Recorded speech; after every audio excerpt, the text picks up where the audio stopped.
ಅಂಬುರುಹದಳನೇ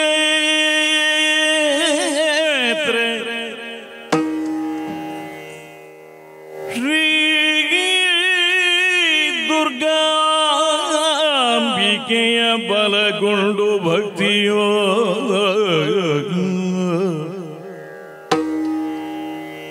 ಅಂಬಿಕಾಯ ಸುತ ವಿಘ್ನರ ಜನ ಬಿರಿದು ಸಂತುದಿಸಿ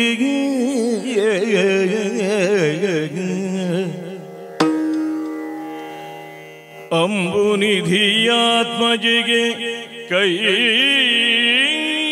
ಮುಗಿದು ಅಂಬುಜಾಸನವಾಣಿಯರ ಪಾದಾಂಬುಜಗೆ ಬೊಣ ಮಡುತ್ತ ವರ್ಣಿಬೆನಿ ಕಥಾಮೃತವ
ಜೀವನ ಎನ್ನುವುದು ಹರಿಯುವ ನೀರು ಅಂತ ಪ್ರಾಜ್ಞರೆಲ್ಲ ಹೇಳಿದರು.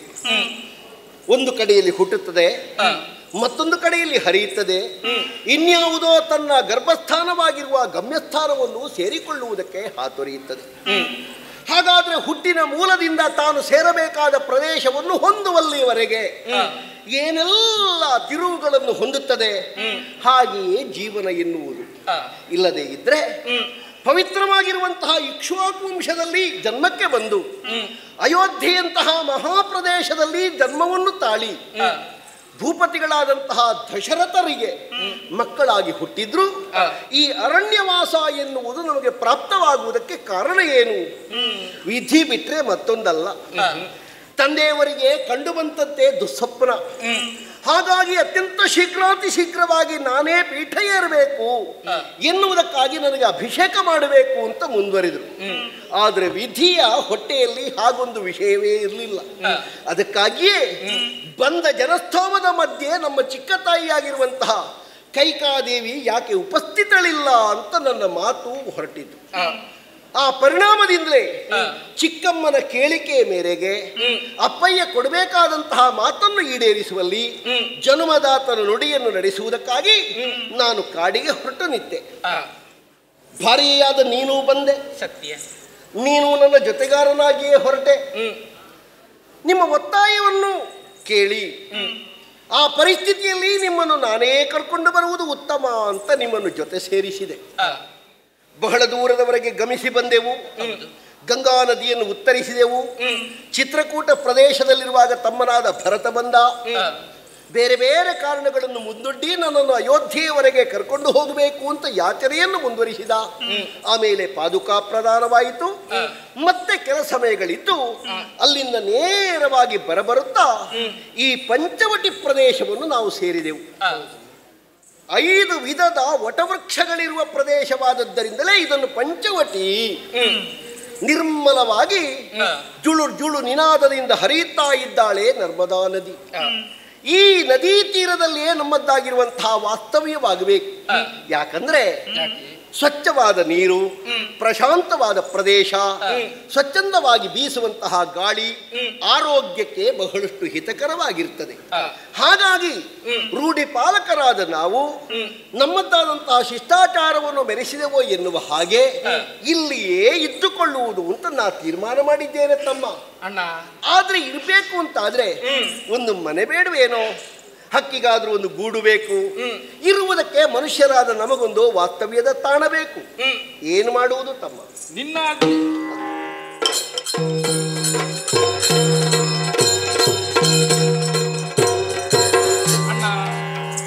ನಿನ್ನ ಸೇವೆಗಾಗಿಯೇ ನಿನ್ನ ಜೊತೆಗಾಗಿ ಬಂದವ ನಾನು. ಈ ಸಂದರ್ಭದಲ್ಲಿ 2 ಪರ್ಣಕುಟೀರವನ್ನು ನಿರ್ಮಿಸಿದ್ದೇನೆ. ಸರಿ. 2 ಯಾಕೆ ಬೇಕು? ಒಂದು ಕುಟೀರದಲ್ಲಿ ನೀನು ಹಾಗೂ ಅತ್ತಿಗೆಯವರು, ಇನ್ನೊಂದು ಕುಟೀರದಲ್ಲಿ ನನ್ನ ಜೀವನವನ್ನು ಸಾಗಿಸುವುದಕ್ಕಾಗಿ. ನಿನ್ನ ಕಣ್ಣ ಮೊನೆಗೆ ಕಾಣುವಂತಹ ಇಲ್ಲೇ ಹತ್ತಿರದಲ್ಲೇ ಗೋಚರಿಸ್ತಾ ಇದೆ. ಯಾಕೆ ಅಷ್ಟು ಹತ್ತಿರ? ಯಾಕೆ? ನಿಮ್ಮ ಸೇವೆಗಾಗಿಯೇ ಬಂದವ ನಾನು. ದುಷ್ಟ ರಕ್ಕಸರು ಎಲ್ಲಿಯಾದರೂ ಇತ್ತ ಬಂದರು ಎಂದಾದರೆ ಅವರ ಬಾಧೆಯನ್ನು ದೂರೀಕರಿಸುವುದಕ್ಕಾಗಿ ನಾನಿದ್ದೇನಣ್ಣ. ತಮ್ಮ, ಅಣ್ಣ, ನೀನು 2 ಪರ್ಣಶಾಲೆಯನ್ನು ನಿರ್ಮಾಣ ಮಾಡಿದಾಗ ನಾನು ಯಾಕೆ ಅಂತ ಕೇಳಲಿಲ್ಲ. ಯಾಕೆ ಕೇಳಿದ್ರೆ ಚಿತ್ರಕೂಟದಲ್ಲಿರುವಾಗಲೂ ನೀನು 2 ಮನೆಯನ್ನೇ ಮಾಡಿದವ. ಅಣ್ಣ ಅತ್ತಿಗೆಯರಾದಂತಹ ತಂದೆ ತಾಯಿಗಳ ಹಾಗೆ ನೀವೊಂದು, ಮತ್ತೊಂದು ಪರ್ಣಕುಟಿಯಲ್ಲಿ ನಾನು ನಿಮ್ಮ ರಕ್ಷಣೆಗೆ ಸದಾ ಸಿದ್ಧವಾಗಿ ಎಚ್ಚರನಾಗಿರ್ತೇನೆ ಅಂತ ಹೇಳಿದವ ನೀನು. ನಿನ್ನ ತಾಯಿಯೂ ಹಾಗೆ ಹೇಳಿದ್ದಾಳಲ್ಲ. ಹೌದು. ಬರೋ ಹೊತ್ತಿನಲ್ಲಿ ರಾಮನನ್ನು ದಶರಥನಂತೆ ಕಾಣಬೇಕು, ಸೀತಾಮಾತೆಯನ್ನು ಮಾತೆಯಂತೆ ಕಾಣಬೇಕು. ಹಾಗಾದ್ರೆ ನಿನ್ನ ಸೇವೆ ಬಹಳಷ್ಟು ಆಗುವುದಕ್ಕಿದೆ ಅಂತ ಅರ್ಥ. ಹೌದು. ಮನೆಯಾದ್ರೆ ಸಾಕೇನೋ, ಮನೆಯೊಳಗೆ ತಿನ್ನುವುದಕ್ಕೇನಾದ್ರೂ ಬೇಕೋ ಬೇಡೋ? ಅಣ್ಣ, ವನದ ಫಲಗಳ ಕೊಯ್ದು ಲಕ್ಷ್ಮಣ. ಹೌದಣ್ಣ.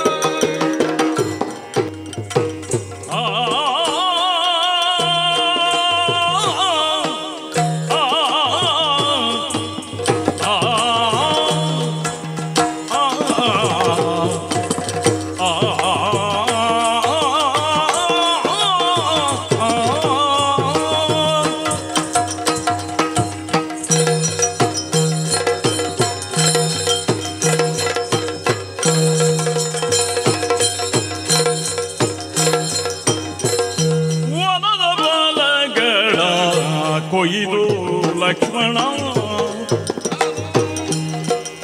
ದಿನ ದಿನ ತಂದು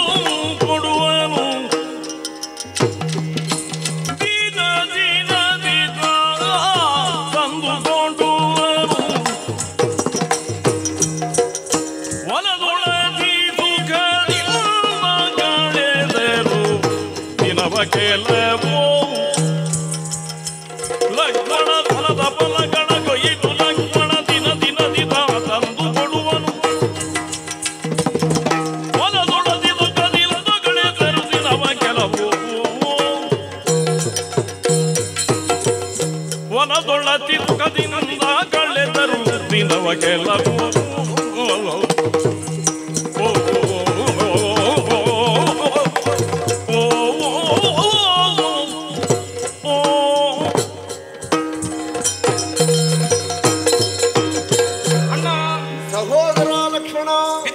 ಪರಿಪಾಲನೆಗೆ ಬೇಕಾಗಿ ವನಾಭಿಮುಖನಾಗಿ ಹೊರಟಂತಹ ಸಂದರ್ಭದಲ್ಲಿ ನಿನ್ನನ್ನು ಅನುಸರಿಸಿ ನಾನೂ ಬಂದೆ.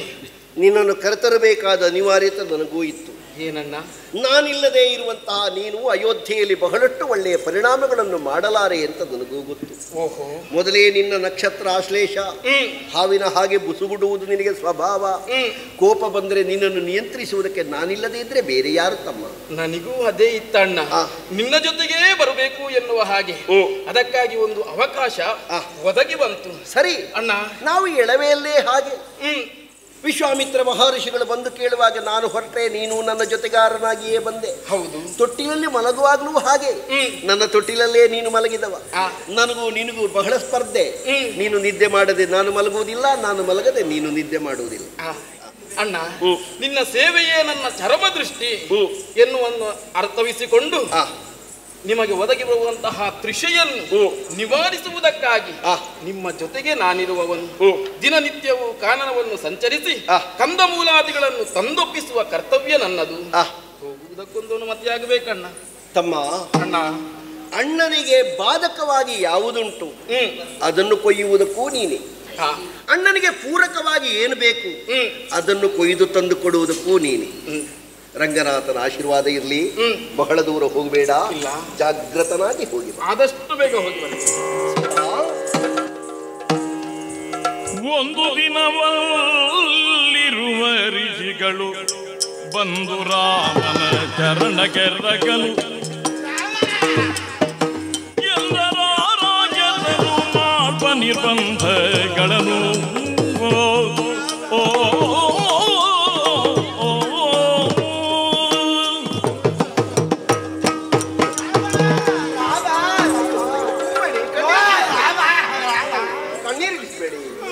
ನಿಮ್ಮ ಈ ದಾರುಣವಾದ ಸ್ಥಿತಿಯನ್ನು ಕಾಣುವಾಗ ನನ್ನ ಕರುಳು ಕತ್ತರಿಸ್ತಾ ಇದೆ. ಅಯ್ಯೋ, ಈಗಾದ್ರೂ ತೊಂದರೆ ಎಲ್ಲ ಸ್ವಲ್ಪ ಸುಧಾರಿಸಿದೆ.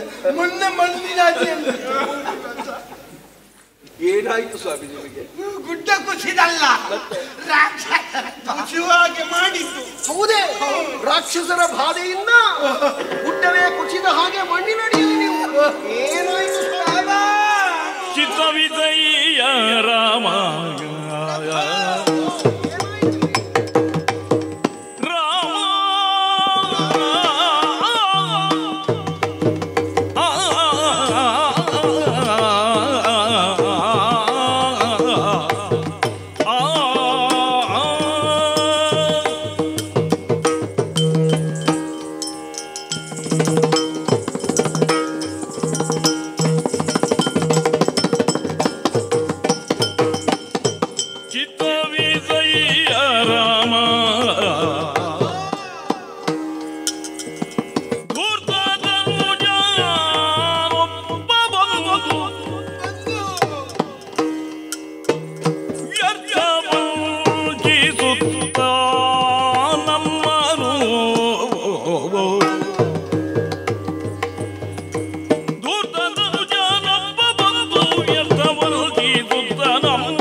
ಸಾಧ್ಯ ಇಲ್ಲ. ಕಣ್ಣೀರಿಳಿಸಬಾರದು. ಏನಾಯ್ತು ವಾಸ್ತವವನ್ನು ಹೇಳಿ ಪ್ರಭು. ಹಳದೆ ಉಪಾಯ ಇಲ್ಲ ಪ್ರಭು. ಯಾಕೆ? ಇನ್ನು ಅಳುವುದಕ್ಕೆ ನಮ್ಮ ಕಣ್ಣಿನಿಂದ ನೀರಿಲ್ಲ, ನೀರು ಹಿಂಗಿ ಹೋಗಿದೆ, ಇನ್ನು ರಕ್ತವೇ ಬರ್ತದೆ. ಈಗ ನನ್ನ ಬಳಿಗೆ ಬಂದಿದ್ದೀರಾ? ಹೌದು. ನನ್ನಲ್ಲಿ ಯಾವುದೋ ಒಂದು ಕಷ್ಟವನ್ನು ಹೇಳಬೇಕು ಅಂತ ಸಂಕಲ್ಪಿಸಿದ್ದೀರಾ? ಹೌದು. ಬಿಡಿ ಮತ್ತೆ ಹೇಳಿ. ರಾಮಚಂದ್ರ, ಲೋಕ ಕಲ್ಯಾಣಾರ್ಥವನ್ನೇ ಬಯಸಿ ಯಜನ ಯಾಗಾದಿಗಳನ್ನು ಮಾಡಿ ಲೋಕ ಕಲ್ಯಾಣವನ್ನು ಮಾಡುವಂತಹ ಋಷಿಮುನಿಗಳು ನಾವು ಅಂತ ನಿನಗೆ ಪ್ರತ್ಯೇಕವಾಗಿ ಹೇಳಬೇಕಾಗಿಲ್ಲ. ಪರೋಪಕಾರಾರ್ಥಾಯ ಇದಂ ಶರೀರ. ಈ ಶರೀರ ಹೀಗಾದದ್ದು ಹೇಗೆ? ಹೇಗೆ ಪರೋಪಕಾರ ಮಾಡಿ ರಾಮ. ಅರ್ಥ ಆಗ್ತದೆ ಸ್ವಾಮಿ. ನೀವು ಯಾವುದೇ ಸುಖವನ್ನು ಹೊಂದಿ ಬದುಕುವವರಲ್ಲ. ಅಲ್ಲ. ಯಾವ ಸುಖ ಇದ್ರೂ ಪ್ರಪಂಚಕ್ಕೆ ಆಗಲಿ. ಹೌದು. ಸರ್ವೇ ಜನ ಸುಖಿನೋ ಭವಂತು ಅಂತ ಹೇಳುವವರು. ಹೌದಲ್ಲ? ಹೌದು. ಹಾಗೆ ಎಂದಿನ ಹಾಗೆ ಇಂದು ಕೂಡ ಪರ್ಜನ್ಯ ಯಾಗವನ್ನು ಮಾಡಿ ಮಳೆ ಒಂದು ಈ ಸಲ ಮಳೆಯೂ ಇಲ್ಲದೆ ತುಂಬಾ ಸಮಯ ಆಯ್ತು. ಹಾಗೆ ಈ ಸಲ ಮಳೆ ಬರಿಸುವ ಅಂತ ಪರ್ಜನ್ಯ ಯಾಗಕ್ಕೆ ದೀಕ್ಷಾ ಬದ್ಧರಾದೆವು. ಪರಿಸ್ಥಿತಿ ನೋಡುವಾಗ ಯಾರೋ ಋಷಿಮುಗಳು ಮಾಡಿದಂತಹ ಯಜ್ಞಕ್ಕೆ ಬೇಕಾಗಿ ಇಷ್ಟು ಮಳೆ ಬರ್ತದೆ ಅಂತ ಅರ್ಥ ಆಗ್ತದೆ. ಅದು ಮಳೆ ನಿಂತದ್ದು ಮೊನ್ನೆ ಆ ರಕ್ಕಸರು ಎಬ್ಬಿಸಿದ ನಂತರ. ಹೌದೇ? ಏನ್ ಮಾಡಿದ್ರು ರಕ್ಕಸರು? ಹಾಗೆ ನಾವು ದೀಕ್ಷಾಬದ್ಧನಾಗಿರುವಾಗ ಒಬ್ಬ ರಾಮ ಒಬ್ಬನೇ ಅಲ್ಲ, ರಕ್ಕಸನು ಒಬ್ಬನೇ. ರಕ್ಕಸ ಒಬ್ಬ ಅಲ್ಲ, ತುಂಬಾ ಮಂದಿ ಇದ್ದಾರೆ. ನಮ್ಮಲ್ಲಿಗೆ ಬಂದವ ಒಬ್ಬ. ಅದೇ ಬಂಧು ಅಂತ ಹೇಳಿದಿರಲ್ಲ. ಹೌದೌದು. ನಮ್ಮ ಬಂಧು ಅಲ್ಲ, ಮತ್ತೆ ಅವ ಬಂಧು. ಬಂಧು ನಮ್ಮ ಬಂಧು ಅಲ್ಲ. ಬಂಧು ಆದ್ರೂ ಉಪದ್ರ ಮಾಡ್ತಾನ. ಹೌದು. ರಾಮ ದೂರ ಬಂದ, ದೂರದಲ್ಲಿ ನಿಂತು ನೋಡಿದ. ನಾವು ಯಜನ ಯಾಗಾದಿಗಳನ್ನು ಮಾಡ್ತಾ ಇದ್ದೇವ. ಈಗ ನಾವು ಒಬ್ಬರಿಗೆ ತೊಂದರೆ ಮಾಡಬೇಕು ಅಂತ ಆದ್ರೆ ಎರಡು ಉದ್ದೇಶ ಬೇಕು. ಒಂದು, ನಮಗೆ ಲಾಭ ಬೇಕು, ಇಲ್ಲದಿದ್ರೆ ಮತ್ತೊಬ್ಬರಿಗೆ ತೊಂದರೆ ಆಗ್ಬೇಕು. ಎರಡು ಉದ್ದೇಶಕ್ಕೆ ಮತ್ತೊಬ್ಬರಿಗೆ ತೊಂದರೆ ಕೊಡುವುದು. ಹೌದು. ಅವರಿಗೆ ಲಾಭ ಇಲ್ಲ. ನಾವು ಮಾಡುವ ಯಜನ ಯಾಗಾದಿಗಳಿಂದ ಅವರಿಗೇನು ಲಾಭ? ಅದನ್ನು ಹಾಳು ಮಾಡಿದ್ರೆ. ಸಾಧಾರಣ ಪ್ರಾಪಂಚಿಕರು ಹಾಗೆ ಅಲ್ವಾ? ಒಂದೋ ನಮಗೆ ಉಪಕಾರ ಆಗಬೇಕು. ಹೌದು. ಇಲ್ಲದೆ ಇದ್ರೆ ಇನ್ನೊಬ್ಬನಿಗೆ ತೊಂದರೆಯಾದ್ರೂ ಆಗಬೇಕು. ಆ ತೊಂದರೆಯಾದ್ರೂ ಆಗಬೇಕು ಅಂತ ಮಾಡುವವರಿದ್ದಾರಲ್ಲ, ಅವರನ್ನು ವಿಘ್ನ ಸಂತೋಷಿಗಳು ಅಂತ ಕರೆಯುವುದು. ಇವರೇ ಅದೇ ವಿಘ್ನ ಸಂತೋಷಿಗಳು. ಇಲ್ಲದಿದ್ರೆ ಯಜನ ಯಾಗಾದಿಗಳನ್ನು ಮಾಡುವಂತಹ ನಮ್ಮಿಂದ ಅವರಿಗೆ ಯಾವ ತೊಂದರೆ ಉಂಟು ರಾಮ? ಮತ್ತೆ ಯಾಕೆ ಹಾಗೆ ಮಾಡ್ತಾರೆ ಅವರು? ಏನ್ ಮಾಡಿದ್ರು ಅವರು? ದೂರ ನಿಂತವ ಮತ್ತೆ ಹತ್ತಿರಕ್ಕೆ ಬಂದನೆ. ನಾನು ಯಜನ ಯಾಗಾದಿಗಳನ್ನು ಮಾಡ್ತಾ ಇದ್ದಲ್ಲ, ನೋಡಿದ ಯಜ್ಞ ಕುಂಡವನ್ನು ಕಿತ್ತು ಬಿಸಾಡಿ ಪುಡ್ಕ ಓಡಿದ. ಯಜ್ಞಕುಂಡವನ್ನೇ ಕಿತ್ತು ಬಿಸಾಡಿ ಅಲ್ಲಿ ಯಾವುದೂ ನಡೆಯದಂತೆ ಮಾಡಿದ. ಒಂದು ಕುರುಹು ಇಲ್ಲ ಅಲ್ಲಿ. ಯಜ್ಞಕುಂಡ ಉಂಟು ಇತ್ತು ಎನ್ನುವುದು ಕುರುಹೇ ಇಲ್ಲ. ಅವನಿಗೇನು ಅದರಲ್ಲಿ ಲಾಭ ಇಲ್ಲ. ಕೀಳುವುದಕ್ಕಾಗುವುದು ಪರಿಶ್ರಮವೇ ಬಿಟ್ರೆ ಮತ್ತೊಂದಲ್ಲ ಅಷ್ಟೇ. ಆದ್ರೂ ನಿಮಗೆ ನಾಳೆ ಯಜ್ಞಕುಂಡ ಇರಬಾರದು ಅಂತ ಕಿತ್ತು ಬಿಸಾಡಿ ಹೋದ. ಎಂತಹ ದ್ರೋಹಿಗಳು ಸ್ವಾಮಿ ಅಲ್ವೇ? ಅಷ್ಟು ಮಾತ್ರವ ರಾಮ? ಕಳರು ದೂರ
ಪಟಳ ಹಾಗೆ, ಇನ್ನೊಬ್ಬ ಅವನ ಹಾಗಲ್ಲ.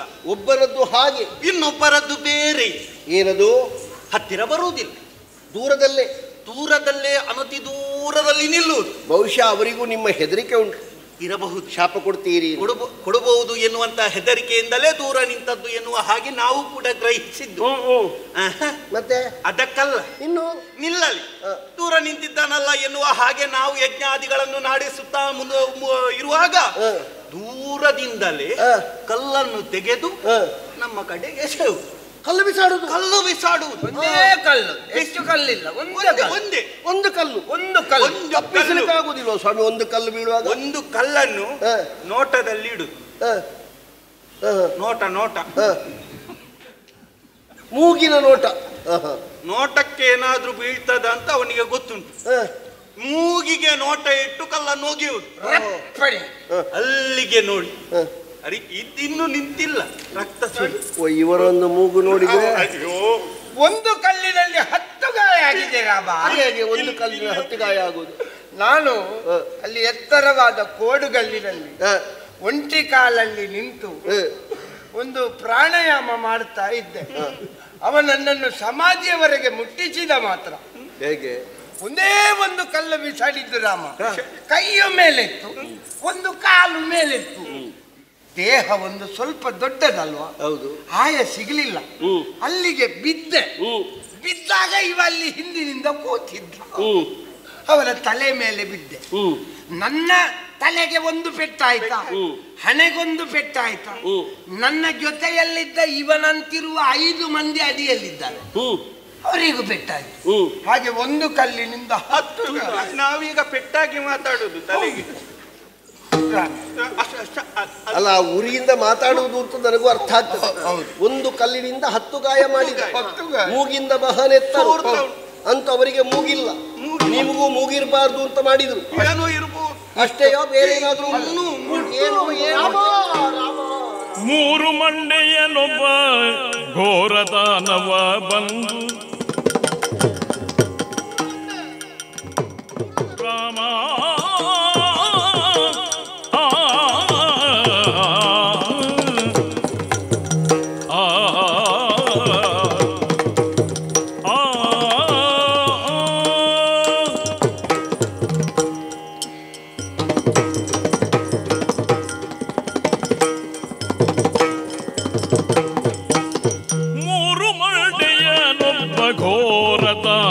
ಬಂದು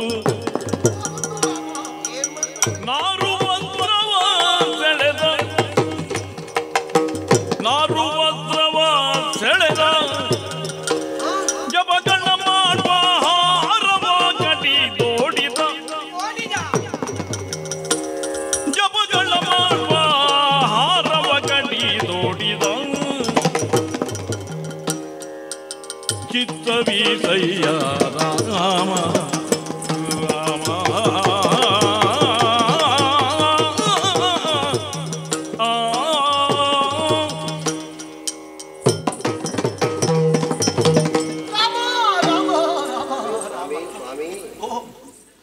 ಸಮಾಜದ ಸ್ವಾಸ್ಥ್ಯವನ್ನು ಕಾಪಿಟ್ಟುಕೊಳ್ಳುವಲ್ಲಿ ಮೌನಿಗಳಾದಂತಹ ನಾವು ಗಳಿಸುವಂತಹ ಆ ಸ್ವಾರ್ಥರಹಿತವಾದಂತಹ ತಪಸ್ಸು, ಯಾಗ, ಯಜ್ಞ ಏನಂತ ಎಲ್ಲರಿಗೂ ಗೊತ್ತುಂಟಲ್ವೇ? ನಿತ್ಯ ನಿರಂತರವಾಗಿ ನಿಮ್ಮಂತವರ ಪರಿಶ್ರಮದ ಫಲಸ್ವರೂಪವೇ ಪ್ರಪಂಚದ ಕ್ಷೇಮ ಅಂತ ನಾವೆಲ್ಲ ತಿಳಿದವರು. ಹೌದು, ಸಮಾಜದ ಸ್ವಾಸ್ಥ್ಯಕ್ಕಾಗಿ ಬದುಕುವಂತಹ ನಾವುಗಳು ನಾವೇ ಅಸ್ವಸ್ಥರಾದ್ರೆ ಮತ್ತೆ ಎಲ್ಲಿಂಟು ಸಮಾಜದ ಸ್ವಾಸ್ಥ್ಯ?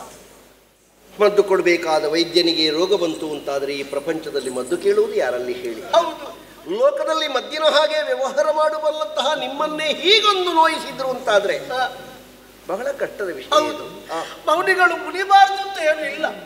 ಹಾಗಾದ್ರೆ ಅಲ್ಲಿ ಪರಿಸ್ಥಿತಿ ಹಾಗಿತ್ತು, ಮುನಿಯಲಿಕ್ಕೆ ಅವಕಾಶ ಇಲ್ಲ. ಹೀಗೆಲ್ಲ ಆದ ಮೇಲೆ 3 ತಲೆಯವನೊಬ್ಬ ಇದ್ದಾನೆ, ಇವರಿಂದ ಪ್ರತ್ಯೇಕ. ಮಂಡ್ಯವ, 4 ಕೈಯವ, ಈ ಹಿಂದಿನ ಭಾಗ ಇಲ್ಲಿರುವವ ಎಲ್ಲ ವಿಧ ವಿಧದ ವಿಚಿತ್ರ ವಿಚಿತ್ರ. ಕೆಲವದಕ್ಕೆ ಕಣ್ಣೇ ಇಲ್ಲ, ಕೆಲವರಿಗೆ ಕಿವಿಯೇ ಇಲ್ಲ, ಕೆಲವುದಕ್ಕೆ ಬಾಯೇ ಇಲ್ಲ. ಏನು ಅಂತ ಅರ್ಥ ಆಗುದಿಲ್ಲ. ತಲೆಯಲ್ಲಿ ಕೋಡು ಮಾತ್ರ ಕೆಲವು ರಾಕ್ಷಸರಿಗೆ. ಅದು ಕೂಡ ನಮ್ಮ ಯಜ್ಞ ಕುಂಡಕ್ಕೆ ಹೌದು ಮಾಂಸ ತಂದು ಸುರಿಯುವುದು. ರಕ್ಕಸರಾಮ ರಕ್ಕಸರಾಮ ರಕ್ಕಸರಾಮ. ಬಹುಶಃ ನಿಮಗೆ ರಕ್ಕಸರನ್ನು ನೋಡಿ ನೋಡಿ ನೋಡಿ ನೋಡಿ ನೋಡಿ ಯಾರನ್ನು ಕಂಡ್ರೂ ರಕ್ಕಸರ ಹಾಗೆ ಕಾಣ್ತದೆ. ಹಾಗಲ್ಲ, ಮತ್ತೆ ಅಲ್ಲಿ 3 ತಲೆಯವ ರಕ್ಕಸ ಏನು ಮಾಡ್ತಾನೆ ಗೊತ್ತುಂಟಾ? ನಮ್ಮದಾದಂತಹ ನಾರು ಬಳ್ಳಿ ಉಂಟಲ್ವಾ, ಅದನ್ನು ಸೆಳೆಯುವುದು. ಮೊನ್ನೆ ಇವರು ಬೆಳಿಗ್ಗೆ ಮಿಂದು ಮಡಿಯಲ್ಲಿ ಬಂದು ನಿಂತಿದ್ದಾರೆ, ಎಲ್ಲಿದ್ದ ಗೊತ್ತಿಲ್ಲ. ಎಲ್ಲರೂ ಸುತ್ತ ಋಷಿಮುನಿಗಳೆಲ್ಲ ನಾವಿದ್ದೇವೆ. ಬಂದದ್ದು ಇವರ ಮಡಿಯನ್ನು ತೆಗೆದುಕೊಂಡು ಓಡಿದ್ದು. ನೀವಿದ್ರಿ, ಇವರು ಮಧ್ಯದಲ್ಲಿ. ಇವರದೊಂದು ಅವಸ್ಥೆ ನೋಡಿ. ಈ ಬಿಳಿಯ ಕೂದಲು ಕೃಷ್ಣ ವರ್ಣ ಹೇಗೆ ಕಂಡಿತು? ಈ ದೇಹದ ಘಾಸಿಯನ್ನಾದ್ರೂ ಮರಿಬಹುದು, ಮನಸ್ಸಿಗೆ ಆದಂತಹ ನೋವುಂಟಲ್ಲ. ಬಿಡಿ, ಸರ್ವಸಂಗ ಪರಿತ್ಯಾಗಿಗಳಾದಂತಹ ನಿಮ್ಮಂತವರಿಗೆ ಅದು ದೊಡ್ಡ ವಿಷಯ ಅಲ್ಲ. ಆದ್ರೂ ಅವಸೆಳೆಯುವ ಉದ್ದೇಶ ಏನು? ನಿಮಗೆ ಅದಿರಬಾರ್ದು. ಅದಾದ್ರೂ ಪರವಾಗಿಲ್ಲ ರಾಮ. ಆದ್ರೆ ಉರಿಯುತ್ತಿರುವಂತಹ ಹೋಮಕುಂಡಕ್ಕೆ ಹಾಕುವಂಥದ್ದು ಯಾವುದು? ನಾವು ಯಾವುದು? ಪವಿತ್ರವಾದಂತಹ ಧೇನುಗಳನ್ನು ಹಾಕುವುದು. ಹೌದು, ಸುವಸ್ತುಗಳನ್ನು ಹಾಕುವುದು, ತುಪ್ಪ. ಹೌದು. ಆದ್ರೆ ಅವರು ಬಂದು ಹಾಕುವುದು ಏನನ್ನು? ಮಾಂಸವನ್ನೇ ಚೆಲ್ತಾರೆ ರಾಮ, ಮಾಂಸವನ್ನೇ. ಮಾಂಸ ತಿನ್ನುವವರಾದ್ರೆ ತೊಂದರೆ ಇಲ್ಲ, ಅದಲ್ಲದಿದ್ರೆ ಬೇರೆ ಯಾವುದನ್ನಾದ್ರೂ ಕೊಡಬಹುದು. ನಾವು ಮಾಂಸಾಹಾರವನ್ನೇ ತ್ಯಜಿಸಿದವರು. ನಮ್ಮಂತವರ ಯಜ್ಞಕುಂಡಕ್ಕೆ ಮಾಂಸ ಹಾಕಿ ಅವರಿಗೆ ಏನು ಲಾಭ ಪ್ರಭು? ಅಂತೂ ನಿಮ್ಮನ್ನು ಉಪದ್ರವಿಸಬೇಕು. ಹೌದು, ಮಾಂಸ ಮಾತ್ರ ಅಲ್ಲ, ಮದ್ಯವನ್ನು ಸುರಿಯುವುದು.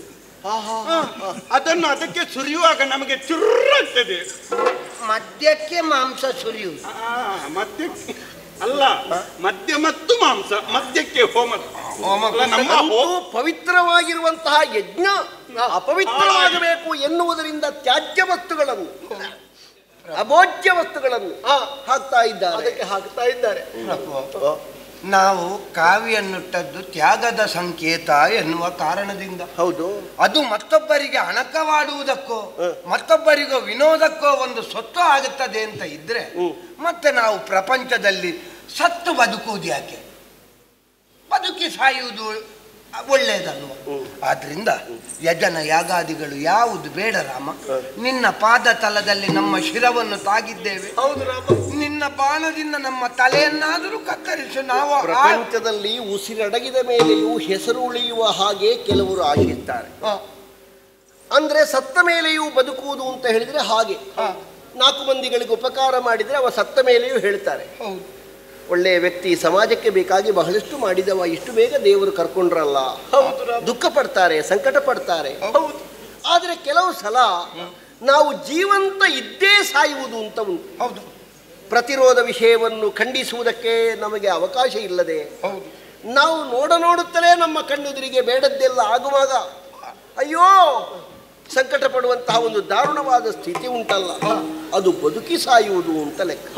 ಅಂತಹ ಬದುಕು ನಿಮ್ಮಂತಹ ನಿಸ್ವಾರ್ಥಿಗಳಿಗೆ, ಶ್ರೇಯಸ್ಸನ್ನು ಬಯಸುವವರಿಗೆ ಬರಕೂಡದು.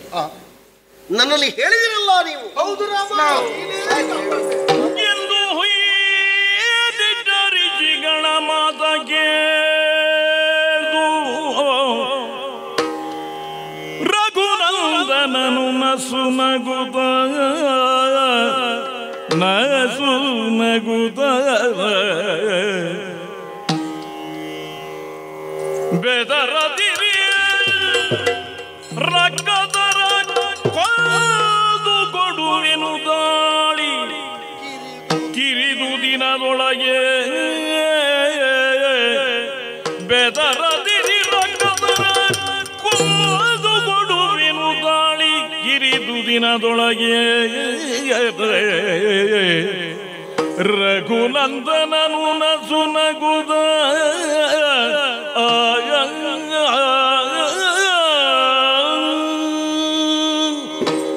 ಮಹಾತ್ಮರೇ, ನಿಮ್ಮ ದೂರನ್ನು ಕೇಳುತ್ತಿದ್ದಂತೆಯೇ ನನ್ನ ತುಟಿಯಂಚಿನಲ್ಲಿ ಒಂದು ನಗು ಹಾದು ಹೋದದ್ದನ್ನು ನೀವೆಲ್ಲ ಗುರುತಿಸಿರಬೇಕು.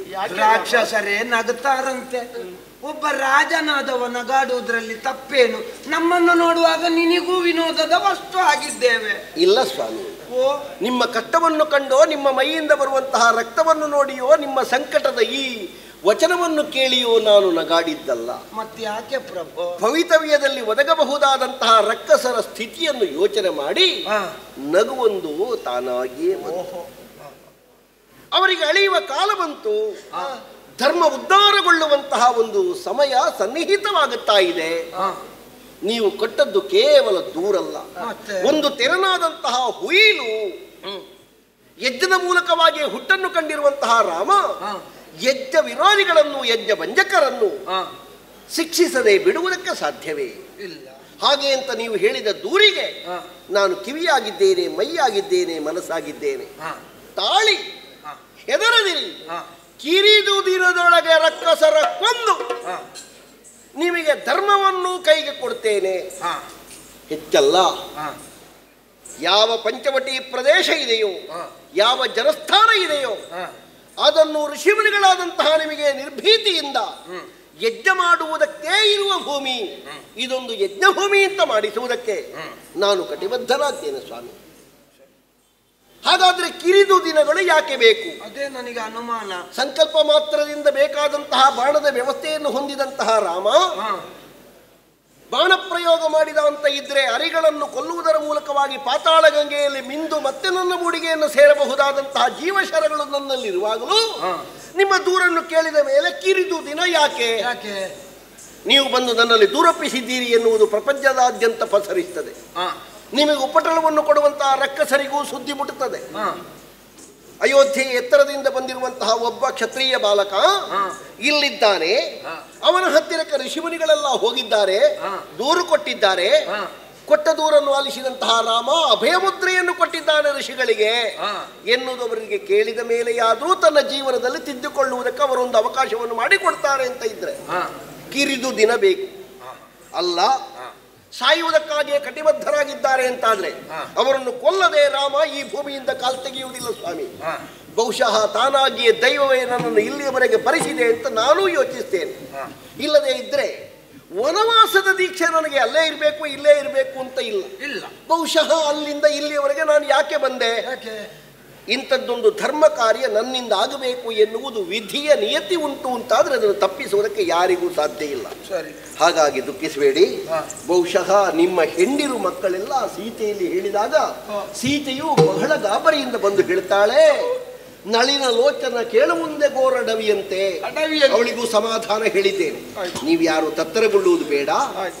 ಒಂದೆರಡು ದಿವಸ ಬೇಕಾದ್ರೆ ನಮ್ಮ ಆಶ್ರಮದಲ್ಲಿ ಇರಿ ಸ್ವಾಮಿ. ನಿಮ್ಮ ಆತಿಥ್ಯ ಎನ್ನುವುದು ನನಗೆ ಬಹಳ ವಿಶೇಷ ಅಂತ ತಿಳಿಯುತ್ತೇನೆ. ಈಗ ಬನ್ನಿ, ಈಗ ಬನ್ನಿ.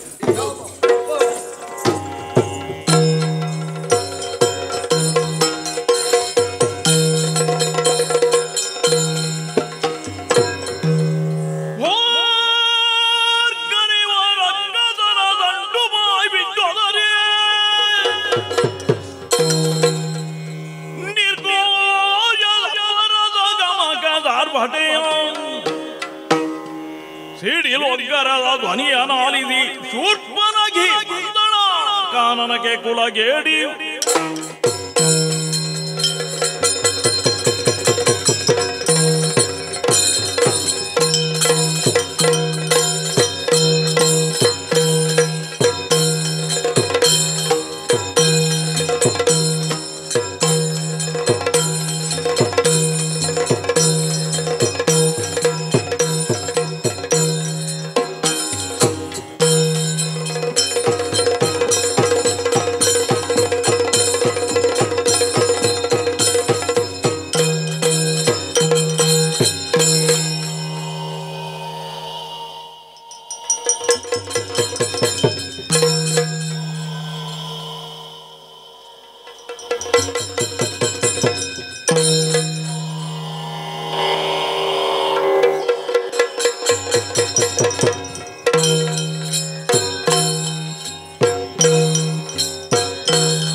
ರಾಕ್ಷಸಿ ಇರುವಂತಹ ಸ್ಥಳ. ಸುವರ್ಣಲಂಕೆಗೆ ಯಾರೊಂದು ಮನೆ? ರಾವಣೇಶ್ವರ. ರಾವಣೇಶ್ವರ ಮಾತ್ರವೋ? ಅವನಿಗೊಬ್ಬಳು ತಂಗಿ ಇದ್ದಾಳೆ. ಇದ್ದಾಳವಳು? ಹೌದು. ಯಾರಪ್ಪ? ಅದೇನು ಇದ್ದಾಳ? ಶಾಸ್ತ್ರ ಏನು? ಅವನ ಅನುಜಯಾದಂತಹ ಶೂರ್ಪನಖ. ಶೂರ್ಪನಖೆ ಏಕವಚನ ಕರೆಯುವುದೇನು? ಗೌರವ ಕೊಟ್ಟು ಗೌರವವನ್ನು ಪಡೆಯುವಂತಹ ಕ್ರಮ ಗೊತ್ತಿರಬೇಕು. ಹೇಗೆ? ಮೊದಲು ನಮಗೆ ಗೌರವ ಸಿಗಬೇಕು ಅಂತಿದ್ರೆ ನಾವು ಗೌರವ ಕೊಡುವುದನ್ನು ಕಲಿಯಬೇಕು. ಹೌದಲ್ವೇ? ಹಾಗಿದ್ರೆ ನಿಮಗೆ ಗೊತ್ತಿಲ್ಲ ಅಂತಾದ್ರೆ ನಾನೇ ಹೇಳಿಕೊಡ್ತೇನೆ. ಶೂರ್ಪನಖ ದೇವಿ ಗುಡಿಯಲ್ಲಿ. ದೇವಿ ಗುಡಿಯಲ್ಲಿ ಅಲ್ವಾ? ಬಿಡೋಣ. ಶೂರ್ಪನಖ ಅಮ್ಮನವರು. ಅಮ್ಮ ಮಕ್ಕಳಿಗೆ. ಅಮ್ಮ ಮಕ್ಕಳಿಗೆ ಅಲ್ವೇ? ಶೂರ್ಪನಖ ಅಕ್ಕನವರು. ತಂಗಿಯಂದಿರಿಗೆ. ಶೂರ್ಪನಖ ದೇವಿ ಅಂತ ಹೇಳಿದ್ರೆ ದೇವಿ ಗುಡಿಯಲ್ಲಿ, ಅಮ್ಮ ಮಕ್ಕಳಿಗೆ, ಅಕ್ಕ ತಂಗಿಯಂದಿರಿಗೆ, ತಮ್ಮಂದಿರಿಗೆ. ಹಾಗಿದ್ರೆ ಇಷ್ಟೊಂದು ತಾತ್ಸಾರದಲ್ಲಿ ಮಾತಾಡುವ ಜನ ಯಾರು?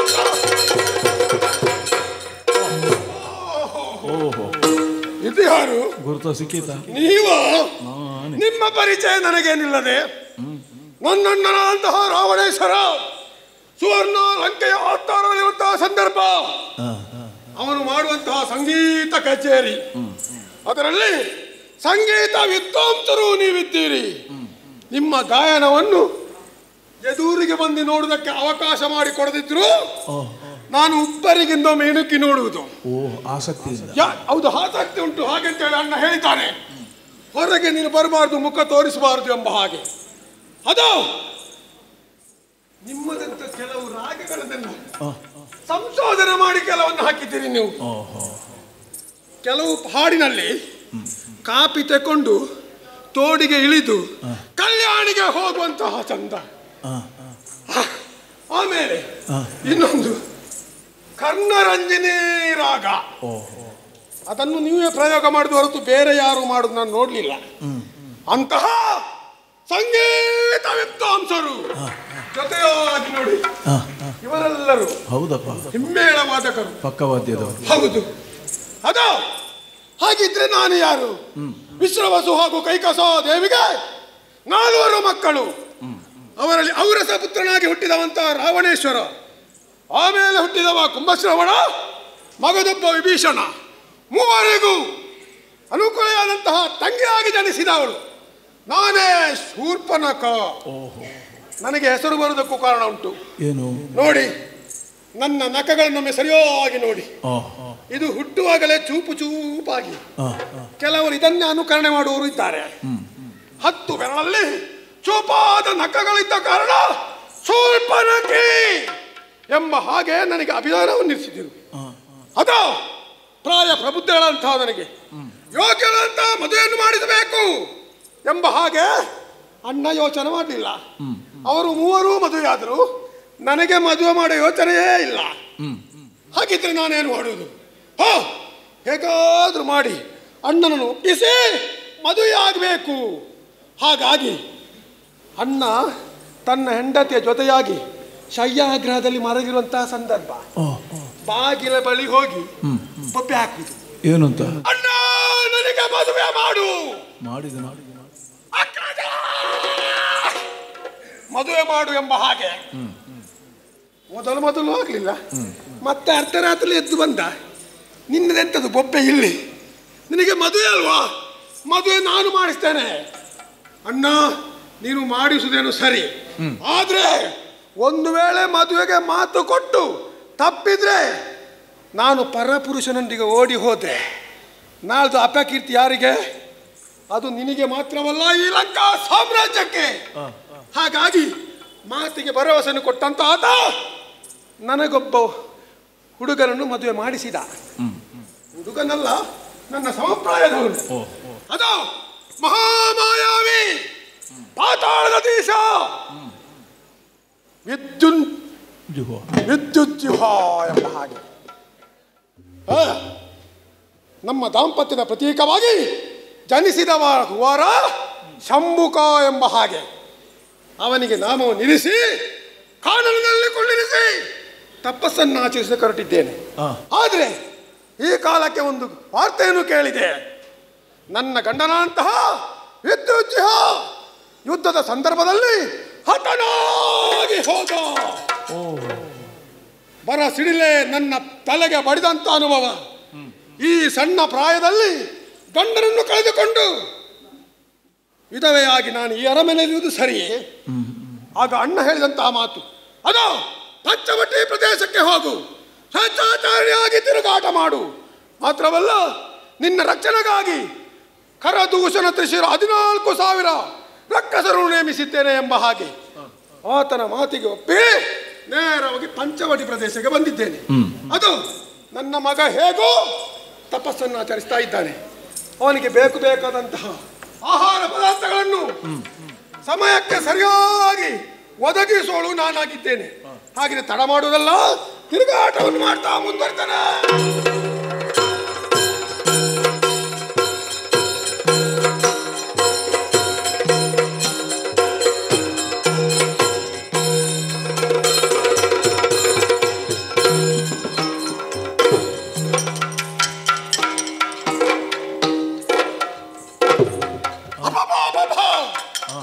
ಏನಾಶ್ಚರ್ಯ!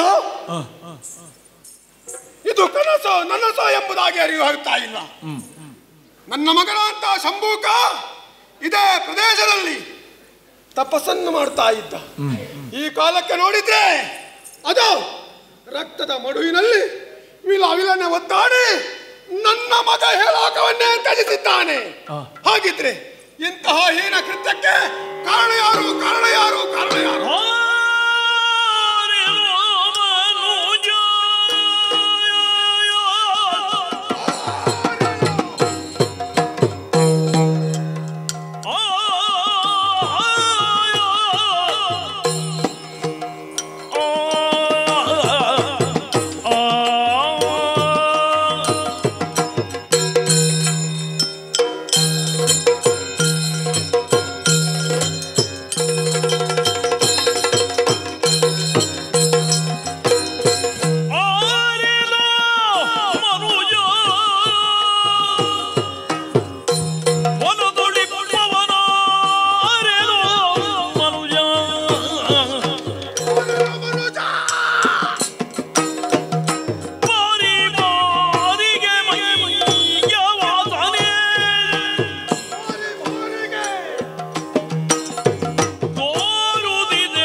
ಇಂತಹ ಹೀನ ಕೃತ್ಯವನ್ನು ಮಾಡಿದಂತಹ ಆ ದುರಾತ್ಮ ಯಾರು ಎಂಬ ಹಾಗೆ ನನ್ನೊಳಗೆ ತರ್ಕಿಸುವಂತಹ ಸಂದರ್ಭ.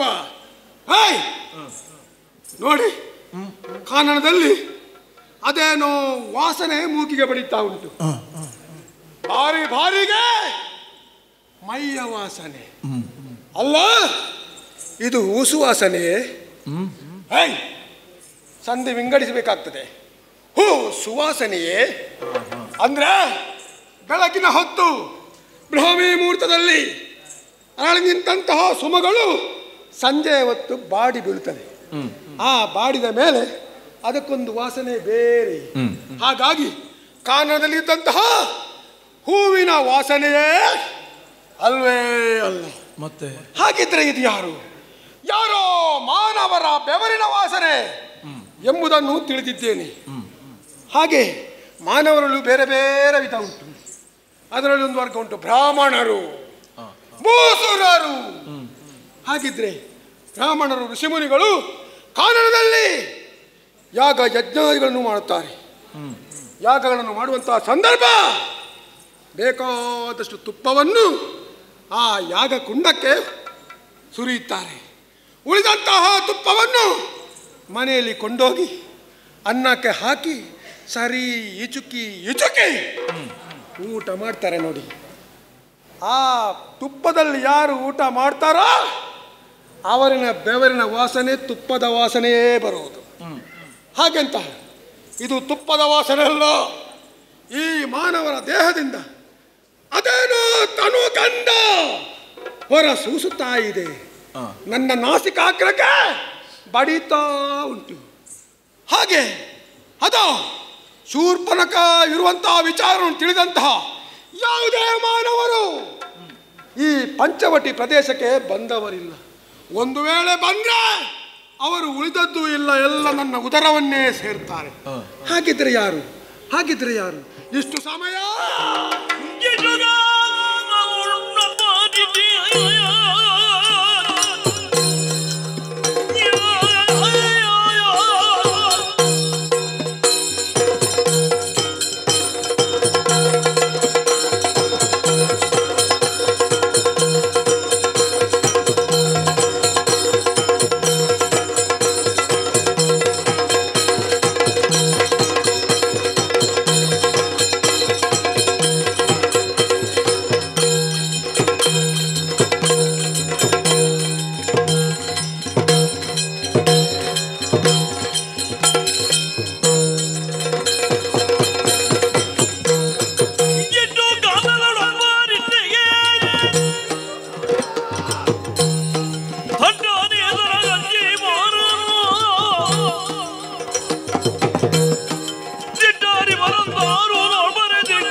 ಪಂಚವಟಿ ಪ್ರದೇಶಕ್ಕೆ ನರ ಕುರಿಗಳ ಹಾಗೆ ಇರುವಂತಹ ಮಾನವರ ಪ್ರವೇಶ ಆಗಿದೆ ಎಂಬುದನ್ನು ಅವರ ಕಂದದ ಮೂಲಕ ತಿಳಿದುಕೊಂಡಿದ್ದೇನೆ. ಹಾಗೆ ಎಷ್ಟೋ ಸಮಯವಾಯಿತು ನೋಡಿ, ಕೇವಲ ಪ್ರಾಣಿಗಳ ಮಾಂಸವನ್ನು ಬೇಟೆಯಾಡುವ ಮೂಲಕ ತಿಂದದ್ದು ಹೊರತು ಮಾನವರ ಮಾಂಸ ತಿನ್ನಲಿಲ್ಲ. ಹಾಗೆ ಇವತ್ತು ಸುಖವಾದ ಮೃಷ್ಟಾನ ಭೋಜನ ದೊರೆತ ಹಾಗಿದೆ. ಅದು ಈ ಮಾನವರನ್ನು ತಿನ್ನುವಂತಹ ಕ್ರಮ ಹೇಗೆ ಗೊತ್ತೇ?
ಬಂದವನಾರೆನೋ ಮನುಜ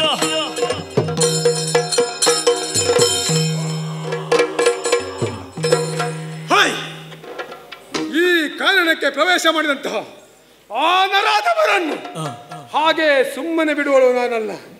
ಅದ ನನ್ನವರಾದಂತಹ ರಾಕ್ಷಸರು ಅನೇಕ ಮಂದಿ ಈ ಪಂಚವಟಿಯಲ್ಲಿದ್ದಾರೆ. ಅವರಿಗೆ ಮೃಷ್ಟಾನ ಭೋಜನವನ್ನು ಕೊಡಬೇಕು. ಹಾಗೆ ಏನು ಮಾಡೋದು? ಸಿಕ್ಕಿದಂಥ ನರಾಧಮರ ತಲೆಗೆ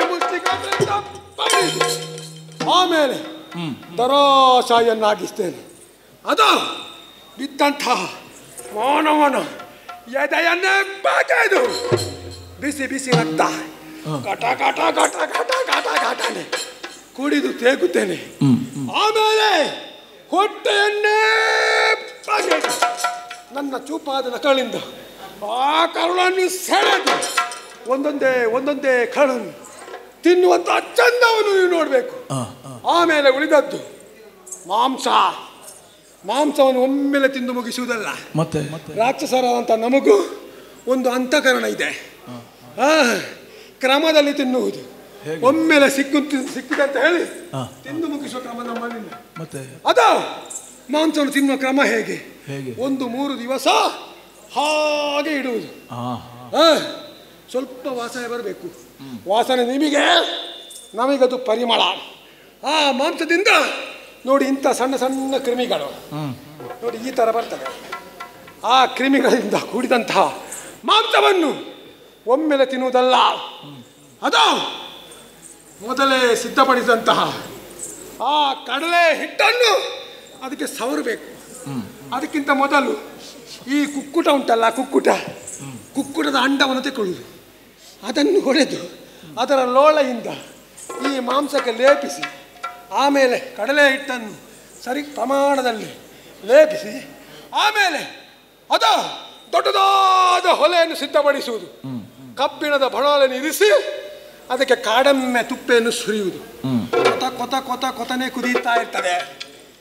ಹಾಗೆ ತುಪ್ಪ ಎಣ್ಣೆಯನ್ನು ಬಿಸಿಯಾಗಿದೆ ಅಂತ ನೋಡುವುದು ಹೇಗೆ? ಕೈ ಹಾಕಿ ನೋಡುವುದಲ್ಲ. ಮೊದಲು ಹೇಗೂ ಒಲೆ ಹತ್ರ ನಾವು ಇರ್ತೇವೆ ನೋಡಿ, ಎಲ್ಲ ಬೆವರಿರ್ತೇವೆ. ಈ ಬೆವರನ್ನೇ ಒಮ್ಮೆ ಸಿಂಪಡಿಸುವುದು ಛೈ ಅಂತ ನೋಡಿ. ಮತ್ತೆ ಈ ಕಡೆ ಕಂಕುಳದಿಂದ ಈಗ ಬಿಸಿ ಆಯ್ತಾ? ಬಿಸಿಯಾದಂತಹ ಎಣ್ಣೆಯಲ್ಲಿ ಈ ಮೊದಲೇ ಸಂಗ್ರಹಿಸಿದಂತಹ ಮಾಂಸ ತುಂಡನ್ನು ಒಂದೊಂದೇ ಬೆಳೆದು ಮುಡಿ ಚೈ ಚೈ ಚೈ. ಅದರ ಶಬ್ದವೇ, ಆ ನಿನಾದವೇ ಚಂದ. ಆಮೇಲೆ ಮಾಂಸವನ್ನು ಹೇಗೂ ತಿನ್ನಬೇಕಲ್ಲ. ತಿನ್ನುವಾಗ ನೋಡಿ ಇಂಥ ಪ್ರಖರವಾದಂತಹ ಬೆಳಕಿರಬಾರದು. ಸ್ವಲ್ಪ ಮಂದ ಬೆಳಕು ಬೇಕು. ಯಾಕಂದರೆ ನಾವು ಯಾರು ಅಂತ ಇನ್ನೊಬ್ಬರಿಗೆ ಪರಿಚಯ ಸಿಗಬಾರದು. ಹಾಗೆ ಮಾಂಸವನ್ನು ತಿನ್ನುವಾಗ ಬರೇ ಮಾಂಸ ತಿಂದರೆ ಅದೊಂದು ಆಲಸ್ಯವೇ ಸರಿ. ಹಾಗಾಗಿ ಒಂದು ಅಮಲು ಸೇವೆಯನ್ನು ತಗೊಳ್ಬೇಕು. ಹೇಗೆ? ಮದ್ಯ ಅಂತ ಹೇಳ್ತಾರೆ ಭೂಲೋಕದಲ್ಲಿ, ಕೆಲವರು ಸುರೆ ಅಂತ ಹೇಳ್ತಾರೆ. ಮದ್ಯ ಅಂತ ಹೇಳೋದಕ್ಕೂ ಕಾರಣ ಉಂಟು. ಎಲ್ಲಿ ನಾವು ಅದನ್ನು ಪಡೆಯುತ್ತೇವೋ ಅಲ್ಲಿ ನಾವು ಇರುವುದಿಲ್ಲ. ಆಮೇಲೆ ನಾವು ಪಡೆದಂತಹ ಮದ್ಯವನ್ನು ಹಿಡ್ಕೊಂಡು ಮನೆಗೂ ಸೇರುವುದಿಲ್ಲ, ಎಲ್ಲೋದು ಮದ್ಯಪಥದಲ್ಲಿ ಬೀಳ್ತೇವೆ. ಹಾಗಾಗಿ ಅದಕ್ಕೆ ಮದ್ಯ ಅಂತ. ಇನ್ನೊಂದು ಹೆಸರುಂಟು ಮದ್ಯಪಾನ. ಮದ್ಯಪಾನಕ್ಕೆ ಯಾಕೆ? ಹುಟ್ಟುವಂತಹ ಮಗುವಿಗೆ ಮೊದಲು ಕುಡಿದು ಸ್ತನಪಾನ, ಆಮೇಲೆ ಸಾಯುವಂಥ ಹೊತ್ತಿಗೆ ಯಾರಿಗಾಗಲಿ ತುಳಸಿ ಪಾನವನ್ನು ಕೊಡ್ತಾರೆ. ಈ ಸ್ತನಪಾನ ಆಮೇಲೆ ಸ್ತನಪಾನ ಮತ್ತು ತುಳಸಿ ಪಾನದ ಮಧ್ಯದಲ್ಲಿ ಒಂದು ಪಾನ ಬೇಡವೇ, ಅದೇ ಮದ್ಯಪಾನ. ನೋಡಿ ಇಷ್ಟೆಲ್ಲ ವಿವರಣೆ ಇಲ್ಲಿ ಕೊಟ್ಟು ನಾನು ಇಲ್ಲೇ ಉಳಿದ್ರೆ ತಿರುಕನ ಕನಸಿನ ಆಗಾದಿತ್ತು. ಹಾಗಾಗಿ ಶೋಧಿಸಬೇಕು. ನಡೆಯುತ್ತಾನೆ.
ಬಳಿಕಂತ ಕಾಂತಗಿಂತೆಂದಳು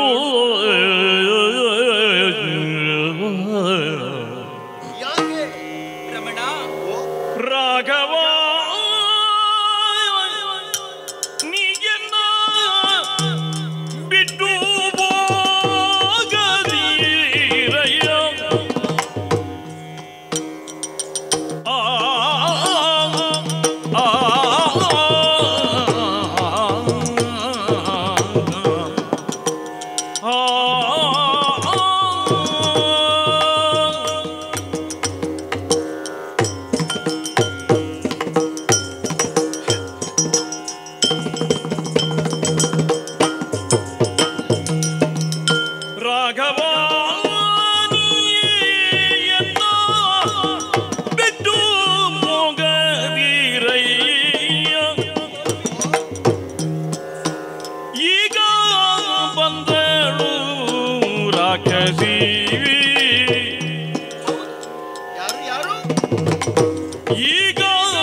ಲಕ್ಷ್ಮಣ ತಾನಿಲ್ಲಿದ್ದಾನೋ ರಾಕ್ಷಸಿಯ ಕಂಡನೇನು ಲಕ್ಷ್ಮಣ ತಾನಿಲ್ಲಿದ್ದಾನೋ ರಾಕ್ಷಸಿಯ ಕಂಡನೇನು ದಾಕ್ಷಿಣ್ಯವಿಲ್ಲದೆ ನಮ್ಮ ಭಕ್ಷಿಸುವಳು ನೋಡು ನೀನು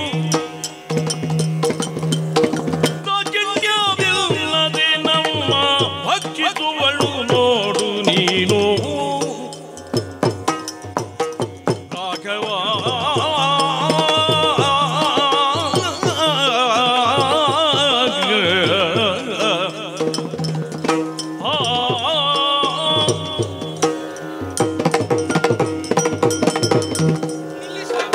ಹೇಳಿ ಬಂದ ಆರ್ಭಟೆಯನ್ನು ಭೇದಿಸುವುದಕ್ಕಾಗಿ ಶರಚಾಪಗಳನ್ನು ಕೈಗೊಂಡು ಹೊರಟನಾದರೆ ಏನೇ ಇದು ಪ್ರಭು? ಕೇಳುತ್ತಿರುವಂತಹ ಧ್ವನಿಯನ್ನು ನೀವು ಆಲಿಸಿದಂತಹ ಸಮಯದಲ್ಲಿ ಬಿಲ್ಬಾಣಗಳನ್ನ ಧರಿಸಿಕೊಳ್ಳುವುದರ ಮುಖೇನವಾಗಿ ಸಜ್ಜಾಗಿ ನಿಂತವರು ತಾವು ನಿಜ.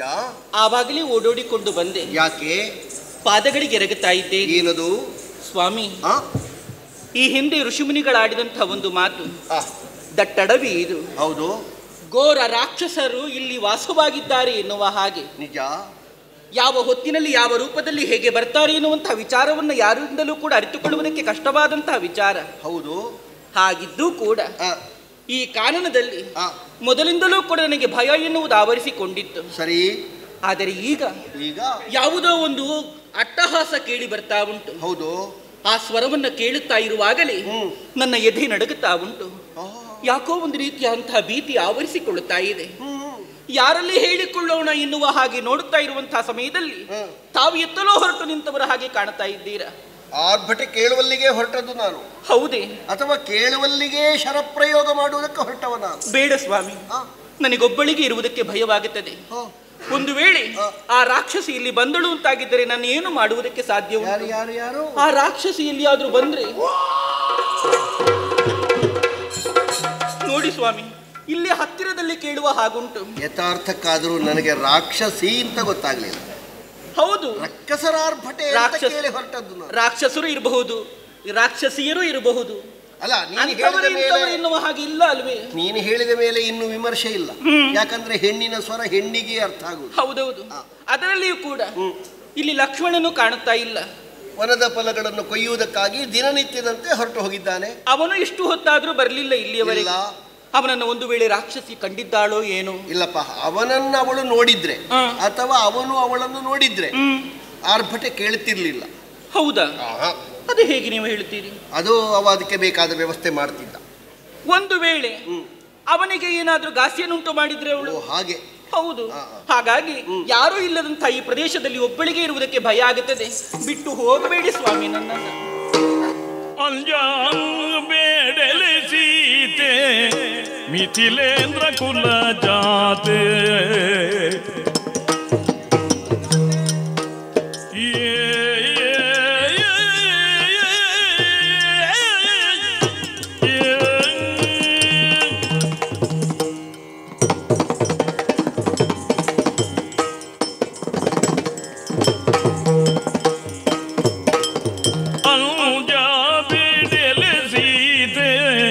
ಮಿಥಿಲೇಂದ್ರ ಕುಲ ಜಾತೆ ಭಂಜಿಸುವೆ ರಾಜ್ಯಾದಿಯ ಕುಂಜರ ಗಮನೆ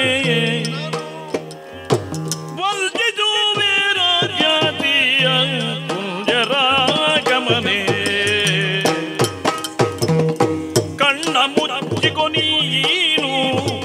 ಕಂಡರಂಜುವೆ ಇವಳ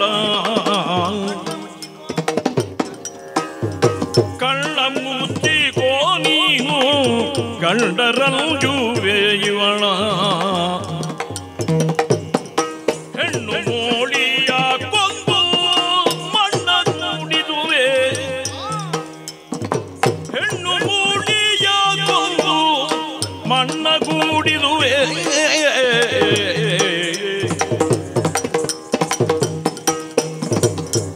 ಬೇಡಲೆ ಸೀದೆ ಮಿಥಿಲೇಂದ್ರ ಕುಲ ಜಾತೆ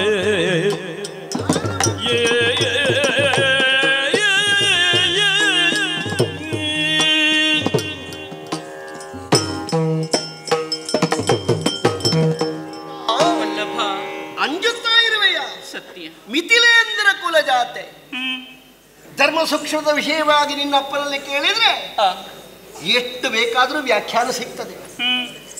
ಅಂತಹ ಒಬ್ಬ ರಾಜಋಷಿಯ ಮಗಳಾಗಿ ನೀನು ಹೀಗೆಲ್ಲ ರಕ್ಕಸರಿಗೆ ಹೆದರುವುದೇನೆ?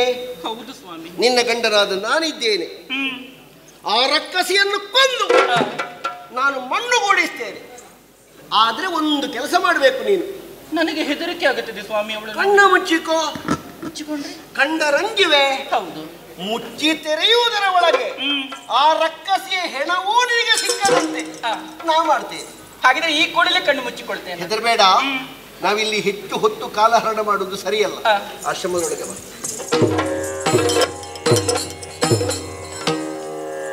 ಎಂದು ಧೈರ್ಯವ ಬೇಳೆ ಬಂದು ರಾಮನ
ಕೊಂಡೊಯ್ದು ಮನೆಗೆಲ್ಲ ಗಂಡನ ಮಾಡ್ಬೇ ಕೊಂಡೊಯ್ದು ಮನೆಗೆಲ್ಲ ಗಂಡನ ಮಾಡ್ಬೇ ದೂರದಿಂದ ನೋಡಿದಳ ಸುರೇ ಚಂದವಾಗಿರಲು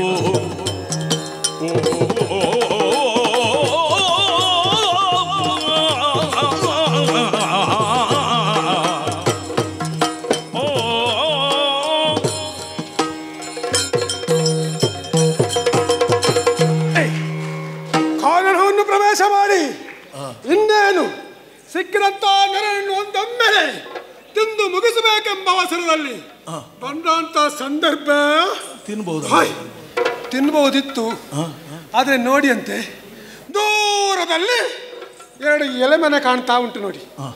ಆ ಎಲೆಮನೆಯ ಸನಿಹದಲ್ಲಿ 3 ಪುರುಷರು, 3 2 ಪುರುಷರು ಹಾಗೂ ಇನ್ನೊಬ್ಬರು ಚಂದವಾದಂತಹ ಸ್ಫುರದ್ರೂಪಿಣಿ ಉಳ್ಳಂತಹ ಹೆಣ್ಣೋರ್ವಳು. ಹಾಗಿದ್ರೆ ಅದರಲ್ಲೊಬ್ಬ ನೋಡಿ ಕಪ್ಪಾದ ದೇಹ ಉಳ್ಳವ, ಎದೆ ನೋಡಿ ಅಂತೆ 56 ಅಂಗುಲ ಉಂಟು.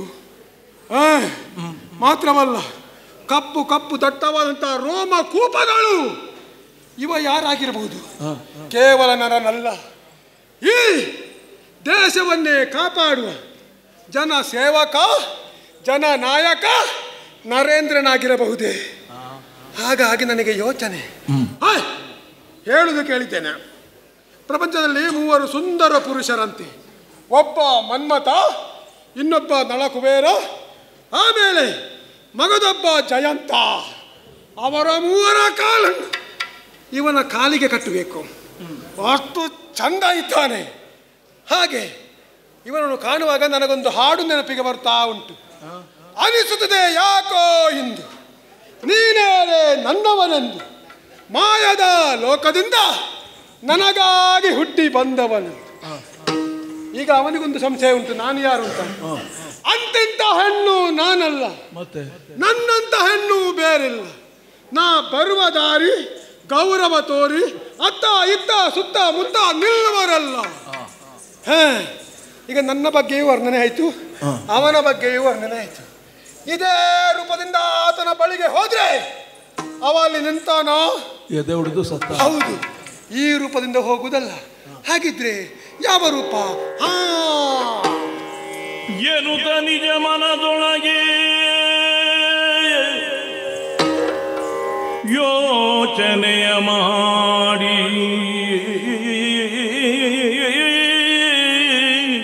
ಎನ್ನುತ್ತ ನಿಜ ಮನದೊಳಗೆ ಯೋಚನೆಯ ಮಾಡಿ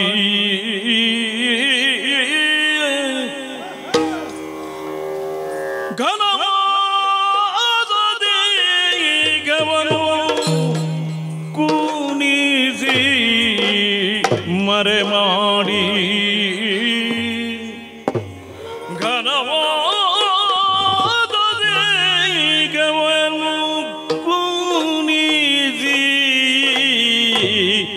ಮರೆ ಮಾಡಿ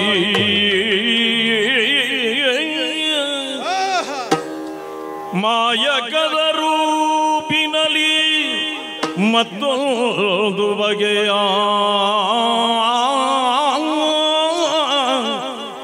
ಮಾಯಕದ ರೂಪಿನಲ್ಲಿ ಮತ್ತೊಂದು ಬಗೆಯ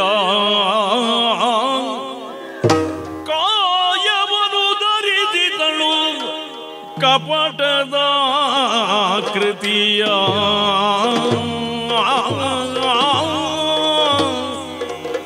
ಕಾಯವನ್ನು ಧರಿಸಿದಳು ಕಪಟದ ಕೃತಿಯ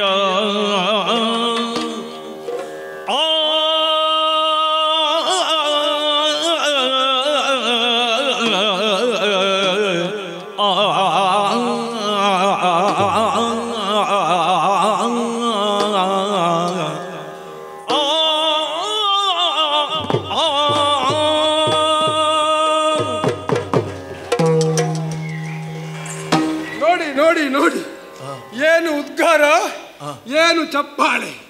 ಇದು ಯಾರಿಗೆ? ಆ ರಸಸ್ವಾದವನ್ನು ಮಾಡ್ತಾ ಇದ್ದಾರೆ. ಹಾಗಂತ ಹೇಳಿ ಅವನನ್ನು ಕಂಡಾಕ್ಷಣ ತಿನ್ನಬೇಕು ಅಂತ ಅವಸರದಿ ಹೊರಟವಳಿಗೆ ಈಗ ಅವಳನ್ನು ಹೇಗಾದ್ರೂ ಮಾಡಿ ಮದುವೆ ಆಗಬೇಕು ಅಂತ ಆಸೆ ಆಗ್ತಾ ಉಂಟು. ಹೌದಾ? ನನ್ನ ಗಂಡನನ್ನಾಗಿ ಮಾಡಿ ನನ್ನಂತಹ ಗುಹೆಯಲ್ಲಿ ಕುಳಿತು ಸ್ವಚ್ಛಂದವಾಗಿ ಅದೆಷ್ಟೋ ಸಮಯದವರೆಗೆ ಅವನ ಜೊತೆ ಬಾಳ್ವೆ ಮಾಡಬೇಕು, ಮಾತ್ರವಲ್ಲ ಅನೇಕ ಪುತ್ರರತ್ನವನ್ನು ಪಡೆಯಬೇಕು ಎಂಬ ಹಾಗೆ ಮನಸ್ಸಾಗಿದೆ. ಹಾಗೆ ಹೇಳಿ ಅವನ ಬಳಿ ಹೋದ್ರೆ ನನ್ನ ಈ ರೂಪವನ್ನು ನೋಡಿ ಅವನು ನಿಲ್ಲುವುದಕ್ಕೆ ಸಾಧ್ಯವಿಲ್ಲ. ಒಂದು ವೇಳೆ ನಿಂತರೂ ಅವ ಎದೆ ಹೊಡೆದು ಸತ್ತಾನೆ. ಹಾಗಾಗಿ ಏನು ಮಾಡೋಣ? ನೋಡಿ, ನಾವು ಯಾರು? ರಾಕ್ಷಸರು, ಕಾಮರೂಪಿಗಳು, ಅಣಿಮ ಮಹಿಮ ಗರಿಮ ಲಗಿಮ ಪ್ರಾಪ್ತಿ ಪ್ರಾಕಮ್ಯ ಈಶಿತ್ವ ವಶಿತ್ವ ಎಂಬ ಅಷ್ಟ ಸಿದ್ಧಿಗಳನ್ನು ಬಲ್ಲವರು. ಗುರುಗಳಂತಹ ಶುಕ್ರಾಚಾರ್ಯರ ಮೂಲಕ ನಾನೆಲ್ಲವನ್ನು ಕರಗತ ಮಾಡಿಕೊಂಡಿದ್ದಾರೆ. ಅದು ಹೇಗಾದರೂ ಮಾಡಿ ಮೋಸದಿಂದ ಕಪಟದಿಂದ ಅವನನ್ನು ಮದುವೆ ಆಗಬೇಕು. ವೇಷ ಮಾಡೋದಕ್ಕೆ ನಮಗೆ ಕಳಿಸಬೇಕಾ? ಯಾವ ವೇಷ, ಯಾವ ಕಾಲಕ್ಕೆ ಹೋಗಬೇಕು, ಹೇಗೆ ಬೇಕು ಎಲ್ಲವನ್ನು ತಿಳಿದಿದ್ದೇನೆ. ಆಂಗಿಕ, ವಾಚಿಕ, ಸಾತ್ವಿಕ, ಆಹಾರ್ಯ 4 ಪ್ರಕಾರಗಳನ್ನು ತಿಳಿದವು ನಾನು. ಕೆಲವರಿದ್ದಾರೆ ಮುಖವನ್ನು ಯಾರಿಗೋ ಕೊಡುವುದು, ಮುಖವರ್ಣಿಕೆ ಮಾಡಿ ನನ್ನದಂತೇಳಿ ಬಿಂಬಿಸುವುದು. ನಾವು ಹಾಗಲ್ಲ, ಎಲ್ಲವನ್ನೂ ನಾವೇ ಕರಗತ ಮಾಡಿಕೊಂಡಿದ್ದೇವೆ. ಹಾಗಾಗಿ ಚಂದವಾದ ಎಷ್ಟು ವರ್ಷ? ಒಂದು 16 ವರ್ಷ. ಷೋಡಶಿ ಪ್ರಾಯ. 16 ವರ್ಷದ ಹೆಣ್ಣಾಗಬೇಕು. ಹೇಗೆ ಕಾಣಬೇಕು? ಶಶಿಕಾಂತನ ಹಾಗೆ ಈ ಕಾರಣದಲ್ಲಿ ಕಾಣಬೇಕು. ಹಾಗಾಗಿ ಎಲ್ಲವನ್ನು ನಾನು ಹೇಳಿದ್ರೆ ಮತ್ತೆ ಅವರಿಗೆ ಹೇಳಲಿಕ್ಕಿಲ್ವಾ? ಹಾಗಾಗಿ ಇದು ನನ್ನ ರೂಪವನ್ನು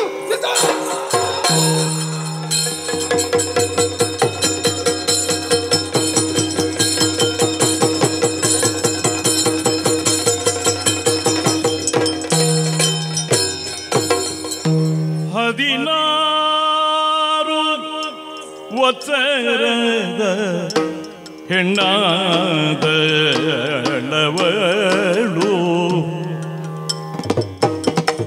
16 ವತ್ಸರದ ಹೆಣ್ಣಾದಳವಳು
ಮುದದಿಂದ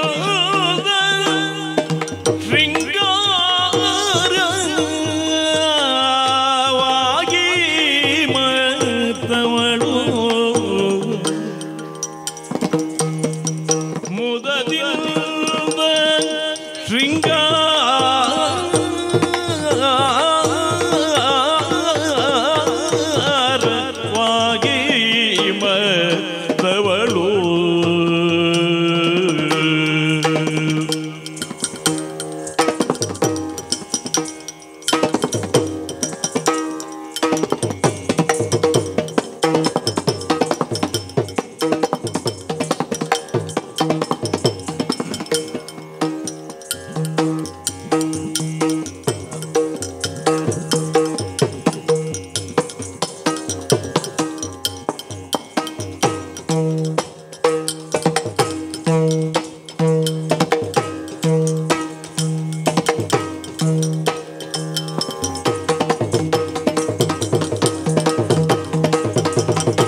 ಹದಿನಾರು ವತ್ಸರದ ಹೆಣ್ಣಾದಳವಳು ಮುದದಿಂದ ಶೃಂಗಾರವಾಗಿ ಮತ್ತವಳು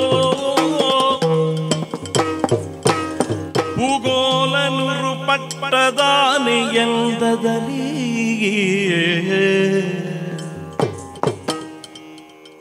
ಭೂಗೋಲನೂರು ಪಟ್ಟದಾನೆಯಂದದಲ್ಲಿ ಪಟ್ಟದಾನೆಯಂದದಲ್ಲಿ ಎಂದದಲ್ಲಿಯೇ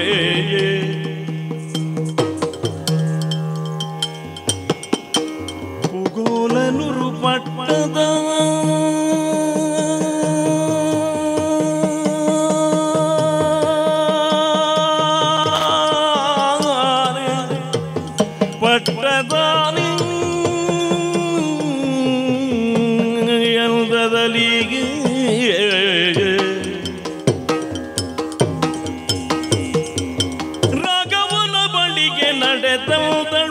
ರಾಗವನದೊಲವಿನಲಿ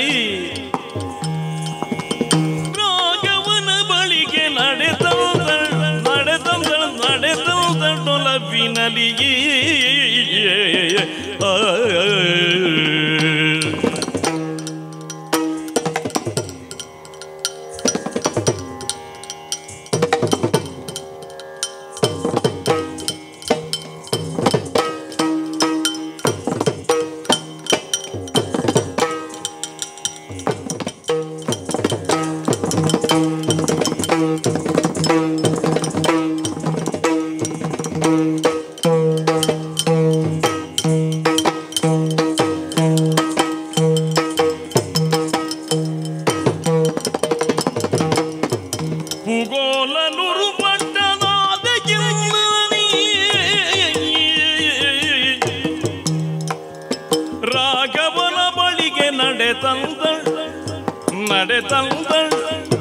ನಡೆತಂದಳೊಲವಿನಲಿ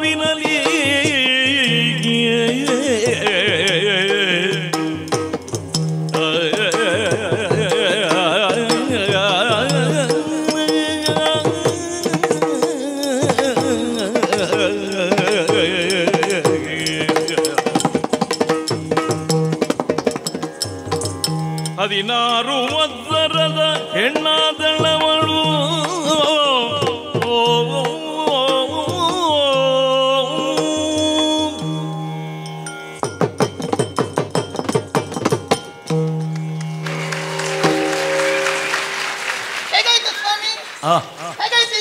ಚಂದ ಆಯ್ತು.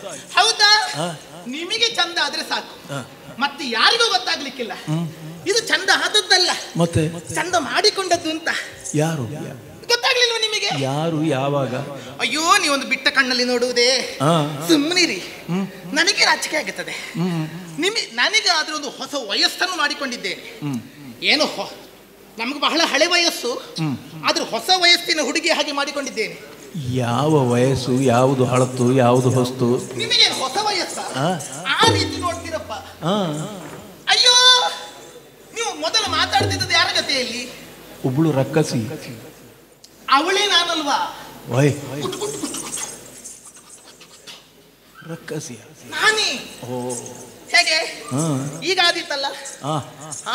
ಕಾಮರೂಪಿಗಳು ನಾವು. ಬೇಕಾದ ಹಾಗೆ ರೂಪವನ್ನು ಧರಿಸಿಕೊಳ್ಳುವಂತಹ ಚಾಕಚಕ್ಯತೆ ನಮ್ಮಲ್ಲುಂಟು. ಮಾಯಾವಿಗಳಾದಂತಹ ನಾವು ನೋಡಿ, ಎಣಿಸಿದ ಆ ಕ್ಷಣದಲ್ಲಿ ಘನವಾದ ದೇಹವನ್ನು ಕುಣಿಸಿ ಮರೆ ಮಾಡಿದ್ದೇನೆ. 16 ವರ್ಷದ ಹೆಣ್ಣಿನ ಹಾಗಾಗಿದ್ದೇನೆ. ತೆಳ್ಳಗೆ ತಳುಕುವ ಬಳುಕುವ ಹುಡುಗಿ ಹಾಗಾಗ್ಲಿಲ್ವ ನಾನು? ಎಂತ ಏನೀಗ ನಾನು ತೆಳ್ಳಗೆ ತಳುಕ್ತಾ ಬಳಸ್ತಾ ಇಲ್ವಾ? ಹೌದಪ್ಪ, ಮೊದಲನಿಗಿಂತ ತೆಳ್ಳಗಿದ್ದೇನೆ ಇಲ್ವಾ? ನೀವು ಅದು ಯೋಚನೆ ಮಾಡಿ. ಉಳಿದವರಿಗಿಂತ ಇವಳು ತೆಳ್ಳಗಲ್ಲ, ಉಳಿದವರಿಗಿಂತ ದಪ್ಪಂತ ಯೋಚನೆ ಮಾಡಬೇಡಿ. ಆ ಮೊದಲನೇವಳಿಗಿಂತ ನಾನೀಗ ಸರಿದ್ದೇನೆ ಇಲ್ವಾ? ಹೌದಪ್ಪ, ಅದು ಬೇಕಾದದ್ದು. ಅಲ್ಲದಿದ್ರೆ ಅಷ್ಟೆಲ್ಲ ನಾವೆಲ್ಲ ಎಣಿಸಿಕೊಂಡ್ರೆ ಮಾನಸಿಕ ಆಗುದಿಲ್ಲ ಸ್ವಾಮಿ. ಸುಮ್ಮನೆ ನೀವು ಅದಲ್ಲ ನೋಡಿ. ಆ ಕಡೆ ಇಲ್ಲಿದ್ದಂತ ಚಂದದ ಪುರುಷ, ಅವನ ಬಳಿಗೆ ಹೋಗಬೇಕು, ಮನದ ಆಲೋಚನೆಗಳನ್ನೆಲ್ಲವನ್ನು ಈಡೇರಿಸಿಕೊಳ್ಳಬೇಕೆಂದು ಈ ರೂಪವನ್ನು ಮಾಡಿಕೊಂಡದ್ದು. 16 ವರ್ಷವೇ ಯಾಕೆ ಗೊತ್ತಾ? ಯಾಕೆ? ಈ 16ರಲ್ಲಿ ದೇಹದಲ್ಲಿ ಹೊಸ ಹೊಸತು ಎದ್ದು ಕಾಣುವುದು, ಮನಸ್ಸಿನಲ್ಲಿ ಹೊಸ ಹೊಸ ಬಯಕೆಗಳು ಮೂಡಿ ಬರುವುದು. ಆದ್ದರಿಂದಲೇ ತುಂಬು ಯೌವನ ಅಂತ ಹೇಳುವುದು. ಹೌದೌದು, 16 ವರ್ಷ ಪ್ರಾಯದಲ್ಲಿ ಕತ್ತೆಯೂ ಚಂದ ಕಾಣುತ್ತದಂತೆ. ಅದೆಂಥದ್ದು? ಕತ್ತೆ ಚಂದ ಕಾಣುವುದಲ್ಲ ಸ್ವಾಮಿ, ನಮ್ಮ ಕಣ್ಣಿಗೆ ಆ ವಯಸ್ಸಲ್ಲಿ ಎಲ್ಲವೂ ಚಂದ ಕಾಣುತ್ತದೆ ಅಂತ. ನಮ್ಮ ವಯಸ್ಸದ ದೋಷ, ಅದು ಚಂದ ಕಾಣುವುದಲ್ಲ. ಇಲ್ಲಿಯೂ ಹಾಗೆ. ಆದ್ರಿಂದ 16ರ ವಯಸ್ಸು ಹೌದೇ, ಬೇಕಾದಂತಹ ಅಲಂಕಾರಗಳನ್ನು ಮಾಡಿಕೊಂಡದ್ದು ಸತ್ಯವೇ. ಆದ್ರೊಂದು ನಮಗೆ ಯಾರು, ನಮ್ಮ ಸ್ವರ ಅಂದ್ರೆ ನಿಮಗೆ ಗೊತ್ತಲ್ಲ ನಿಮಗೆ? ಹೌದಪ್ಪ, ಹೌದು. ನಿಮ್ಮದೆಷ್ಟು ಕೋಮಲವಾದಂತಹ ಮೃದು ಧ್ವನಿಯೋ, ನಮ್ಮದಷ್ಟೇ ಕರ್ಕಶ. ಕೇಳಿದ್ದೇನೆ ಅಲ್ವಾ? ಹೌದು. ಆದ್ರೆ ಈಗ ಹೇಗೆಂಟ ನನ್ನ ಸ್ವರ ಸ್ವಲ್ಪ ನಿಮ್ಮ ಹತ್ತಿರ ಆದ್ರೂ ಬರ್ತದ. ನಿಮ್ಮಷ್ಟು ಆಗ್ಲಿಕ್ಕೆ ಇಲ್ಲ, ಯಾರಿಗೂ ಆಗ್ಲಿಕ್ಕಿಲ್ಲ. ನಿಮ್ಮ ಹತ್ತಿರ ಆದ್ರೂ ಬಂದಿತ್ತು. ಯಾಕೆ ಬಂತು? ನಾನು 2 ಕೋಗಿಲೆ ತಿಂದಿದ್ದೇನೆ. ಮತ್ತೆ ನೀವು ಹೇಳುದಿಲ್ವ ಪಂಚಮದ ಇಂಚರದ ಕೋಗಿಲೆ ಅಂತ ಹೇಳುದಿಲ್ವಾ? ಕೋಗಿಲೆ ಚೆನ್ನಾಗಿ ಹಾಡುತ್ತದ ಇಲ್ವಾ? ಅಂದ್ರೆ ಕೂಗುತ್ತದ ಇಲ್ವಾ? ಅದು ಪಂಚಮದ ಧ್ವನಿ. ಹೌದು. ಅದಕ್ಕೆ 2 ಕೋಗಿಲೆಯ ಕುತ್ತಿಗೆ ಮುರಿದಿದ್ದು ನೋಡಿ, ಸ್ವರ ಬರ್ಲಿಕ್ಕಿಲ್ವಾಗ? ಆದ್ರಿಂದ ಬಂದದ್ದು. ಹೇಳುದಿಲ್ವಾ, ತಿಂದ ಆಹಾರದ ಗುಣದಿಂದಲಾಗಿ ಬುದ್ಧಿಯಲ್ಲಿ ಬದಲಾವಣೆ ಆಗುತ್ತದೆ ಅಲ್ವಾ? ಹೇಳ್ತಾರ ಇಲ್ವಾ? ಹಾಗಾದ್ರೆ ಯಾಕೆ ಕೋಗಿಲೆ ತಿಂದ ಸ್ವರ ಸರಿಯಾಗಿ? ನನ್ನ ಸ್ವರ ಸರಿಯಾಗಿದೆ. ನಾಳೆ ಯಾರಿಗಾದ್ರೂ ಒಳ್ಳೆ ಸ್ವರ ಬೇಕಾ? ಕೋಗಿಲೆ ತಿನ್ನಿ. ಕೋಳಿ ತಿನ್ನಬಾರದು. ಕೋಳಿ ತಿಂದರೆ ಅದು ಕರ್ಕಶ ಆಗುತ್ತದೆ. ಆದ್ರಿಂದಲಾಗಿ ಚಂದದ ಸ್ವರ ಮಾಡಿಕೊಂಡಿದ್ದೇನೆ. ಇನ್ನು ಮಾತಿನ ನೈಪುಣ್ಯತೆ ಬೇಕು. ಅವ ಆ ಕಡೆಯಿಂದ ಬಂದವ, ಅವನು ಅದು ಆರ್ಷೆಯ ಪದ್ಧತಿಯಿಂದ ಬದುಕಿದವನು, ಅವನು ಉತ್ತರದವನು. ಅವನ ಜೊತೆಲಿ ವ್ಯವಹರಿಸಬೇಕು ಅಂತ ನನಗೆ ಮಾತು ಬರಬೇಕಾ ಬೇಡವಾ? ಹೌದಪ್ಪ. ನಾನು ದಿವಸ ಈ ಕಡೆ ದಾರಿಯಲ್ಲಿ ಬರುವಾಗ ಒಂದೆರಡು ಜನ ಋಷಿಗಳು ಬಹಳ ವಟ ವಟ ವಟ ವಟ ಹೇಳ್ತಿದ್ರು, ಮಂತ್ರ ಹೇಳ್ತಿದ್ರು. ಒಬ್ಬ ಋಷಿಯು ಹುಡುಗನನ್ನು ಹಾರಿಸಿದೆ, ಅವನನ್ನು ತಿಂದೆ. ಅವ ಕಲ್ತದ್ದು ನನಗೆ ಬರೋದಿಲ್ವಾ? ಹಾಗಾಗಿ ಮಾತಿನ ಜಾಣತನವನ್ನು ಇಟ್ಟುಕೊಂಡಿದ್ದೇನೆ, ಬೇಕಾದಂಥ ಸ್ವರಭಾರವನ್ನು ಉಳ್ಳವಳಾಗಿದ್ದೇನೆ. ಮನಸ್ಸಿನಲ್ಲಿ ಪುಟಿದೇಳುತ್ತಾ ಉಂಟು ಬಯಕೆಗಳೆಲ್ಲವೂ ಕೂಡ. ತಡೆಯಾಕೆ ಅವನ ಬಳಿಗಾಗಿ ಹೋಗುತ್ತೇನೆ, ಚಂದದಲ್ಲಿ ಮಾತಾಡಿಸುತ್ತೇನೆ. ಆ ಬಳಿಕ ಅವನನ್ನು ಕೂಡಿ ಬೇಕಾದನ್ನು ಹೊಂದಿಕೊಳ್ಳುತ್ತೇನೆ, ಬೇಕಾದನ್ನು ಹೊಂದಿಕೊಳ್ಳುತ್ತೇನೆ.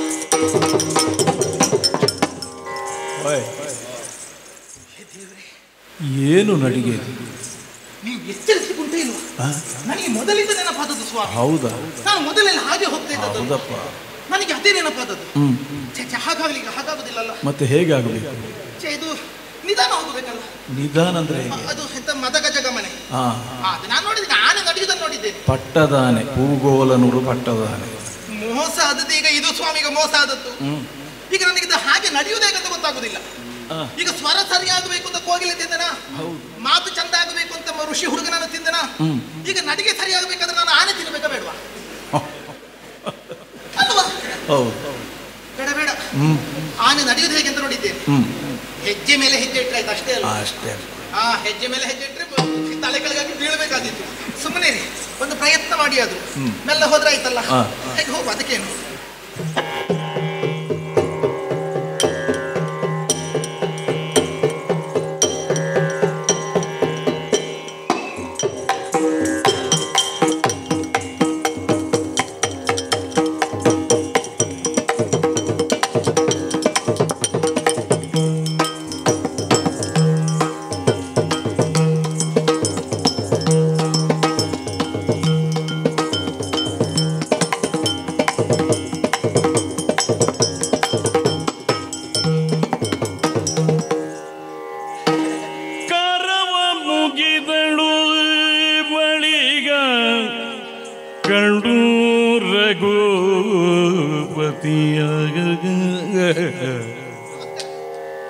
ಕರವ ಮುಗಿದಳು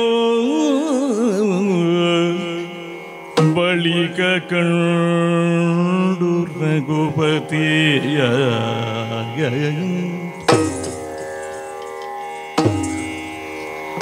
ಅರುಹಿದಳು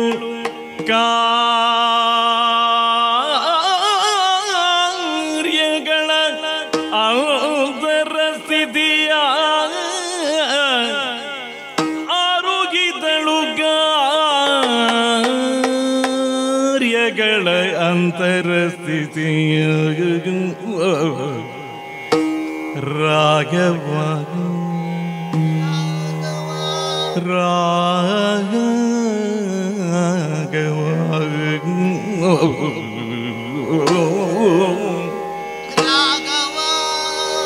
ನರಪತೆ ಶೃಣು ಮಮ ವಚನಂ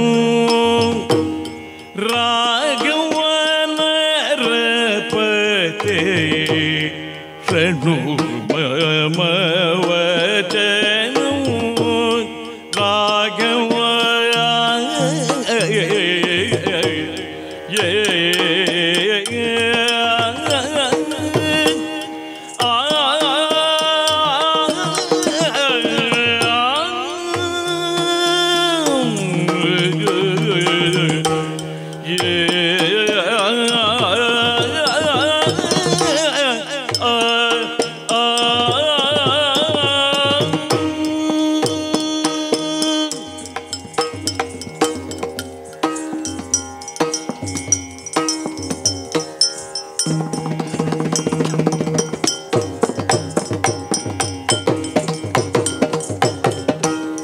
ರಾಘವ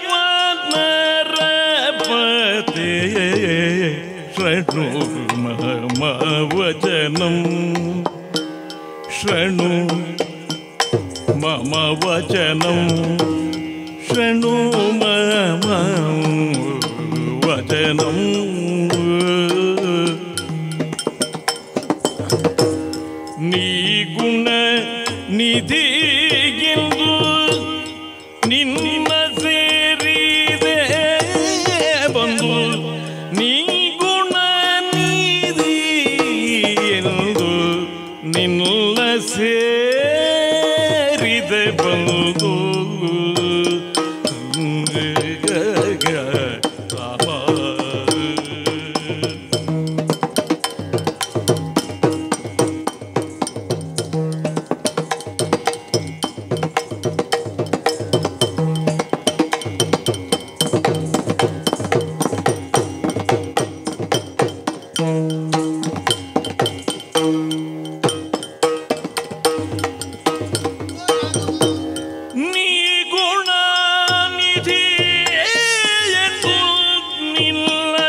ಎಲ್ಲ ಸೇರಿದೆ ಬಂತು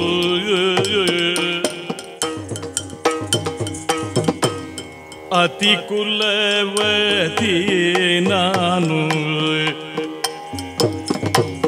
ಅತಿ ಕುಲವತಿಗೆ ನಾನು ಪೃಥ್ವಿ ಪಾಲಕ ನೀನು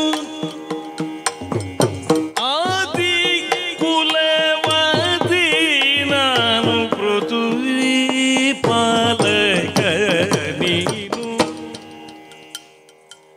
ಅತಿ ಕುಲವತಿ ನಾನು ಪೃಥ್ವಿ ಪಾಲಕ ನೀನು ಅತಿ ಕುಲವತಿ ನಾನು ಪೃಥ್ವಿ ಪಾಲಕ ನೀನು ಅತಿ ಕುಲವತಿ ನಾನು ಪೃಥ್ವಿ ಪಾಲಕ ನೀನು ರತಿ ದೇವಿಗೆ ನಾನು ಮನುಮತ ನೀನು ರತಿ ದೇವಿಗೆ ನಾನು ರತಿ ದೇವಿ ಗೆಣೆ ನಾನು ರತಿ ದೇವಿ ಗೆಣೆ ನಾನು ಮನುಮತ ನೀನು ರಾಘವ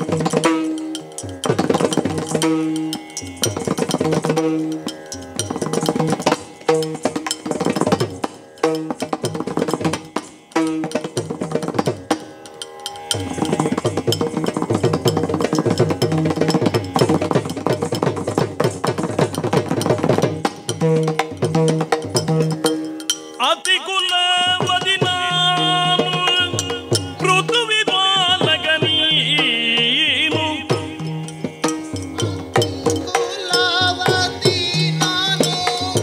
ಪೃಥ್ವಿ ಪಾಲಕ ನೀನು ರತಿ ದೇವಿಗೆ ನಾನು ಮನುಮತ ನೀನು ಗೆಣೆ ನಾನು ಮನುಮತ ನೀನು ರತಿ ದೇವಿ ಗೆಣೆ ನಾನು ಮನುಮತ ನೀನು ರಾಘವ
ಕುಲವತಿ ನಾನು ಪೃಥ್ವಿ ಪಾಲಕ ನೀನು ರತಿದೇವಿಗೆ ನಾನು ಮನುಮತ ನೀನು ರಾಘವ ನರಪತೆ ಶೃಣು ಶೃಣು ಶೃಣು ಮಮ ವಚನಂ ರಾಘವ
ರಕ್ಕಸಿ ಆರ್ಭಟ ಕೇಳ್ತದೆ ಅಂತ. ಹೌದು ಸ್ವಾಮಿ.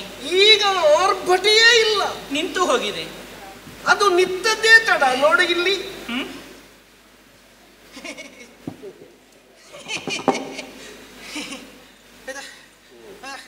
ಆರ್ಭಟ ಆರ್ಭಟ ಆರ್ಭಟ ಅದು ಆರ್ಭಟ ಇಲ್ಲದೆ ಅದು ಪ್ರಾರಂಭವೇ ಆಗುದಿಲ್ಲ. ಹೌದು, ಅಲ್ಲ ಆರ್ಭಟ ಇಲ್ಲದೆ ಪ್ರವೇಶವೇ ಆಗುದಿಲ್ಲ. ಅದು ರಕ್ಕಸರದ್ದು. ಇದು ನನಗೂ ಕೇಳಿತು. ಇವಳು ಹೇಳಿದ್ರು ಅದು ರಕ್ಕಸ ಅಲ್ಲ ರಕ್ಕಸಿ ಅಂತ. ಅದು ಗೊತ್ತಾಯ್ತಲ್ಲ. ಅದು ಹೆಣ್ಣಿಗೆ ಹೆಣ್ಣಿನ ಸ್ವರ ಗೊತ್ತಾಗುದಲ್ವಾ? ಹೌದೌದು, ಅಲ್ಲ ನನಗೂ ಕೇಳಿತು ಅಂತ. ಹೌದಾ? ನನ್ನ ಹತ್ತಿರದಲ್ಲೇ ಬಂತು ಅಂತ ಅನಿಸಿತು. ಹೌದಾ? ಹೌದಪ್ಪ. ನಿನ್ನನೇನೂ ಮಾಡ್ಲಿಲ್ಲಲ್ಲ? ಏನು ತಪ್ಪಿಸಿತು. ಬಹುಶಃ ನಿನ್ನ ಪರಿಚಯ ಇರಬೇಕು ಅವಳಿಗೆ. ಗೊತ್ತಿಲ್ಲ ಇರ್ಲಿ, ಗೊತ್ತಿಲ್ಲ ಪರಿಚಯ. ಹೊರಗಿಂದಲೇ ಇರ್ಲಿಕ್ಕಿಲ್ಲ. ಇದು ರಾಘವ ನೀನೆ. ರಾಮ ಅಂತ ಸಾಮಾನ್ಯ ಹೇಳುವುದು ಅದು ವಂಶವನ್ನು ಉದ್ದೇಶಿಸಿ. ನಮ್ಮ ವಂಶದಲ್ಲಿ ರಾಘವ ರಘು ಎನ್ನುವ ಒಬ್ಬ ಆಗಿ ಹೋಗಿದ್ದಾನೆ. ಆದ್ರಿಂದ ರಾಘವ ನರಪತೆ ಶೃಣು ಮಮ ವಚನಂ ಕಿಂ ತವ ವಚನಂ. ಎಂತದ್ದು ಹಾಗಾದ್ರೆ? ಏನು ನಿನ್ನ ಮಾತು? ಮುಂದುವರಿಸು. ಅದು ಮುಂದುವರಿಸಿ ಗೊತ್ತಿಲ್ಲ ನನಗೆ. ಆರಂಭ ಮಾಡ್ಲಿಕ್ಕೆ ಮಾತ್ರ ಗೊತ್ತಿರುವುದಾ? ಅದು ನನಗೆ ನಾನು ಇಷ್ಟು ಮಾತ್ರ ಬಾಯಿಪಾಠ ಮಾಡಿಕೊಂಡು ಬಂದದ್ದು. ಹೇಳಿದ್ರು ಎಷ್ಟು ಇದು ಈ ಪ್ರಸಂಗದಲ್ಲಿ ಇಷ್ಟು ಬಂದ್ರೆ ಇದು ನಿಮ್ಮದು ಸಾಕು ಅಂತ ಹೇಳಿ. ಎಷ್ಟು ಬಂದ್ರೆ? ಅದೇ ರಾಘವ ನರಪತೆ ಶೃಣು ಮಮ ವಚನಂ ಅಷ್ಟು ಅದು ಬೇಕೇ ಬೇಕಂತೆ. ಓ ಏನಿಲ್ಲ, ಕ್ಷತ್ರಿಯರಾದಂತಹ ನಮ್ಮಲ್ಲಿ ಮಾತಾಡುವಾಗ ಆ ದೇವ ಭಾಷೆಯಲ್ಲಿ ಮಾತಾಡಬಹುದು, ಮಾತಾಡಬಾರದು ಅಂತಲ್ಲ. ಅಂದ್ರೆ ಇದು ನನಗೆ ಸರಿ ಗೊತ್ತಿಲ್ಲ ಈ ಭಾಷೆ. ಅದು ಯಾಕೆ? ಇದು ನನ್ನ ಅಪ್ಪನ ಭಾಷೆ. ಅಪ್ಪನ ಭಾಷೆ? ಇದು ನನ್ನ ಅಪ್ಪನ ಭಾಷೆ. ಹಾಗಾದ್ರೆ ನಿನ್ನ ಅಮ್ಮನಿಗೆ ಭಾಷೆ ಬೇರೆಯಾ? ಅಮ್ಮನಿಗೆ ಸರಿ ಭಾಷೆ ಇಲ್ಲ. ಅದು ಯಾವಳವಳು ನಿನ್ನ ಅಮ್ಮ? ಸರಿ ಭಾಷೆ ಇಲ್ಲದೆ ಇದ್ದವಳು ಅಲ್ಲ. ಹಾಗಲ್ಲ ಯಾವ ಭಾಷೆಯಲ್ಲಾದ್ರೂ ಮಾತಾಡಬಲ್ಲಳು ನಿನ್ನ ಅಮ್ಮನ. ಅಮ್ಮ. ಅದು ಹಾಗೆ ತುಂಬಾ ಭಾಷೆಯಲ್ಲಿ ಮಾತಾಡುವವರಿಗೆ ಕೆಲವು ಸಲ ಅರ್ಧ ಮಾತಾಡಿ ಆಗುವಾಗ ಮತ್ತೊಂದು ಭಾಷೆ ನೆನಪಾಗ. ಹಾಗೆ ಈ ಕೆಲವು ಪ್ರದೇಶದಲ್ಲಿ ಇದ್ದವರೆಲ್ಲ ಊರಿಗೆ ಬಂದ್ರೆ ಮತ್ತೆ ಅವರ ಭಾಷೆಯೇ ಬೇರೆ. ಹಾಗೆ ಇಲ್ಲಿದ್ದವರಿಗೆ ಅರ್ಥ ಆಗುದಿಲ್ಲ ಅದೇನು. ಹೌದೌದು. ಇದು ಅಂದ್ರೆ ಇದು ನನ್ನ ಅಪ್ಪನ ಭಾಷೆ. ಅಂದ್ರೆ ನನ್ನಪ್ಪ ಶುದ್ಧ ಬ್ರಾಹ್ಮಣ. ನೀನ್ ಪೆಟ್ಟು ತಿಂತಿ ಮಾತ್ರ. ಎಂತದಕ್ಕೆ? ಅಶುದ್ಧ ಬ್ರಾಹ್ಮಣ ಅಂದ್ರೆ ಅಶುದ್ಧ ಬ್ರಾಹ್ಮಣರು ಬೇರೆ ಇದ್ದಾರೆ ಅಂತ ಅರ್ಥವ? ನಾನೆಲ್ಲಿ ಹೇಳಿದೆ? ಮತ್ತೆ ನನ್ನ ಅಪ್ಪ ಶುದ್ಧ ಬ್ರಾಹ್ಮಣ ಹಾಗೆ ಅಲ್ಲಿ ಕೊಡು. ನನ್ನ ಅಪ್ಪ ಬ್ರಾಹ್ಮಣ ಅಲ್ಲ. ನನ್ನಪ್ಪ ಶುದ್ಧ ಬ್ರಾಹ್ಮಣ. ಅದು ಯಾಕೆ? ಯಾಕಂದ್ರೆ ಅಮ್ಮ ಬ್ರಾಹ್ಮಣತೆ ಅಲ್ಲ. ಈಗ ಅಮ್ಮನೂ ಬ್ರಾಹ್ಮಣತೆ ಆಗಿದ್ರೆ ಅಪ್ಪನೂ ಬ್ರಾಹ್ಮಣ ಆಗಿದ್ರೆ ಸರಿ, ಬ್ರಾಹ್ಮಣರ ವಂಶ ಅಂತ. ನಮ್ಮ ಅಮ್ಮ ರಾಕ್ಷಸಿಯ ವಂಶದವರು. ಮತ್ತೆ ಬಿಡು, ನಿನ್ನ ಅಮ್ಮ ರಾಕ್ಷಸಿ. ಹೌದು. ರಾಕ್ಷಸಿಯನ್ನು ಮದುವೆಯಾದ ಬ್ರಾಹ್ಮಣ ಎಂತವ ಅಂತ ನನಗೆ ಇನ್ನೂ ಹೇಳಿಕೊಡ್ಬೇಕು ಅಂತ ಇಲ್ಲ. ಅದು ಶುದ್ಧವೇ, ಶುದ್ಧ ಬ್ರಾಹ್ಮಣ. ಹೌದು. ಹಾಗಾಗಿ ಇದು ನನ್ನ ಅಪ್ಪ ಬ್ರಾಹ್ಮಣ, ಅಮ್ಮ ರಾಕ್ಷಸಿ. ನನಗೆ ಹಾಗಾಗಿ ಆ ಭಾಷೆ ಸ್ವಲ್ಪ ಸ್ವಲ್ಪ ಬರ್ತದೆ. ಒಟ್ಟಿನಲ್ಲಿ ನಿನ್ನನ್ನು ಹೇಳುವುದಿದ್ರೆ ಬ್ರಹ್ಮ ರಾಕ್ಷಸಿ. ಯಾರು ಬ್ರಹ್ಮ ರಾಕ್ಷಸಿ? ಯಾರು? ಹಾಗಲ್ವಾ ಒಂದು ಜೋಡಣೆ ಮಾಡುವುದಂದ್ರೆ? ಹಾಗಲ್ವಾ? ಅಪ್ಪ ಬ್ರಾಹ್ಮಣ, ಅಮ್ಮ ರಕ್ಕಸಿ, ಬ್ರಾಹ್ಮಣ ಮತ್ತೆ ರಕ್ಕಸಿ ಒಟ್ಟು ಸೇರಿದಾಗ ಉಂಟಾಗುವುದು ಬ್ರಹ್ಮ ರಕ್ಕಸಿ. ಇಲ್ಲ.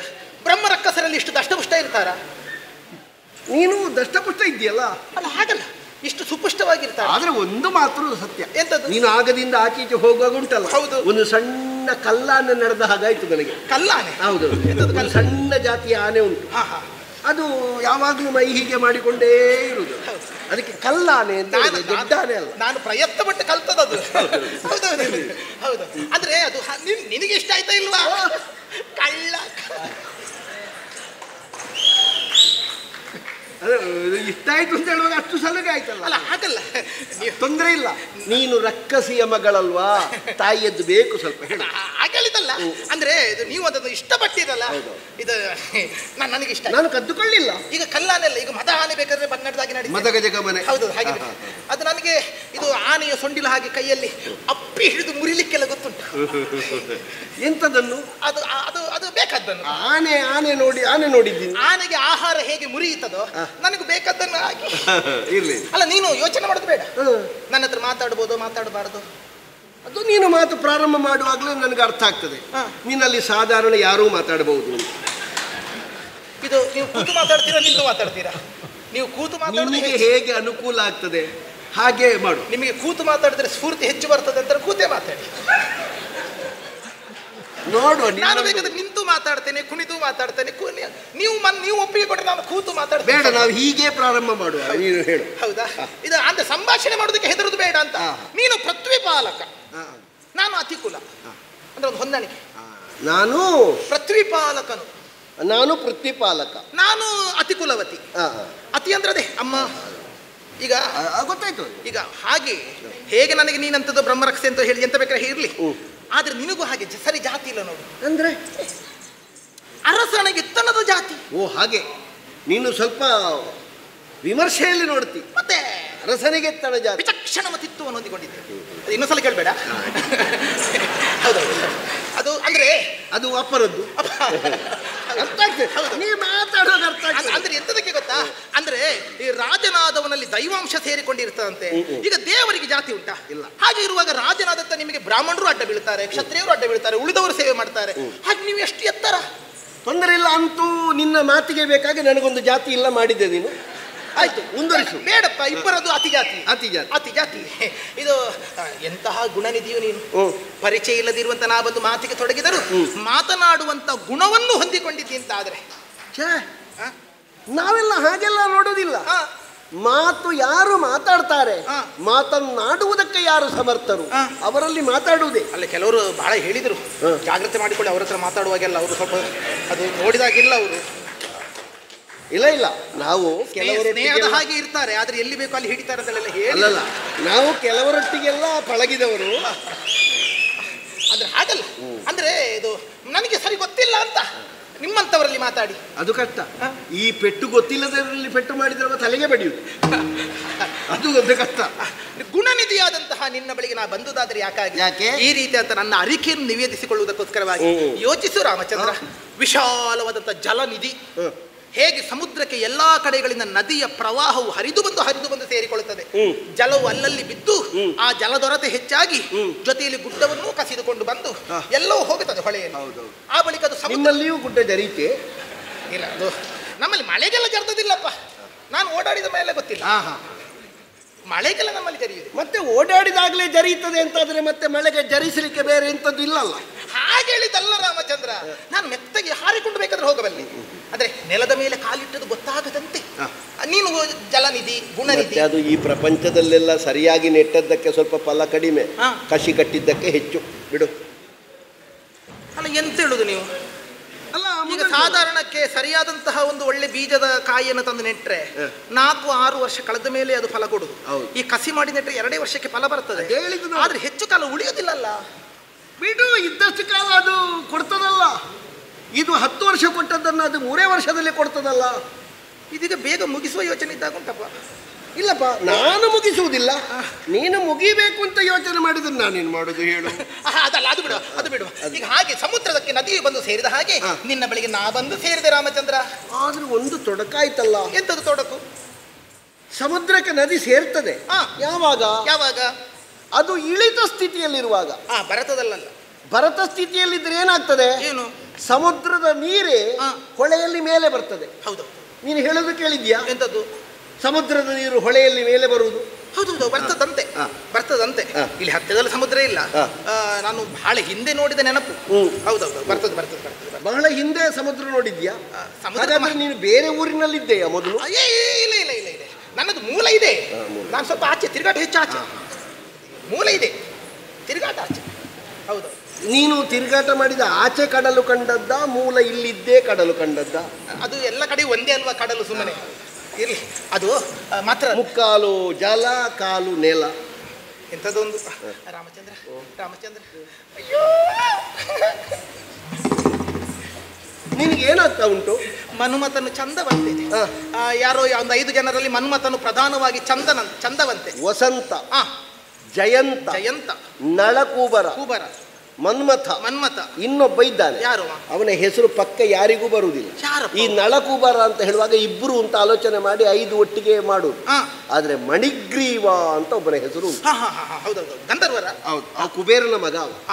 ಹಾಗೆ 5 ನಮ್ಮವನೇ. ಯಾರು? ಅದೇ ಚಂದದಲ್ಲಿ ನಮ್ಮ ಹಾಗೆ. ನೀನು ಕುಬೇರನ ಮಗ ಅಂತ ಹೇಳುವಾಗ ನಮ್ಮವನೇ ಅಂತ ಹೇಳಿದಿ? ಅಲ್ಲ ಸಂಬಂಧದಲ್ಲಿ ಅಂತ ಹೇಳಿದ್ದಲ್ಲ. ನಮ್ಮ ದೊಡ್ಡಪ್ಪನ ಚಿಕ್ಕಪ್ಪನ ತಮ್ಮನ ಮಗ ಅಂತ ಎಣಿಸಿದಾಗ ಹಾಗೆ ನಮ್ಮವನೇ ಅಂತ ಹೇಳಿದ. ಅಲ್ಲ ಅಲ್ಲ ಅಂದ್ರೆ ಚಂದದಲ್ಲಿ ನಮ್ಮ ಹಾಗೆ ಅಂತ. ನೀನು ಹಾಗೆ. ನಾನು ಮನ್ಮಥನನ್ನು ನೋಡ್ಲಿಲ್ಲ, ನಿನ್ನನ್ನು ನೋಡಿದ ಮೇಲೆ ಮನ್ಮಥನನ್ನು ನೋಡುವುದು ಬೇಡ. ಅದು ಯಾಕೆ? ನೀನೇ ಮನ್ಮಥನಂತೆ. ಒಂದು ರೂಪಕ್ಕೆ ಹೋಲಿಕೆ ಸಾದೃಶ್ಯವಾಗಿ ನನ್ನನ್ನು ಮನ್ಮಥನ ಹಾಗೆ ನೀನು ಕಂಡಿದ್ದೀಯ. ನೀನು ಮನ್ಮಥನೇ. ಅಯ್ಯೋ ನಿನ್ನ ಮುಂಗುರುಳೆ. ಬ್ರಹ್ಮದೇವನು ತನ್ನ ಸೌಂದರ್ಯದ ರಸದಲ್ಲಿ ತನ್ನ ಕೈಯ ಬೆರಳುಗಳನ್ನು ಹತ್ತಿ ತನ್ನ ಹೆಬ್ಬೆರಳನ್ನು ನಿಮ್ಮಲ್ಲಿ ಮಿದಿದು ತುಂಬಿಸಿದ ಹಾಗೆ. ಎಷ್ಟು ಚಂದದ ಮುಂಗುರುಳದು. ನಾನು ನಾನು ನೀನು ನಾನು ನಿನ್ನ ಮುಂಗುರುಳು ಸಾಧಾರಣ ಹಾಗೆ ಉಂಟು. ಇದು ನಾನು ಈ ಜೋರು ಮಳೆ ಬಂದ್ರೆ ಮಾರನೇ ದಿವಸ ಕಸ ಕಡ್ಡಿಗಳೆಲ್ಲ ಒಟ್ಟು ಸೇರ್ತದಲ್ಲ ಅಂಗಳದ ಬದಿಯಲ್ಲಿ, ಹಾಗೆ ನಿನ್ನ ಮುಂಗುರುಳು ಬಹಳ ಚಂದ ಉಂಟು. ಸುಮ್ಮನಿದೆ, ಹಾಗೆಲ್ಲ ಹೇಳಲಿಕ್ಕಿಲ್ಲ. ಅದ ಸುಳಿ ಸುಳಿಯಾಗಿದ್ದಾಗೆ ಅದಲ್ಲ. ಅದು ಇದು ನಾನು ರತಿಯಂತೆ. ನನ್ನನ್ನು ಉಳಿದವರೆಲ್ಲ ನೋಡಿದವರು ಹೇಳಿದ್ರು ಏನಂತ, ಅಕ್ಕೋರತಿ ಅಕ್ಕೋರತಿ ಅಕ್ಕೋರತಿ ಅಂತ ಹೇಳಿರ್ಬೋದು. ಬಹುಶಃ ಅವರಿಗೆ ಅರ್ಥ ಆಗಿದೆ. ಎಂತದ್ದು? ಅದೇ ಕೊರತಿ. ಹಾಗಲ್ಲ, ಅಕೋರತಿ ಅಕೋರತಿ ಅಕೋ ಇದು ಅಗೋರತಿ. ಅದು ಅವಸರದಲ್ಲಿ ಹಾಗೆ ಗೋರರತಿ. ಅಲ್ಲಲ್ಲ, ಗೊರ್ರತಿ ಅಲ್ಲ. ನಾನು ರತಿಯಂತೆ, ನೀನು ಮನ್ಮಥನೇ ಇದ್ದೀ ರಾಮಚಂದ್ರ. ಕಷ್ಟ ಆಗ್ತದೆ ಅದು, ಅದು ಒಟ್ಟಿಗೆ ಹೊಂದಾಣಿಕೆ ಆಗುದಿಲ್ಲ. ಮನ್ಮಥನಿಗೆ ರತಿಯಂತೆ ಇದ್ದವಳಾಗ್ತದ? ಮನ್ಮಥನಿಗೆ ರತಿಯೇ ಆಗಬೇಕು. ಹಾಗುಂಟಾ? ಮತ್ತೆ ಹಾಗಿಲ್ವಾ? ಇದು ನನ್ನನ್ನು ಮನ್ಮಥನಂತೆ ಅಂತ ಹೇಳಿದ್ರೆ ಸರಿ. ನಾನು ಸಾಕ್ಷಾತ್ ಮನ್ಮಥನಾದ್ರೆ ನನಗೆ ರತಿ ಅಂತದ್ದೇ ಆಗುದಿಲ್ಲ, ರತಿಯೇ ಆಗಬೇಕು. ರತಿಯಾಗಬೇಕಾ? ಹೌದು. ಬಿಡು, ನೀನು ಎಲ್ಲೆಲ್ಲಿ ನೋಡಿ ಮಾತಾಡ್ತೀಯಪ್ಪ. ನಾನು ಬೇರೆ ಎಲ್ಲಿ ನೋಡುದು? ನೀ ಸುಮ್ಮನೆ ಎಲ್ಲೆಲ್ಲಿ ಅಂತ ನೋಡುದು ನೀನು. ನನ್ನ ಕಣ್ಣು ನೋಡಬಾರ್ದು ನೀನು. ಏನು ಕಣ್ಣೇನುಂಟು? ಸರಸಿಜಾಂಬಕಿ ನಾನು ತರಣಿ ಪ್ರಕಾಶ ನೀನು.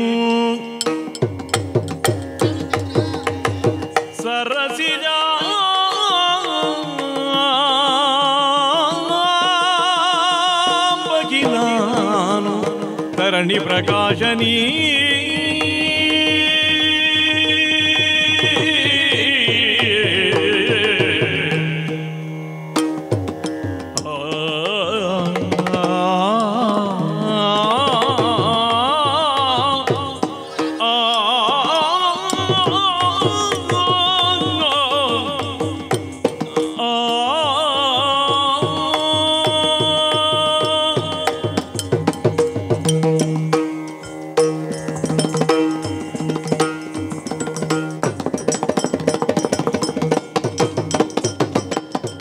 ಸರಸಿಜಾಂಬಕಿ ನಾನು ತರಣಿ ಪ್ರಕಾಶ ನೀನು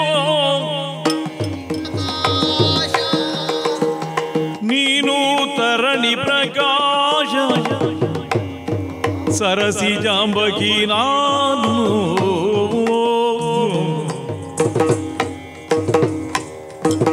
ವರಬಿಂಬಾಧರೆ ನಾನು ಅರಗಿಣಿ ನೀನು. ವರಬಿಂಬಾಧರೆ ನಾನು ಅರಗಿಣಿ ನೀನು. ವರಬಿಂಬಾಧರೆ ನಾನು ಅರಗಿಣಿ ನೀನು.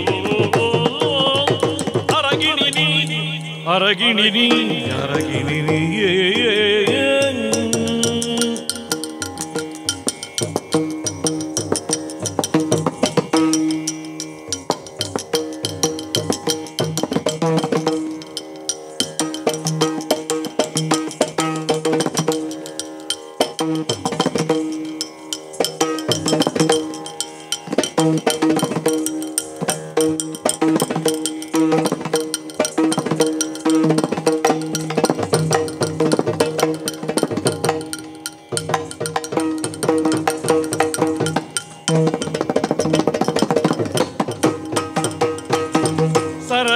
ಜಪಕಿ ನಾನು ತರಡಿ ಪ್ರಜ್ಞಾಯನಿ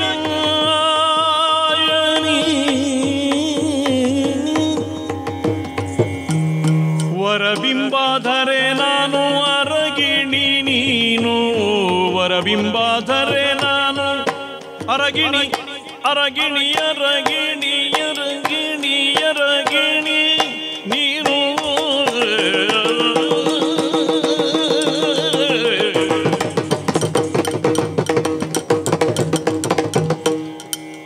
ವರಬಿಂಬಾಧರೆ ನಾನು ಅರಗಿಣಿ ನೀನು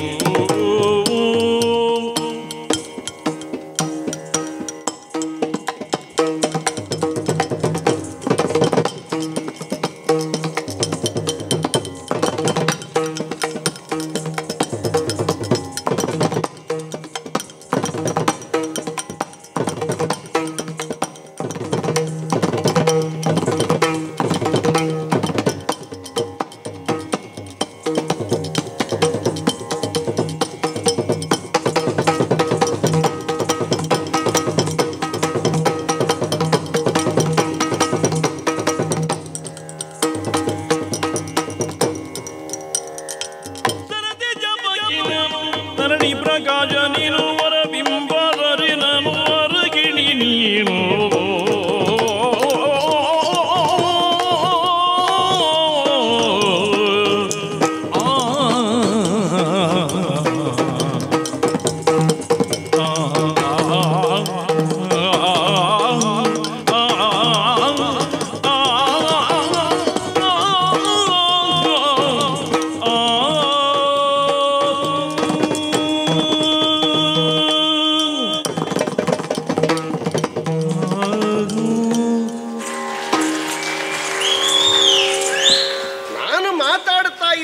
ಇವಳ ಮುಖ ನೋಡಿದರೆ ನನಗೆ ವಿಷಯಗಳು ತಾನಾಗಿ ಉತ್ಪತ್ತಿ ಆಗ್ತದೆ. ಯಾರೋ ಬರಿದಿಟ್ಟ ಹಾಗೆ ಇವಳ ಮುಖದಲ್ಲಿ. ಹೌದಾ? ಹಾಗೆ ಸ್ವಲ್ಪ ಆಚೆಗೆ ದೃಷ್ಟಿ ಹಾಯಿಸಿದೆ ಬಿಟ್ರೆ ನಿನ್ನ ಮಾತಲ್ಲಿ ತಾತ್ಸಾರ ಉಂಟು, ನಿನ್ನ ಮಾತು ರುಚಿಪೂರ್ಣವಾದದ್ದಲ್ಲ ಅಂತಲ್ಲ. ಈಗ ನೀನು ನೋಡಬೇಕಾದದ್ದು ಎಲ್ಲಿ? ಎಲ್ಲಿ? ನನ್ನ ಕಣ್ಣುಗಳನ್ನು ನೋಡು. ಏನಿದೆ ಕಣ್ಣಲ್ಲಿ? ತಳಕ್ ಬೆಳಕ್ ತಳಕ್ ಬೆಳಕ್ ತಳಕ್ ಬೆಳಕ್. ಅದು ಅಮ್ಮನ ಭಾಷೆಯ? ಅಲ್ಲ, ಅದು ನೀರಿನಲ್ಲಿ ಮೀನು ಬುಳುಕ್ ಬುಳುಕ್ ಬುಳುಕ್ ಆಗುವ. ಅದು ನಾನು ಕೇಳಲಿಲ್ಲ. ಬಹುಶಃ ನಿನ್ನ ಅಮ್ಮನ ಭಾಷೆ ಇರ್ಬೋದು. ನನಗೆ ನಾನು ಸಣ್ಣ ಸಣ್ಣ ಮೀನು ನೋಡಿ, ದೊಡ್ಡ ದೊಡ್ಡ ಮೀನು ಹಾರು ನೋಡಿ. ಹೌದಾ? ಬುಳುಕ್ ಬುಳುಕ್. ಹೌದು, ನಮ್ಮಲ್ಲಿ ಅಂತ ಶಬ್ದ ತುಂಬ ಉಂಟು. ಆ ಮೀನು ಅದು ಕೆಲವು ಸಲ ನಮ್ಮ ಮನೆಯಲ್ಲಿ ನಾವು ಆನೆ ತಿನ್ನುವುದನ್ನು ನೋಡಿದ್ದೇವೆ. ಆನೆಯ ಹೊಟ್ಟೆಗೆ ಕೊಡುವಾಗ ಇಷ್ಟಿಷ್ಟು ದೊಡ್ಡ ಅನ್ನದ ಉಂಡೆಯನ್ನು ಮಾಡಿ ಕೊಡುವುದು. ಅದು ಒಳಗೆ ಹೋಗಿ ಬೀಳುವಾಗ ಅಂತ ಶಬ್ದ ಕೇಳ್ತದೆ. ಹೇಗೆ?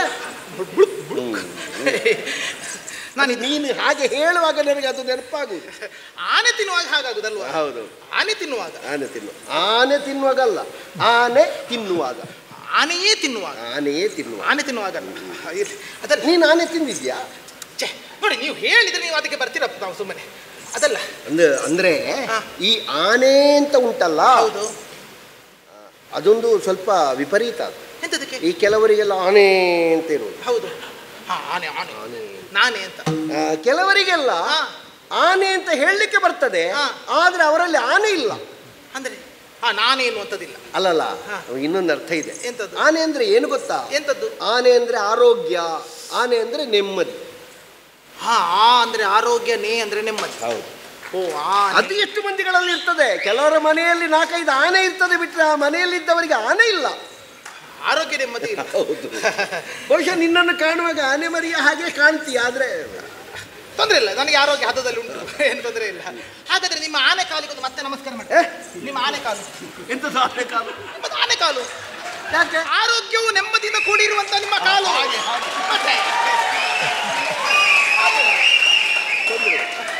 ತೊಂದರೆ ಇಲ್ಲ. ಆರೋಗ್ಯವು ನೆಮ್ಮದಿಯೂ ಇರುವ ಕಾಲನ್ನು ನೀನು ಆನೆ ಕಾಲು ಅಂತಲೇ ಒಪ್ಪಿಕೊಂಡ್ರೆ, ನಿನಗೆ ಆರೋಗ್ಯ ಉಂಟು ಅಂತ ನಿನಗೆ ಗೊತ್ತಿದ್ರೆ ನಮ್ಮದಿಬ್ಬರದ್ದು ಒಂದೇ ಆಯ್ತಲ್ಲ. ಹೌದೌದು, ನಾನು ಮದಗಜ ಗಮನೆ, ಇದು ಪ್ರತಿ ಮದಗಜ ಗಮನೆ.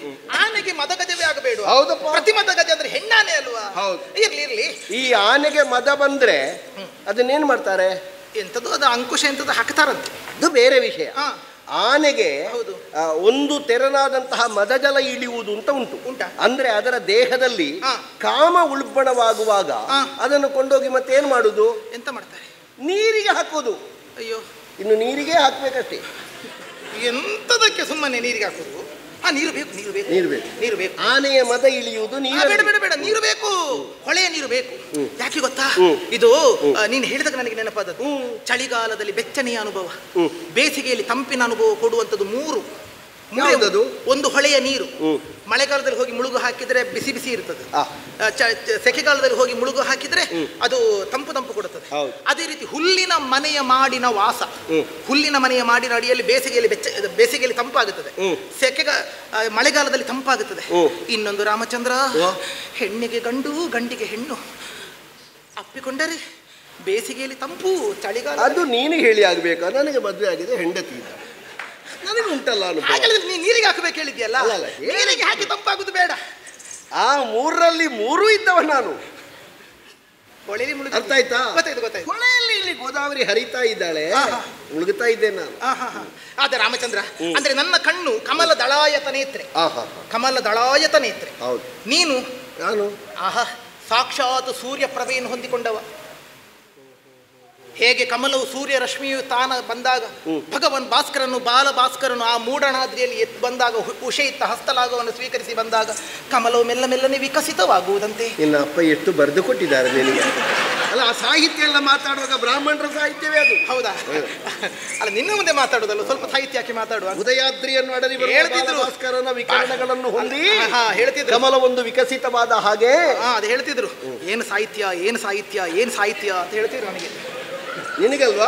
ನಿನಗಲ್ವಾ? ಏನ್ ಸಾಹಿತ್ಯ, ಏನ್ ಸಾಹಿತ್ಯ ಅದು ಕೆಲವರೆಲ್ಲ ಹೇಳ್ತಾರೆ, ಏನು ಸಾಯ್ತಾಳೆ ಅವಳು ಹಾಗೆ ಹೇಳಿದ್ದ. ನಾನು ನನಗೆ ಒಳ್ಳೆ ಮಾತಾಡ್ತೇನೆ, ಏನು ಸಾಹಿತ್ಯ ಅಂತ ಮಾಡ್ಕೊಂಡ. ಸಾಹಿತ್ಯ ಅಲ್ಲ, ಅದನ್ನು ಸ್ವಲ್ಪ ಲಘುವಾಗಿ ಹೇಳಿ, ಏನು ಸಾಹಿತ್ಯ ಹಾಗೆ ಹೇಳಿದ್ದ. ಅವ್ರು ಸತ್ತೋಗ್ಲಿ, ಮಾತಿಗೆ ಹೇಳಿದ್ದು ಅದಲ್ಲ. ಈಗ ನನ್ನ ಕಣ್ಣುಗಳು ನಿನ್ನನ್ನು ಕಂಡಾಗ ಹಾಗೆ ಅರಳಿತೋ ಇಲ್ವಾ? ಅಂದ್ರೆ ನನ್ನ ಮನದ ಬಯಕೆಗಳು ಅರಳಿತು ರಾಮಚಂದ್ರ. ಸೂರ್ಯ ಕಿರಣದಿಂದ ಅರಳುತ್ತದೆ ತಾವರೆ, ಅದಕ್ಕೆ ಸ್ವಭಾವ. ಸೂರ್ಯ ಆಕಾಶದಲ್ಲಿದ್ರು, ತಾವರೆ ಕೆಳಗಿದ್ರು ಏನೋ ಒಂದು ರೀತಿಯದ್ದಾದಂತಹ ಸಂಬಂಧ. ಈ ಸೂರ್ಯನ ಪ್ರಭೆಯಿಂದ ಈ ತಾವರೆಯ ದಳ ಅರಳಿತು. ಇಷ್ಟು ಹತ್ತಿರ ಇದ್ರೆ ಅರಳಿತ. ಏನು ಅರಳತೆ? ಸಾಮಾನ್ಯ ಎಷ್ಟು ದೂರ ಇದ್ರೆ ಅರಳುತ್ತದೆ? ಎಷ್ಟೋ ದೂರ ಇರಬೇಕು ಸೂರ್ಯ, ಎಷ್ಟೋ ದೂರ ಇರಬೇಕು ಸೂರ್ಯ. ಹೌದಾ? ಈಗ ಕಮಲ ಹತ್ತಿರ ಬಂದ್ರೆ ಸುಟ್ಟೋದೀತದು. ಕಮಲ ಜಲದೊಳಗಿರೆ ಭಾಸ್ಕರನಿಗೆ ಕಡುನೆಂಟತನ. ಕಮಲ ಜಲವನ್ನು ಬಿಟ್ಟರೆ ಅದೇ ಭಾಸ್ಕರನ ಗುರಿಗೆ ಕರಟಿ ಕಮರಿ ಹೋಗ್ತದೆ ಅದು. ನೀನು ಮುಂದೆ ಬಂದು ನನ್ನ ತಾವರೆ ಕಣ್ಣನ್ನು ಅರಳಿಸು ರಾಮ, ನೀನು ಸೂರ್ಯ ಅಂತ ಹೇಳಿದ್ರೆ ಹೇಗದು ಹೊಂದಾಣಿಕೆ ಆಗ್ತದೆ? ನೀನು ಕೆಲವೆಲ್ಲ ತಂದಿದ್ದಿ, ಸುಮ್ಮನೆ ಯಾವುದಕ್ಕೂ ಹೊಂದಾಣಿಕೆ ಆಗುದಿಲ್ಲ. ಅದು ಹೊಂದಾಣಿಕೆ ಬೇರೆ ಹೊಂದಾಣಿಕೆ ಉಂಟು. ನೀನು ಹಾಗಿದ್ರೆ ಸುಮಾರು ತಂದಿದ್ದಿ, ಅದು ನಿನ್ನ ಹತ್ರ ಮಾತಾಡ್ಲಿಕ್ಕೆ ಬಂದದ್ದಲ್ಲ. ಹಾಗೆ ಆದ್ರೆ ಒಂದೊಂದು ತಂದಿದ್ದಿ ನೀನು, ನಮ್ಮನ್ನೇ ಮೇಲೆ ಕೆಳಗೆ ಮಾಡಿದ್ಯಲ್ಲ ನೀನು. ಎಂತದಿಲ್ಲ ಹಾಗಲ್ಲ. ಇದು ನನ್ನ ತುಟಿ ನೋಡು, ಕೊಯ್ದಿಟ್ಟ ತೊಂಡೆಯ ಹಣ್ಣಿನಂತೆ ಕಾಣುತ್ತಿಲ್ಲ. ನಾನು ಪಕ್ಕ ನೋಡುವಾಗ ನೀನೆಲ್ಲಿಯ ಬಿದ್ದಿದ್ಯಾ ಅಂತ ಅನಿಸಿತು. ಕೆಂಪು ಉಂಟಲ್ಲ, ಒಂದು ಸೀಳು ತುಟಿಯ ಹಾಗೆ ರಾಗರಂಜಿತವಾದಂತಹ ಈ ಮಧುರವಾದಂತಹ ತನಿರತ್ನವನ್ನು ಹೊರಸೂಸುತ್ತಿರುವಂತ ನನ್ನ ಅದರಗಳು. ಹೌದು, ಅವಳಿಗೆ ಒಳಗಿನೊಳಗೆ ಹೇಳಬೇಕು ಅಂತ ಅನ್ನಿಸ್ತದೆ. ಆ ಹೆಣ್ಣು ಮಕ್ಕಳು ಹೇಳಲಿಕ್ಕಾಗದೆ ನಾಚಿಕೆಯಿಂದಿದ್ದೇ ಸತ್ತದೆಲ್ಲ. ಅದಲ್ಲ, ಈ ತೊಂಡೆ ಹಣ್ಣಿನಂತ ತುಟಿ. ನಾಚಿಕೆ ಹೆಣ್ಣಿಗೆ ಬೇಕು. ಬೇಕು. ನಾಚಿಕೆ ಇಲ್ಲದೆ ಇದ್ರೆ ಉಪ್ಪಿಲ್ಲದ ಸಾರಿನ ಹಾಗೆ ಪ್ರಯೋಜನ ಇಲ್ಲ. ಅದು ಸ್ವಲ್ಪ ನಾಚಿಕೆ ಬೇಕು. ಅಲ್ಲ, ಚಪ್ಪೆ ತಿಂದ್ರೆ ಒಳ್ಳೇದಲ್ವಾ? ಹೆಚ್ಚು ರಕ್ತದೊತ್ತಡ ಆಗುದಿಲ್ಲ ಹೇಳ್ತಾರೆ. ಅದು ಸೌಖ್ಯ ಇಲ್ಲದೆ ಇದ್ದವರಿಗೆ. ನಿನಗೆ ಸೌಖ್ಯ ಉಂಟಲ್ಲ, ಎಂತ ಹೇಳಿದ್ರು ತಂದು ಹಾಕ್ತೀವಿ ಪುಣ್ಯಾತ್ಮ ನೀನು. ಅದಿರ್ಲಿ, ಅದಲ್ಲ. ಈಗ ಅರಗಿಣಿಯೊಂದು ಹೇಗೆ ತೊಂಡೆ ಹಣ್ಣಿನ ಬಳಿಗೆ ಹೋಗಿ ತೊಂಡೆ ಚಪ್ಪರದ ಬಳಿ ಆ ತೊಂಡೆಯ ಹಣ್ಣನ್ನು ಕುಕ್ಕಿ ತಿನ್ನುತ್ತದೆಯೋ, ಅದೇ ರೀತಿ ನನ್ನ ಅದರಗಳಿಲ್ವೇ ಹೇಳು ತೊಂಡೆ ಹಣ್ಣಿನಂತೆ. ಈಗ ನೀನು ತೊಂಡೆ ಹಣ್ಣಿನ ಪದಾರ್ಥ ತಿಂದಿದ್ಯಾ? ತಿಂದಿದ್ದೇನಪ್ಪ. ತೊಂಡೆ ಕಾಯ್ದಲ್ವಾ? ಹೌದು. ತೊಂಡೆ ಹಣ್ಣಿನ ಪದಾರ್ಥ ಮಾಡ್ತಾರ? ಅದು ಹುಳಿ. ಯಾರು ಹೇಳಿದ್ದು? ಮತ್ತೆ ಗುಟ್ಟಿ ಹೇಳ್ತೇನೆ ನಿನಗೆ, ನಿಮ್ಮ ಹೆಂಗಸರು ಎಲ್ಲಾ ಗಂಡಸರಿಗೆ ಮೋಸ ಮಾಡುದು. ಯಾವ ಹೆಂಗಸು ತೊಂಡೆ ಹಣ್ಣಿನ ಪದಾರ್ಥ ಮಾಡುವುದಿಲ್ಲ. ಎಂತದಕ್ಕೆ? ಎಲ್ಲಿಯಾದ್ರೂ ತೊಂಡೆ ಹಣ್ಣಿನ ರುಚಿಯನ್ನು ಗಂಡಸರು ಕಂಡು ಹಿಡಿದ್ರು ಅಂತ ಆದ್ರೆ ಮತ್ತೆ ಈ ತೊಂಡೆ ಹಣ್ಣು ಕಚ್ಚುದಿಲ್ಲ ಅಂತ ಆ ತೊಂಡೆ ಹಣ್ಣು ಪದಾರ್ಥ ಮಾಡುವುದಿಲ್ಲ. ಹಾಗಾದ್ರೆ ನಿನ್ನ ಅಮ್ಮ ನಿಮ್ಮ ಅಪ್ಪನಿಗೆ ತೊಂಡೆ ಹಣ್ಣು ಪದಾರ್ಥ ಮಾಡಲೇ ಇಲ್ವಾ? ನಾವದು ತಿನ್ನುವುದೇ ಇಲ್ಲ. ಯಾವತ್ತೂ ತಿನ್ನುವುದಿಲ್ಲ. ಅಲ್ಲ ಹಾಗಲ್ಲ, ನಮ್ಮಲ್ಲಿ ಕೆಲವರದೆಲ್ಲ ತೊಂಡೆ ಹಣ್ಣಿನಂತೆ ತುಟಿ, 2 ತೊಂಡೆ ಹಣ್ಣು ಇಟ್ಟ ಹಾಗೆ. ನನ್ನದು ಹಾಗಲ್ಲ, ಸೀಳು ಮಾಡಿ ಇಟ್ಟ ಹಾಗೆ. ನೀನು ಹೇಳಿದ ಉಪಮೆ ಸಾಧಾರಣ ಒಂದು ಸರಿ ಉಂಟು, ಅದರಲ್ಲಿ ವಿರುದ್ಧ ಆಯ್ತಲ್ಲ. ಎಂತದಕ್ಕೆ? ಅರಗಿಣಿಯೇ ಹೋಗಿ ತೊಂಡೆಯ ಚಪ್ಪರದಲ್ಲಿ ಕೂತುಕೊಂಡು ಕುಕ್ಕಬೇಕು. ಹೌದು, ಇದು ತೊಂಡೆ ಹಣ್ಣೇ ಅರಗಿಣಿಯ ಬಳಿಗೆ ಬಂದು ನನ್ನನ್ನು ಕುಕ್ಕು ಅಂತ ಹೇಳಿದ್ರೆ ಹೇಗಾಗ್ತದೆ? ಹಸಿವೆ ಇಲ್ಲದೆ ಇರುವಂತ ಅರಗಿಣಿ ತೊಂಡೆ ಹಣ್ಣನ್ನು ಕುಕ್ಕೀತೇನೆ. ಹಸಿದ ಗಿಣಿಯೊಂದು ತೊಂಡೆ ಹಣ್ಣಿನ ಚಪ್ಪರ ಇಲ್ಲ ಇಲ್ಲ, ಅದು ಹಸಿವು ಆಗುತ್ತದೆ. ಹಸಿವು ಆಗುತ್ತದೆ. ಈಗ ನೋಡ್ಬೇಕಾದ್ರೆ ಈಗ ಜನಸಂದಣಿ ಸೇರಿರ್ತದೆ, ಹೌದಾ? ಜನಸಂದಣಿ ಅಂತ ಹೇಳಿದ್ರೆ ಅಯ್ಯೋ ಒಂದು ಸಾಸಿವೆ ಹಾಕ್ಲಿಕ್ಕೂ ಸ್ಥಳ ಇಲ್ಲ ಅಂತ ಹೇಳ್ತಾರೆ, ಅಷ್ಟು ಜನ ನಿಬಿಡ. ಆ ಹೊತ್ತಲ್ಲಿ ಒಂದು ಪಟ್ಟದಾನೆ ಬಂತು ದಾರಿಯಲ್ಲಿ ಅಂತ ಆದ್ರೆ ಅಲ್ಲಿದ್ದೊಂದು ದಾರಿ ಆಗುತ್ತದೆ ಇಲ್ವಾ? ಆನೆ ಹೋಗುವಷ್ಟು. ಹೇಗಾಯ್ತದು? ಹೇಗಾಯ್ತಾಗದು? ಅದು ತಾನಾಗಿ ಸರಿ ಇತ್ತಾರೆ. ಹಾಗೆ ಎಷ್ಟು ಹಸಿವಿಲ್ಲದೆ ಇದ್ರು ಅವನಿಗೆ ಇಷ್ಟವಾದಂತಹ ಏನಾದ್ರೂ ಒಂದು ಹತ್ತಿರ ತಂದಿಟ್ರೆ ಅವನಿಗೆ ಹೊಟ್ಟೆಯಲ್ಲಿ ಸ್ವಲ್ಪ ಸ್ಥಳ ಆಗುತ್ತದೆ. ಹಾಗೆ ಲಾಡು ತಿನ್ನೋರಿಗೆ ಲಾಡು ತಂದಿಟ್ಟ ಬೇಡ ಬೇಡ ಹೇಳ್ತಾರೆ. ಮೃಷ್ಟಾನ್ನ ಭೋಜನದಲ್ಲಿ ಎಷ್ಟೇ ಸಲ ಅನ್ನ ಬರ್ಲಿ ಒಂದು ಸಿಹಿ ಖಾದ್ಯ ಬರುವಾಗ ಸ್ವಲ್ಪ ಎಲೆಯಲ್ಲಿ ಜಾಗ ಮಾಡ್ತಾನೆ. ಹಾಗೆ ಇದು ಹಾಗೆ ಈ ಗಿಳಿ ಒಮ್ಮೆ ಈ ತೊಂಡೆ ಹಣ್ಣನ್ನು ಕುಕ್ಕಿ ನೋಡು. ನಮ್ಮ ಎಲೆಯಲ್ಲಿ ಸಿಹಿ ಉಂಟಲ್ಲ ಈಗಲೇ. ಎಂತದು ಇದೊಂದು ಬೇರೆ ರೀತಿಯ ಸಿಹಿಯಪ್ಪ, ಅದು ನೋಡ್ಲಿಕ್ಕೆ ಆಗುದಿಲ್ವ ಎಂತ ಸಿಹಿ ಅಂತ ಹೇಳಿಕೊಂಡು. ನಾವು ಸ್ವಲ್ಪ ಮನೆ ಬಿಟ್ಟು ಹೊರಗಿದ್ದೇವೆ. ಮನೆಯಿಂದ ಹೊರಡುವಾಗ ಹೇಳಿದ್ದಾರೆ ಆರೋಗ್ಯ ಕಾಪಾಡು ಮಗ.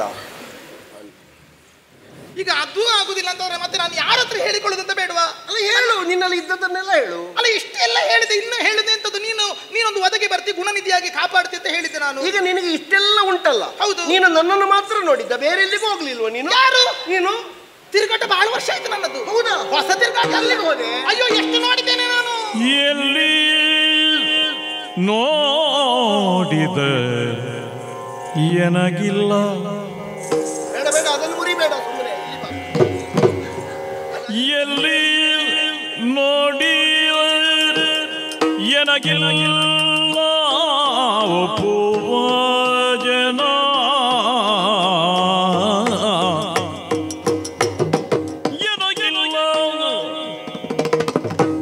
ಎಲ್ಲಿ ನೋಡಿದರೆ ನಗಿಲ್ಲ ಒಪ್ಪುವ ಜನ ಇಲ್ಲ ಇಲ್ಲ. ಏನಿಲ್ಲ.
ಒಪ್ಪುವ ಜನ ಎಲ್ಲಿ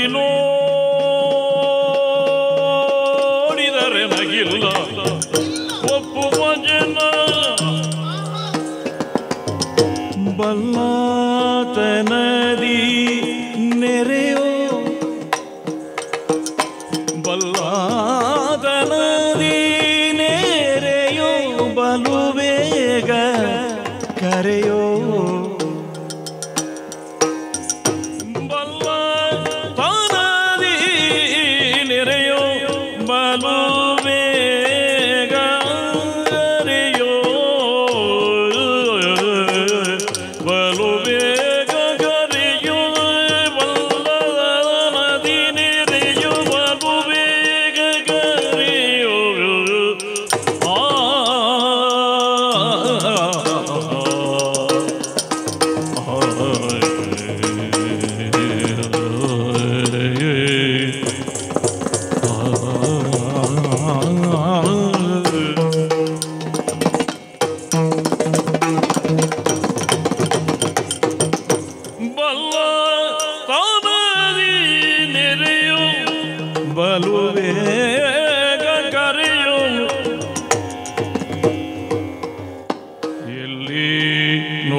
ಭಜನ ಇಲ್ಲ ಇಲ್ಲ ಜನಗಿಲ್ಲ ಒಪ್ಪುವ ಜನ ಇಲ್ಲ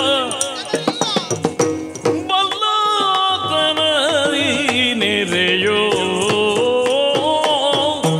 ಮಲುವೇಗ ಕರೆಯೋ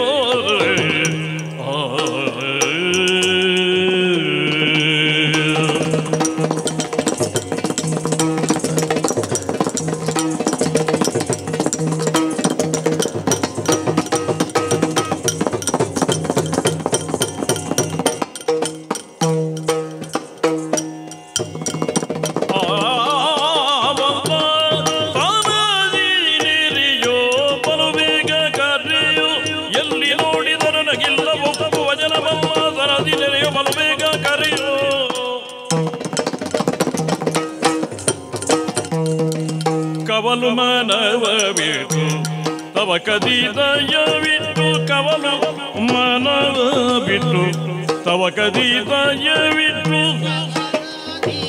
ದಯವಿಟ್ಟು ತವ ಕದಿ ದಯವಿಟ್ಟು ತವ ಕದಿ ದಯವಿಟ್ಟು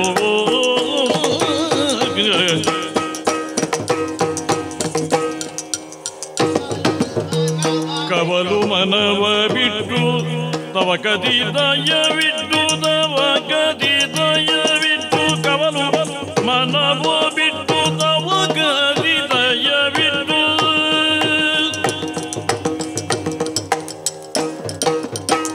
ಸವಿತಂಬುಲವ ನೀಡು ಸವಿತಂಬುಲವ ನೀಡು ಸರಸ ಮಾತಾಡೋ ಸವಿತಂಬುಲವ ನೀಡು ಸವಿತಂಬುಲವ ನೀಡು ಸವಿತಂಬುಲವ ನೀಡು ಸವಿತಂಬುಲವ ನೀಡು ಸರಸ ಮಾತಾಡು ಸರಸ ಮಾತಾಡು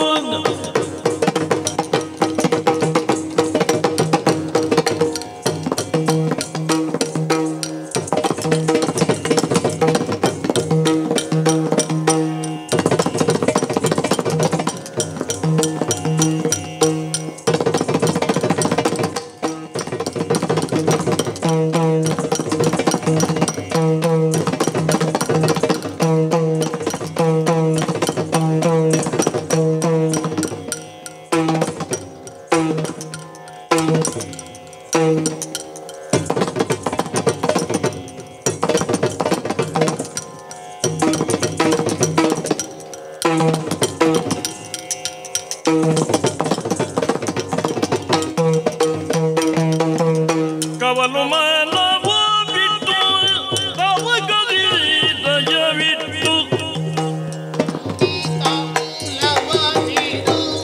ಸವಿತಂಬುಲವ ನೀಡು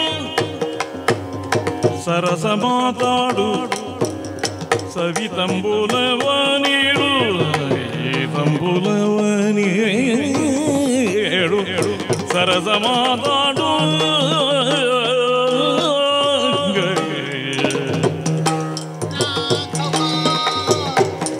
ರಾಘವ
ಮಾತುಗಳನ್ನು ಕೇಳುವಾಗ ನಿನಗೆ ಬಹಳ ತಿರುಗಾಟ ಆಗಿದೆ ಅಂತ ನನಗೆ ಗೊತ್ತಾಗ್ತದೆ. ಅಲ್ಲ ಇದು ಆದ್ರೆ ತಿರುಗಾಟದ ಅನುಭವವನ್ನು ನೀನು ಹೇಳುವುದಿದ್ರೆ ಈ ಕಡೆಯಲ್ಲಿ ಇಷ್ಟು ಮಾತಾಡಬೇಕು ಅಂತ ಇಲ್ವಲ್ಲ? ಇಲ್ಲ ಇಲ್ಲ ಇಲ್ಲ ನಿನ್ನ ಪ್ರಾಯ ನೋಡಿದ್ರೆ ಏನು ಕಡಿಮೆ ಅಲ್ಲ. ಅಲ್ಲ ಹೆಚ್ಚಾಗಲಿಲ್ಲ. ಎಷ್ಟರಿಂದ ಎಷ್ಟು ಹೆಚ್ಚಾಗಲಿಲ್ಲ. ಅಲ್ಲ ಅಂದ್ರೆ ಯೌವನ ಮಾಸಿ ಹೋಯ್ತಾ? ಇಲ್ಲಪ್ಪ. ಇಲ್ಲಲ್ಲ. ಈಗ ನಾನು 16ರ ಹುಡುಗಿಯಾಗಿ ಕಾಣುದಿಲ್ವಾ? ಖಂಡಿತ. ಮತ್ತೆಂತದ್ದು? ಖಂಡಿತ. ಮತ್ತೆಂತದ್ದು? ಕಣ್ಣಿಗೆ ಹಾಗಿದ್ರೆ 16ರಿಂದ 1 ಕಡಿಮೆ ಮಾಡಿದ್ರು ಯಾರು ಅಲ್ಲ ಅಂತ ಹೇಳಲಿಕ್ಕಿಲ್ಲ. ಅದಷ್ಟು ಬರೀ ಸಣ್ಣದಾಗ್ತದೆ. ಬೇಡ ಬೇಡ ಬೇಡ 16ಕ್ಕಿಂತ ಹೆಚ್ಚು ಮಾಡೋದು ಬೇಡ. 16 ಈಗ ನಾನು ಆಗಿದ್ದೇನೆ ಅಲ್ವಾ? ಅದು ಇದು 16 ಎಷ್ಟು ಸಮಯ ಆಯ್ತು? ಅದು ಈಗ ನಿನ್ನಲ್ಲಿ ಮಾತಾಡುವಾಗ 16 ಆಯ್ತು. ಈಗ ಅದು ಎಷ್ಟು ಸಮಯ ಅಂತದಕ್ಕಪ್ಪ? ಮಾತಾಡುವಾಗ 16 ಆಯ್ತು. ಅಲ್ಲ, ಇಂತಿಷ್ಟೇ ಹೊತ್ತಿನಲ್ಲಿ ಇಂಥವರು ಇಂಥ ಜನ್ಮಕ್ಕೆ ಬಂದಿದ್ದಾರೆ ಅಂತ ಆಗುವಾಗ ಆ ಗಳಿಗೆ ಕಳೆದ್ರೆ ಮತ್ತೆ 16 ಹೆಚ್ಚಿಗೆ ಆಗ್ತದಲ್ಲ. ನಮ್ಮ ಅಪ್ಪ ಎಲ್ಲ ಹೇಳಿದ್ದಾನೆ. ಅಪ್ಪ ಜನ್ಮ ಕೊಂಡಿಲ್ಲ ಒಂದು ಸರಿ ಬರೀಲಿಲ್ಲ. ನಮ್ಮ ಅಪ್ಪ ಜಾತಕ್ಕೊಂದು ಕೊಡ್ಲಿಲ್ಲ. ಬಹುಶಃ ನಿನ್ನ ಅಮ್ಮನೇ ನಿನ್ನ ಅಪ್ಪನಿಗೆ ಅದು ಸರಿಯಾಗಿ ಅಲ್ಲ ಹೇಳಿದ್ದು. ಎಂಥದೊಂದು ಇರಲಿ ಅತಿ ಎಂಥದಕ್ಕೆ. ಮತ್ತೆ ಸರಿಯಾಗಿ ಮದುವೆ ಎಲ್ಲ ಆದ್ರೆ ಉಂಟಲ್ಲ, ಹೌದು, ಅದೊಂದು ಸರಿಯಾಗಿ ಜಾತಕ ಎಲ್ಲ ಇರ್ತದೆ. ಸರಿಯಾಗಿ ಮದುವೆ ಆಗದೆ ಇದ್ರೆ ಜಾತಕ ಎಲ್ಲ ಜಾತಕ ಬೇಡಪ್ಪ. ನಮ್ಮ ಜಾತ ಸರಿ ಉಂಟಲ್ಲ, ಹುಟ್ಟಿದ್ದು ಸರಿ ಉಂಟಲ್ಲ. ಹೌದೌದು, ನಾನು ಹುಡುಕಿದ್ದೇನೆ. ಹೌದಾ? ಬಹಳ ಜನ ನನಗೊಪ್ಪುವ ಜನರನ್ನು ಹುಡುಕಿದ್ದೇನೆ.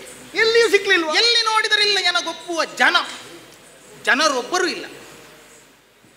ನಿನ್ನನ್ನು ಯಾರು ಒಪ್ಪಲಿಲ್ಲಲ್ಲ? ಯಾರು? ನಾನು ಒಪ್ಪಲಿಲ್ಲ. ನೀನೊಪ್ಪದೇ ಇದ್ದದ್ದು. ನನ್ನನ್ನು ಬಹಳ ಜನ ಒಪ್ಪಿದ್ದಾರೆ. ಅಲ್ಲ, ನಿನ್ನ ವಾಕ್ಯ ನೋಡು.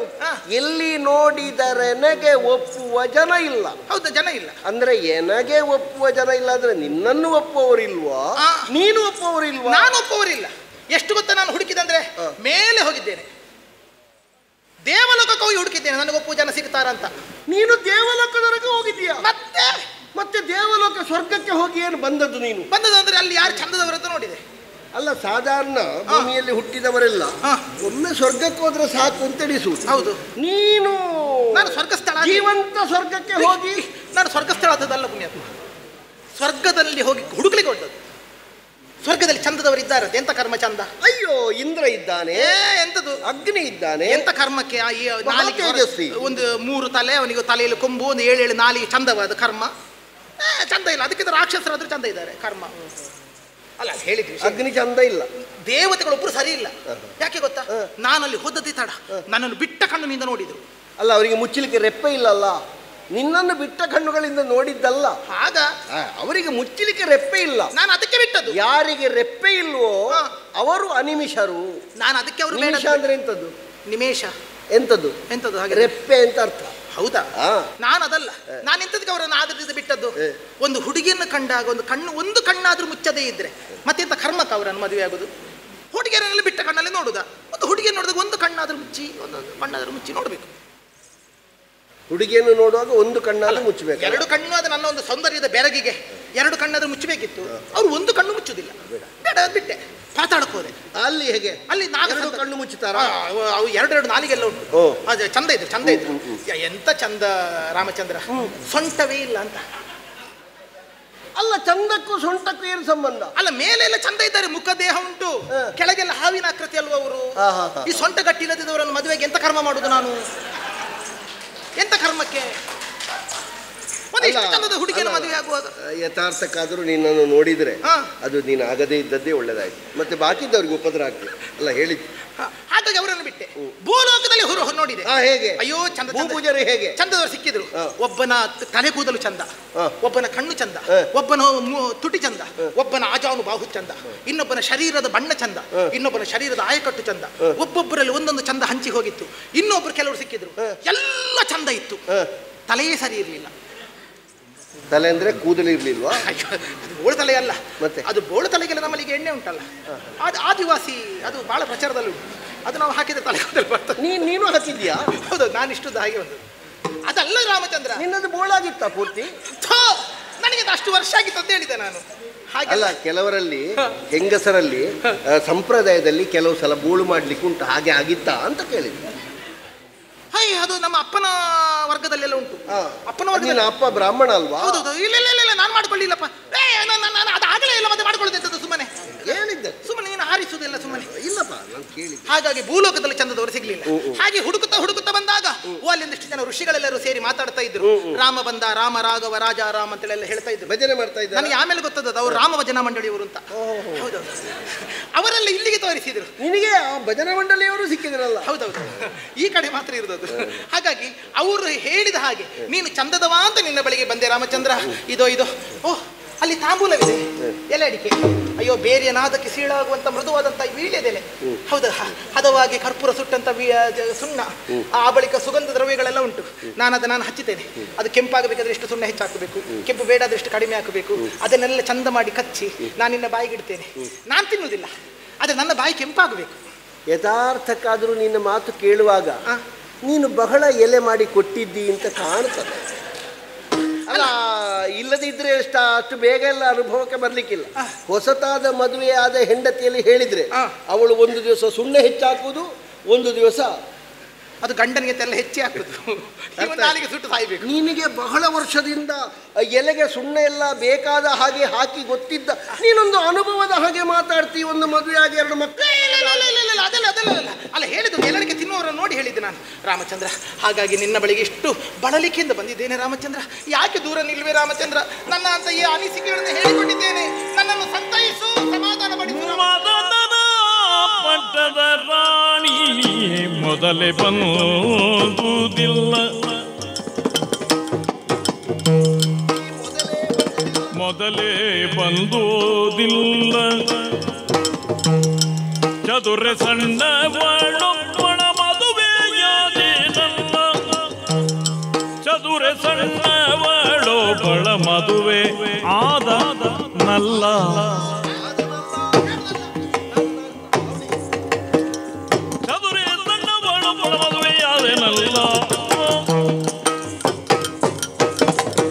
ಒಂದು ಚೂರಿ 2 ಒರೆಯು ಹೊಂದುವದೆ ಬೇಡೋ,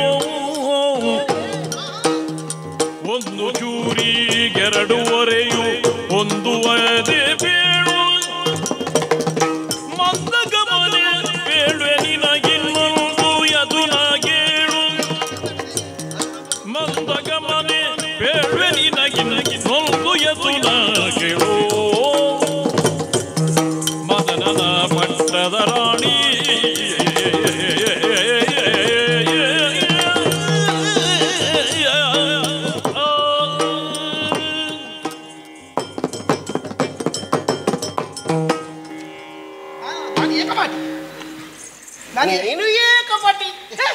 ಏಕಪಾಟಿ ಅಲ್ಲ, ಏಕಪಾಟಿ.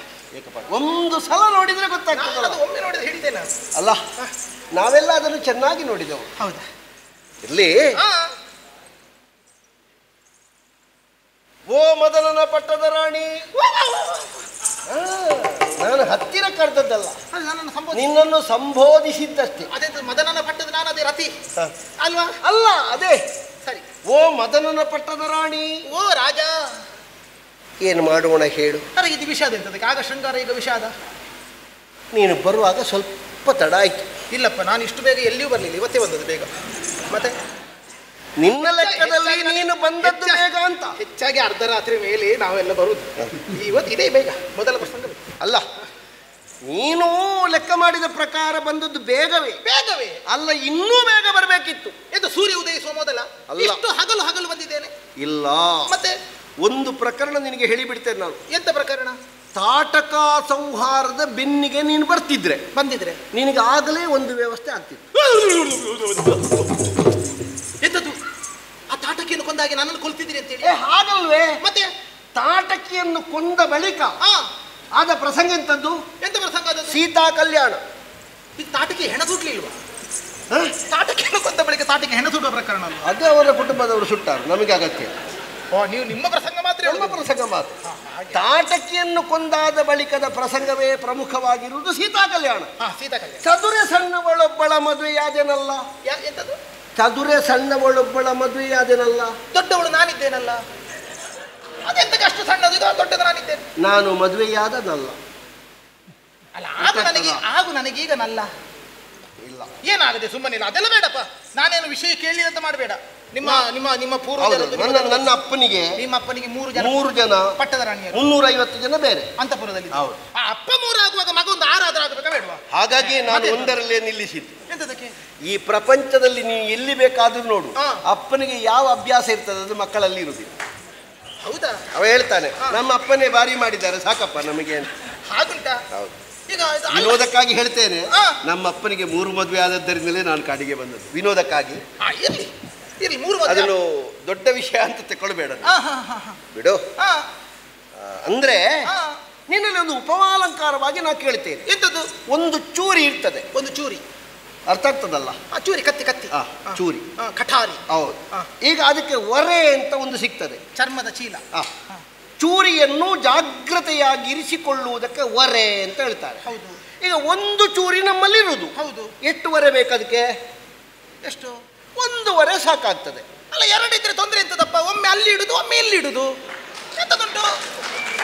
ಈಗ ಬಳಸಿಕೊಳ್ಳುವವನಿಗೆ ಇರುವುದಲ್ವಾ, ಅವನವನ ಯೋಗ್ಯತೆ ಮೇಲೆ ಅಲ್ವಾ, ಅವನ ಅನುಕೂಲಕ್ಕೆ ನೋಡಿಕೊಂಡಲ್ವಾ ಇಟ್ಟುಕೊಳ್ಳುವುದು. ಎಲ್ಲಾದ್ರೂ ಒಂದು ಹರಿದೋಯ್ತು ಅಂತಂದ್ರೆ ಮತ್ತೊಂದು ಆಪತ್ತಿಗಿರ್ಲಿ. ಈಗ ನೀನು ಹೇಳಿದ ವಾಕ್ಯಕ್ಕೆ ಅದೇ ಭಾಷೆಯಲ್ಲಿ ಉತ್ತರ ಕೊಡ್ತೇನೆ ನಾನು, ತಪ್ಪು ತಿಳ್ಕೊಳ್ಬೇಡ. ಇಲ್ಲಪ್ಪ, ಹಾಗೆ ಇಡುವ ಚೂರಿ ನಮ್ಮಲ್ಲಿಲ್ಲ. ಇದಕ್ಕೆ ಒಂದೇ ಒರೆಯ? ಇದು ಒಂದೇ ಒರೆ. ಅದು ಈ ಕತ್ತಿ ಉಳಿಯುವಲ್ಲಿವರೆಗೆ ಆ ಒರೆಯು ಇದ್ದೀತು ಎನ್ನುವ ಆತ್ಮ ಸಂಸ್ಕಾರದಿಂದ ನಾವು ಒಪ್ಪಿದ್ದೇವೆ. ದೇವರೇ, ಅಲ್ಲಪ್ಪ, ಈಗ ಒಂದೇ ಒರೆ ಅಷ್ಟು ಅಂತದ ನಿನಗೆ ಎಂತದಪ್ಪ ಅಷ್ಟು? ಏಕಪತ್ನಿಯ ವ್ರತ. ಏಕಪತ್ನಿಯ ವ್ರತ ಇದು ಮುಗಿದು ಯಾವಾಗ? ಮುಗಿಲಿಕ್ಕಿಲ್ಲ. ಈಗ ಯಾಕಂದ್ರೆ ಕೆಲವರೆಲ್ಲ ಸೋಮವಾರ ವ್ರತ, ಏಕಾದಶಿ ವ್ರತ, ಆಮೇಲೆ ಎಂಥದ್ದು ಕೆಲವೆಲ್ಲ ವ್ರತ ಮಾಡುವುದೆಲ್ಲ ಉಂಟು. ಹುಣ್ಣಿಮೆ ವ್ರತ, ಅಮಾವಾಸ್ಯೆ ವ್ರತ, ಸಂಕ್ರಾಂತಿ ವ್ರತ ಎಲ್ಲ. ಅದೊಂದು 48 ವ್ರತ ಹುಣ್ಣಿಮೆ ಆದಮೇಲೆ ಅದು ಮುಗಿಯುತ್ತದೆ. ಇದು ನಿನ್ನದು ಮುಗಿದು ಯಾವಾಗ? ಇಲ್ಲ, ಇದು ಜೀವನ ಪೂರ್ತಿಯ ವ್ರತ. ಈ ಶರೀರ ಮುಗಿಯುವಾಗ ಆ ವ್ರತ ಮುಗಿಯುತ್ತದೆ. ಎಂತ ರಾಮಚಂದ್ರ ನೀನು ಸುಮ್ಮನಿಲ್ಲದಿದ್ರು. ಆದ್ರೆ ನೀನು ಪ್ರಥಮವಾಗಿ ನನ್ನನ್ನು ಕರೆದದ್ದು ರಾಘವ ಅಂತ. ಆದ್ರೆ ರಘು ಮಹಾರಾಜ ಅವನಲ್ಲಿ ಇಲ್ಲದೇ ಇದ್ದರೂ ಕೂಡ ಬಂದವರನ್ನು ದೇಹಿ ಅಂತ ಹೇಳಿದವರನ್ನು ನಾಸ್ತಿ ಎಲ್ಲಿಲ್ಲ. ಹೇಳ್ತೇನೆ ನಿನಗೆ, ನಾನು ಸ್ವಲ್ಪ ನಿಮ್ಮ ವಂಶಜರ ಪುಟ ತಿರುಗಾಕಿ ಬಂದಿದ್ದೇನೆ. ಈಗ ನನ್ನ ವಂಶಸ್ಥರು ಕಾಡಿಗೆ ಬಂದದ್ದರಲ್ಲಿ ನಾನು ಒಬ್ಬ, ಇನ್ನೊಬ್ಬ ಇದ್ದಾನೆ. ಎಲ್ಲಿ ಇನ್ನೊಬ್ಬ? ರಾಮ. ರಾಮನಲ್ಲ ಮತ್ತೆ ನಮ್ಮಿಂದನು ಮಡಿಯುವ ತಮ್ಮಗೆ ಪ್ರಾಯ ಕಮ್ಮನೆ ನೀ ಹೋಗಿ ಬೇಳು ನಿನ್ನಲ್ಲಿದ್ದು ಪಾಯ ವಂಚನೆ ಇಲ್ಲದೆ ಹೋಗು ಚಂಚಲಾಖಿ ಬೇಗ ಪಂಚಬಾಣ ನುರುವೆಯಿಂದ ಮುಂಚೆ ಕೂಡುವ ನೀಗ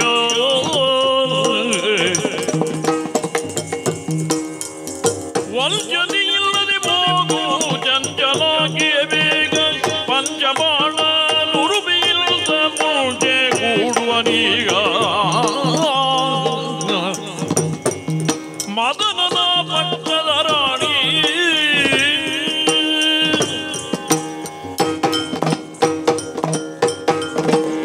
ಮದನನ ಪಟ್ಟದ ರಾಣಿ ರಾಮಚಂದ್ರ. ವಿಕಾರಗಳೇ ಆಕಾರವಾಗಿ ಮೈ ತಳೆದ ಹಾಗೆ. ವಿಕಾರ ಎಂತದು? ವಿಕಾರ ಎಂತದು? ಎಲ್ಲಿಂಟು ವಿಕಾರ?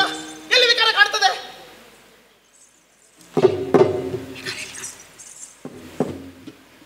ನಿನಗೆ ಅಷ್ಟು ಗಡಿಬಿಡಿ ಆಗುವುದು ಯಾಕೆ? ಎಂತ ವಿಕಾರ?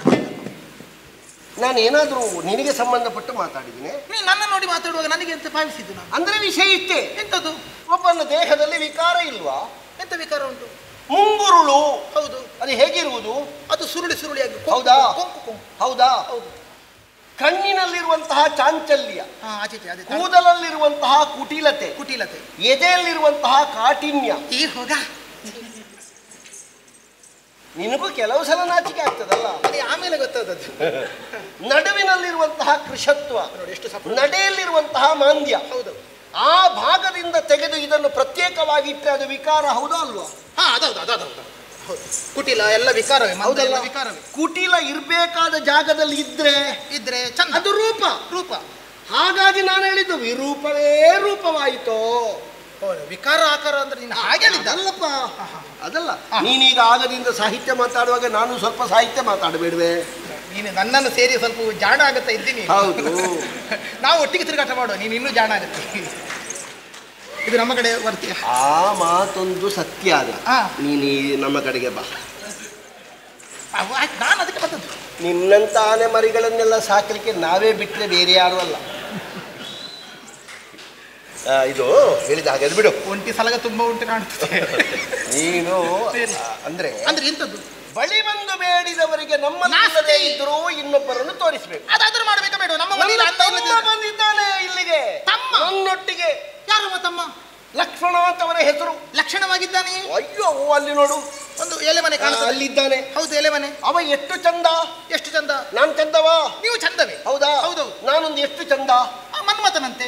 ಹೌದು. ಅಂತಹ 100 ಮನ್ಮಥನಷ್ಟು ಚಂದ ಅವ.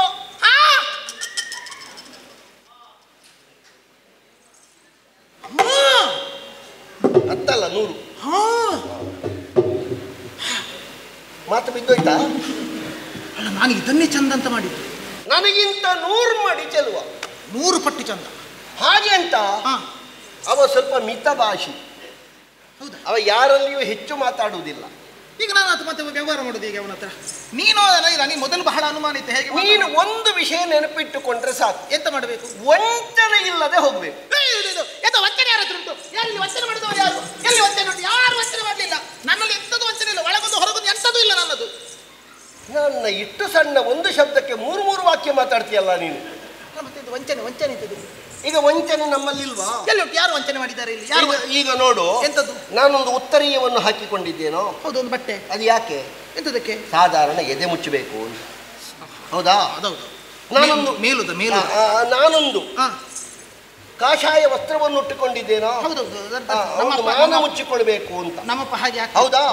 ಹಾಗಾದ್ರೆ ಇದ್ದದ್ದನ್ನು ಮರೆಮಾಚುವುದಕ್ಕೆ ಮುಚ್ಚಿಕೊಳ್ಳುವುದೇ ಒಂದು ತೆರನಾದ ವಂಚನೆ. ಹಾಗೆ ಈಗ ವಂಚನೆ ಇಲ್ಲದೆ ನಾನು ಅಲ್ಲಿಗೆ ಹೋಗಬೇಕು. ಹೌದು. ಇದ್ದದ್ದನ್ನು ಮರೆಮಾಚುವುದು ವಂಚನೆ ಅಲ್ವಾ? ಅಲ್ಲಿಗೆ ಹೋಗುವ ವಂಚನೆ ಮಾಡಬಾರ್ದು. ವಂಚನೆ ಮಾಡಬಾರ್ದು. ಹೇಳು, ಇದರಲ್ಲಿ ಈಗ ಎಷ್ಟು ತೆಗಿಬೇಕು? ಈಗ ನಾನು ಈಗ ನಾನೀಗ ಇದರಲ್ಲಿ ಎಷ್ಟು ತೆಗಿಬೇಕು ಅಂತ ಹೇಳಿದ್ದಲ್ಲ ನಾನು. ಈಗ ಮುಚ್ಚಿಕೊಂಡು ಹೋದ್ರೆ ವಂಚನೆ ಅಲ್ವಾ? ಎಷ್ಟು ತೆಗೆದಾಕಿ ಹೋಗಬೇಕು? ನಾನು ನಿನಗೆ ಅರ್ಥ ಆಗುವುದಕ್ಕೆ ಹೇಳಿದ್ದು. ಉಟ್ಟ ಬಟ್ಟೆಯನ್ನು ಬಿಚ್ಚಿಕೊಂಡು ಹೋಗು ಅಂತ ಹೇಳಿದ್ದಲ್ಲ. ಅಲ್ಲ, ಬಟ್ಟೆ ಮುಚ್ಚಿದ್ರೆ ವಂಚನೆ ಅಲ್ವಾ? ಜೀವನದ ಬಟ್ಟೆ ಅಂತ ಒಂದುಂಟಲ್ಲ, ಅದರಲ್ಲಿ ವಂಚನೆ ಇರಬಾರ್ದು. ಮಾತಿನಲ್ಲಿ ವಂಚನೆ ಇರಬಾರ್ದು. ಚಂಚಲಾಕ್ಷಿಯಾದ ನೀನು ಅವನಲ್ಲಿ ಮಾತಾಡುವಾಗ ಟಾಟಾ ಡಾಡಾಣ ಸ್ಪಷ್ಟವಾಗಿ ಹೇಳಬೇಕು. ಏನೂ ಸುತ್ತಿ ಬಳಸಿ ನನ್ನಲ್ಲಿ ಮಾತಾಡಿದ ಹಾಗೆ ನೀನು ರತಿದೇವಿಗೆನೆ ಅದು ಹಾಗೆ ಹೀಗೆ ನಿನ್ನ ಕಾವ್ಯ ಅಲಂಕಾರ ಎಲ್ಲ ಬೇಡ. ಅವ ಹಾಗೆ ಮಾತಾಡುವುದೇ ಇಲ್ಲ. ಹೌದಾ? ನೇರ ಹೇಳಬೇಕು ಅವನಿಗೆ, ನೇರ. ಆಗ ಅವ ಒಪ್ಪಿದ್ರೆ ನಿಮಗಿಬ್ಬರಿಗೂ ಮದುವೆ ಆದ್ರೆ ಆದ್ರೂ ಅದೀತು. ಹೌದಲ್ಲ? ಅವನ ಬಳಿಯಲ್ಲಿ ಹೆಂಡತಿ ಇಲ್ಲ. ಅಷ್ಟೇ ಅಲ್ವಾ? ನನ್ನ ಬಳಿಯಲ್ಲಿ ಹೆಂಡತಿ ಇದ್ದಾಳೆ. ಸಾಕು ರಾಮಚಂದ್ರ. ಹಾಗಿದ್ರೆ ನಾನು ವಿಶ್ವಾಸ ಇಟ್ಟು ಬಂದದಕ್ಕೆ ಸಾರ್ಥಕವಾಯಿತು. ನಿಮ್ಮ ಮನೆಯಲ್ಲಿ ಇಲ್ಲದಿದ್ರು ಮತ್ತೊಂದು ಮನೆ ಏನಾದರೂ ತೋರಿಸಿಕೊಟ್ಟಿರಿ ಅಂತಾದ್ರೆ ಸೂರ್ಯವಂಶಜರಿಗೆ ಭೂಷಣವಾದ ಕಾರ್ಯವನ್ನೇ ಮಾಡಿದೆ. ನಾನು ಅಲ್ಲಿ ಹೋಗಿ ಬರ್ತೇನೆ. ನಾವು ಗಂಡ ಹೆಂಡತಿ ಒಟ್ಟಿಗೆ ಬರ್ತೇವೆ. ಆಗದ ಭಾವ? ಆದೀತು ನಾದಿನಿಯೇ. ಆದರೆ ಎಂತ ಅಭಾವ ಆಗದಂತೆ ನೋಡಿ. ಅಲ್ಲ, ಸ್ವಭಾವ ಹೀಗೆ ಇರ್ತದೆ. ಆಗದ ಒಳ್ಳೆದಾಗಿ ದೇವರು ನಡೆಸಿದ್ರೆ ನಿಮ್ಮ ಸಂಸಾರ ಸರಿಯಾಗಿ ಸಂಸಾರ ಮಾಡ್ಲಿಕ್ಕೆ ಬರ್ತದೆ. ಅಪ್ಪ ದೇವರೇ, ಇಷ್ಟು ಕಷ್ಟ ನನಗೆ ಎಲ್ಲಿಯೂ ಆಗ್ಲಿಲ್ಲ ಸ್ವಾಮಿ. ಅಯ್ಯಯ್ಯೋ ದೇವರೇ, ಇದು ತುಂಬಾ ಬಹಳ ಕೆಲಸ ಉಂಟು. ಈಗ ಅಲ್ಲಿಗೆ ಹೋಗಬೇಕಂತೆ. ಈಗ ನಾನು ಇವ ಚಂದ ಅಂತ ದೂರದಲ್ಲಿ ನೋಡಿ ನಾನು ಇಷ್ಟು ಚಂದ ಮಾಡಿಕೊಂಡು ಬಂದದ್ದು. ಮನ್ಮಥನಂತೆ ಕಂಡ ಕಾರಣಕ್ಕೋಸ್ಕರವಾಗಿ ರತಿಯಂತೆ ಮಾಡಿಕೊಂಡು ಬಂದೆ. ಈಗ ಇವ ಹೇಳುತ್ತಾನೆ ಇವನಿಗಿಂತ 100 ಪಟ್ಟು ಚಂದ ಇದ್ದಾನೆ. ಹಾಗಾದ್ರೆ ಚಂದ ಆಗಬೇಕಾ ಬೇಡವಾ? ಮಾತ್ರ ಅಲ್ಲ, ನಾನಿದು ಮಾಯಾವೇಶ ಅಂತ ಹೇಳಿಲ್ವ ನಿಮಗೆ? ಹೆಚ್ಚೊತ್ತು ಇರ್ತದ? ಈ ಸೆಕೆ ಬಂದಾಗ ಹಚ್ಚಿಕೊಂಡದೆಲ್ಲ ಇಳಿತದ ಇಲ್ವಾ? ಎಲ್ಲೆಲ್ಲಿ ಇಳಿದೋಗಿದೆ ಯಾರಿಗೊತ್ತು ಕರ್ಮ. ಈಗ ಸರಿ ಮಾಡಬೇಕಾ ಬೇಡವಾ? ಮತ್ತೆ ಪುನಃ ಚಂದ ಆಗುತ್ತೇನೆ.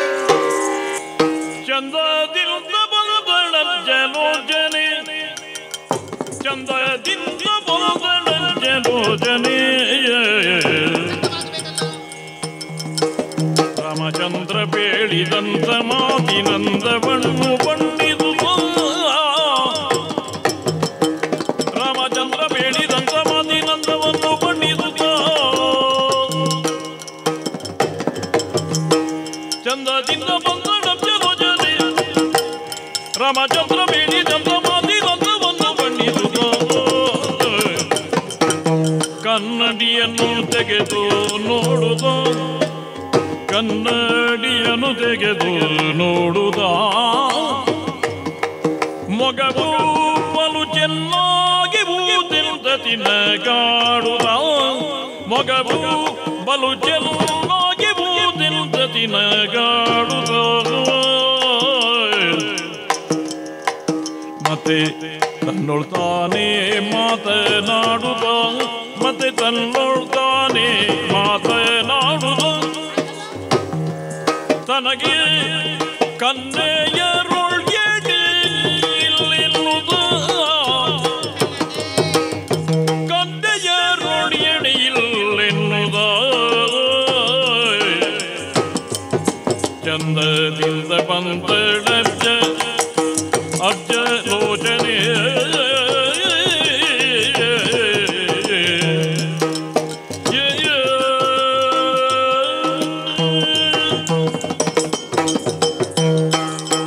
ಬಂದಳಜ್ಜ ಲೋಚನೆ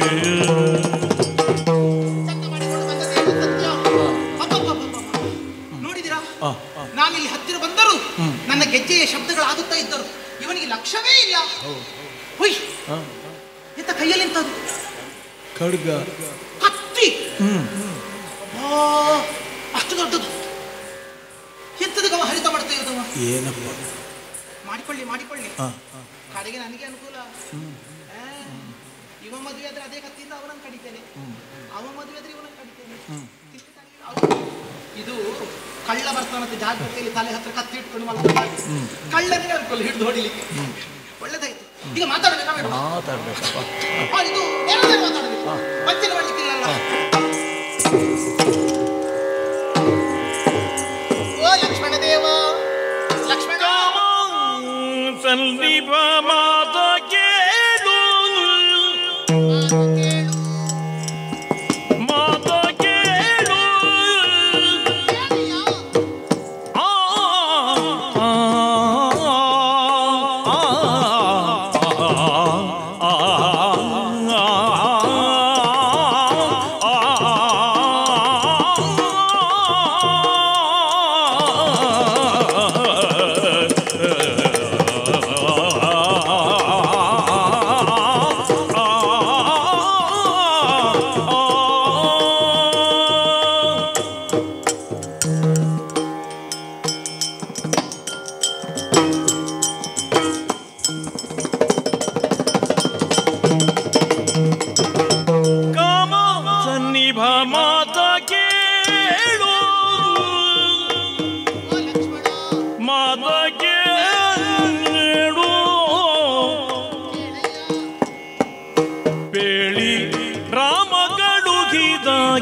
ನೋಡು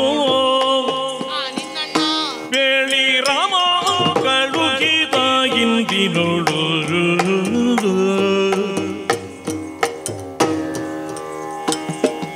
ನಾಮನ ಬಿಟ್ಟು ಕೃಪಾಳು ನಾಮನ ಬಿಟ್ಟು ಕೃಪಾಳು ನಾಮನ ಬಿಟ್ಟು ಕೃಪಾಳು ನಾಮನ ಬಿಟ್ಟು ಕೃಪಾಳು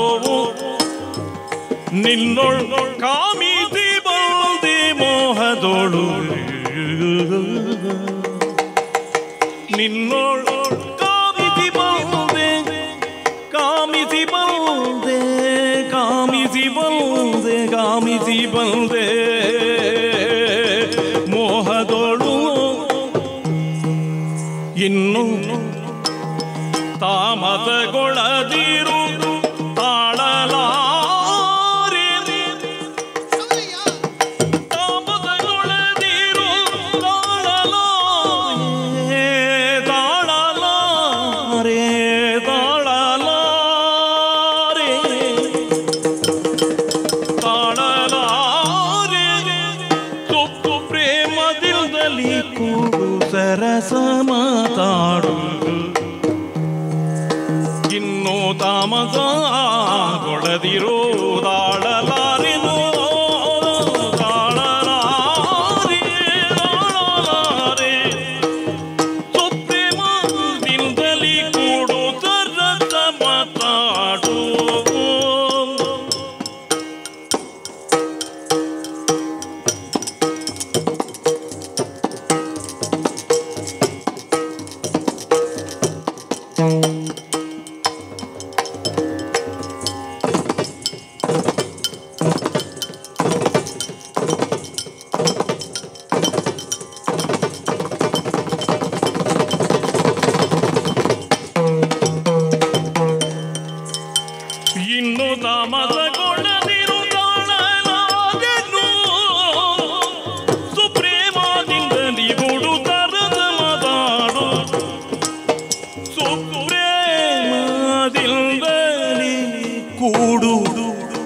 ಸರಸ ಮಾತಾಡು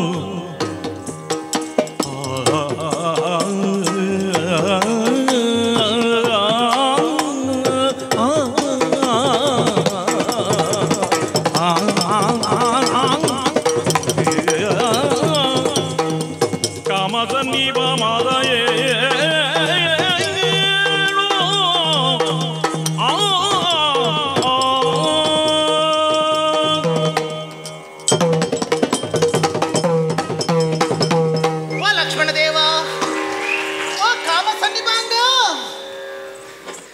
ಲಕ್ಷ್ಮಣ, ಯಾರೇ ನೀನು? ನಾನು ನಾನು ನಾನು ನಾನಂದ್ರೆ ನಿನ್ನ ಬಳಿಗಾಗಿ ಬಂದವಳು, ನಿನ್ನ ವಿಚಾರವನ್ನು ಕೇಳಿ ಬಂದವಳು. ಯಾಕೆ ಬಂದೆ? ಅಯ್ಯೋ, ಯಾಕೆ ಬಂದೆ ಏನು ಪ್ರಶ್ನೆ? ನೀನಿಲ್ಲಿ ಏಕಾಂತವಾಗಿದ್ದೀಯ. ಹೌದು. ಈ ಗುಡಿಸಲಲ್ಲಿ ಒಬ್ಬನೇ ಇದ್ದೀಯ. ನಿನ್ನ ಬಳಿಗೆ ಯೌವನವತಿಯಾದಂತ ಹೆಣ್ಣು, ರೂಪವತಿಯಾದವಳು ಯಾಕಾಗಿ ಬರುತ್ತಾಳೆ? ಯಾಕೆ? ಅಯ್ಯೋ, ಏನು ಗೊತ್ತಿದ್ದವಳು ಗೊತ್ತಿಲ್ಲದಂತೆ ಮಾತಾಡುತ್ತಿರುವೆಯಾ? ಆಹಾ, ನೀ ಮನವಿಟ್ಟು ಕೃಪಾಳು. ಒಮ್ಮೆ ನೋಡು ನೋಡು ನೋಡು ನೋಡು, ಈ ನನ್ನ ತಲೆ ಕೂದಲು ನಾನು ಎಷ್ಟು ಚೆನ್ನಾಗಿ ಬಿಗಿ ಹೆಣೆದುಕೊಂಡು ಬಂದಿದ್ದೇನೆ. ಇಲ್ಲ ಇಲ್ಲ, ಯೌವನವತಿಯಾದವಳು ಒಂದು ಹುಡುಗನ ಬಳಿ ಬಂದು ಮತ್ತೆ ತಲೆ ಕೂದಲು ಅಷ್ಟೇ ಚಂದವಾಗಿದ್ದುಕೊಂಡು ಹೋದರೆ ಯಾವ ಚಂದವೂ ಇಲ್ಲ. ನನ್ನ ತಲೆ ಕೂದಲು ಒಂದಿಷ್ಟಾದ್ರೂ ಕೆದರಬೇಕಾ ಬೇಡುವಾ? ನೋಡು ನೋಡು, ಏನು ಸಡಿಲವಾದಂತಹ ಕಂಚುಕವನ್ನು ಧರಿಸಿಕೊಂಡು ಬಂದಿದ್ದೆ.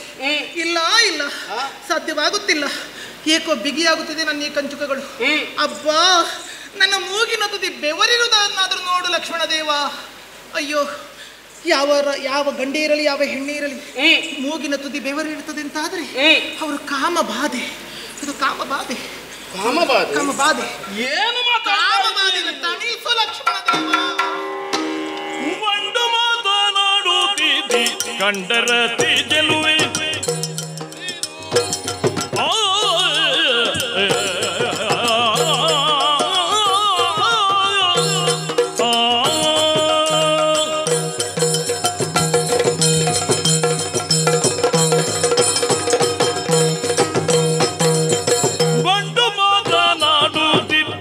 ಕಂಡರತಿ ಗೆಲುವೆ ನಿನ್ನ ಗಂಡನಾರು ದೇಶ ಯಾವುದು? ನಿನ್ನ ಗಂಡನಾರು ದೇಶ ಯಾವುದು? ಪುಂಡರೀಕ ನೇತ್ರೆ ಭೂಮಂಡಲಿ ಜರಮದೇವರ ಕಂಡು ಜಲರಿ ಹೋಗೋ ತುಂಬಲಿ. ಪುಂಡರೀಕ ನೇತ್ರೆ ಭೂಮಂಡಲಿ ಜರಾಮದೇವರ ಕಂಡು ದಿಲ್ಲಿ ಹೋಗೋ ಮನೆ ಮಂದಗ ಮನೆಗಿಂತ ಸುದ್ದಿ ಇಂದನೆಲ್ಲೋಳ್ ಆಡಬೇಡ. ಮುಂದೆ ಬ್ರಹ್ಮಚಾರಿನ ಗಾಣೆ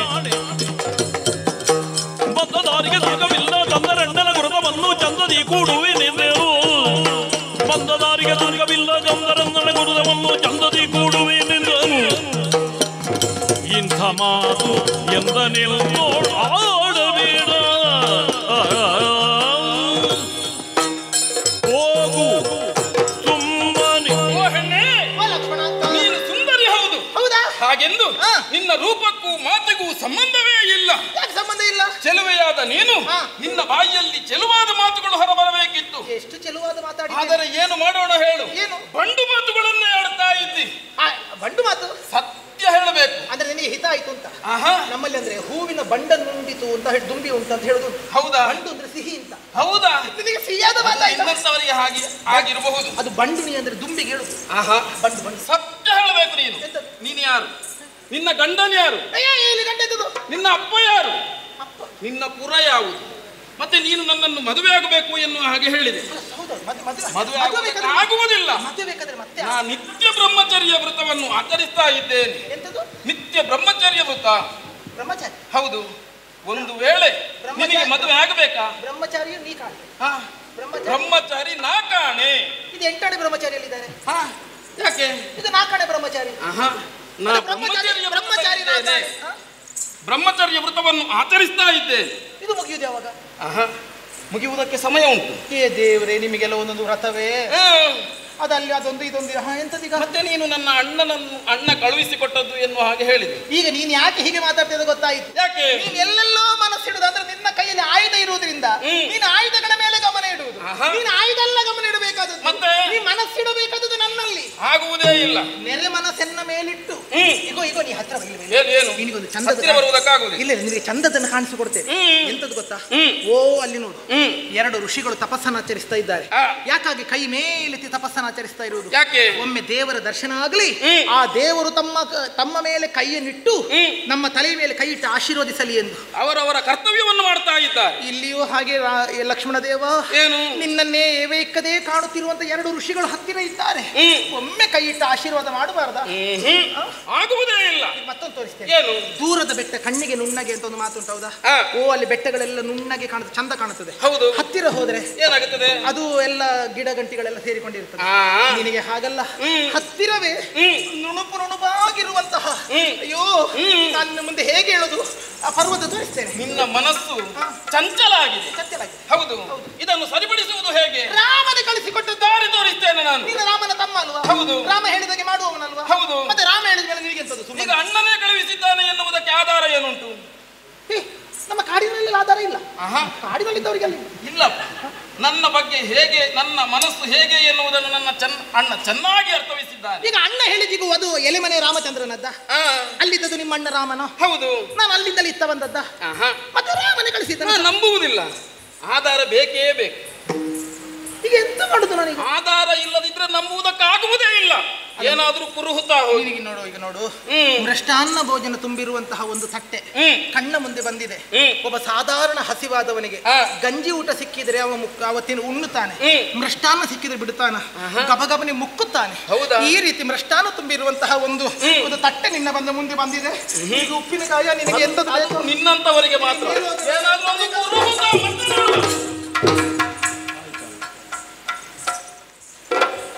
ಇದೀಗ ಎಂಥದ್ದು ಇಲ್ವಾ ಅಂತ ನನಗೆ. ಬಂದ ದಾರಿಗೆ ಸುಂಕ ಇಲ್ಲ. ಅಷ್ಟು ದೂರದಿಂದ ಬಂದಿದ್ದೇನೆ ಸ್ವಾಮಿ, ಎಂಥದಿಲ್ಲದೆ ಹೋಗುದ? ಹಾಗೆ ಹೋಗ್ಲಿಕ್ಕೆ ಹಾಗೆ ಸುಮ್ಮನೆ ಹೋಗುದಿಲ್ಲ ನಾನು. ಈಗ ಅವ ಹೇಳಿ ಕಳಿಸಿದ್ರೆ ಇವ ಹೀಗೆ ಹೇಳ್ತಾನಲ್ಲ, ಬಿಡುದಿಲ್ಲ. ನಾನು ಹೆಚ್ಚು ಸಿಟ್ಟು ಮಾಡಿಕೊಳ್ಳುದಿಲ್ಲ. ಹೆಚ್ಚು ಸಿಟ್ಟು ಮಾಡಿಕೊಂಡ್ರೆ ಎಂಥದೆಲ್ಲ ಆಗುತ್ತದೆ. ಕಳಿಸಿಕೊಟ್ಟವ ಅವ ಅಲ್ವಾ, ಅವನ ಹತ್ರವೇ ಆಗುತ್ತೆ.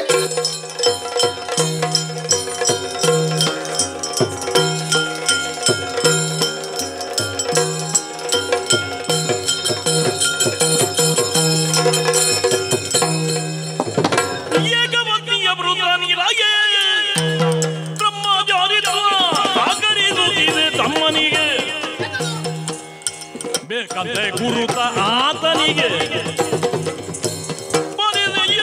ವಿವೇಕದಿದ್ದಲ್ಲಿ ಲಕ್ಷ್ಮಣಗೆ ಏಕಪತ್ನಿಯ ವೃತ್ತ ನಿನಗೆ ಬ್ರಹ್ಮಚಾರಿತ ಸಾಗರಿಸುತ್ತಿದೆ ತಮ್ಮನಿಗೆ.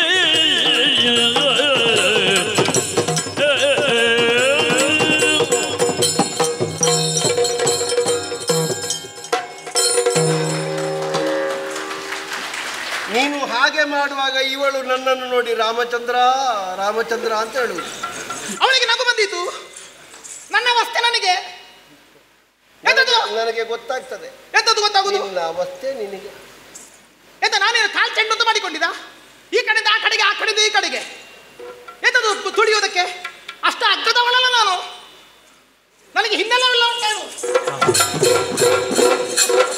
ಏನು ಅವ ರಘುವಂಶೀಯ ಸತ್ಯ ಮಾತಾಡ್ತಾನೆ. ಕೇಳಿದಲ್ಲ ಕೊಡ್ತಾನೆ ಅಂತ ತಿಳ್ಕೊಂಡು ಬಂದ್ರೆ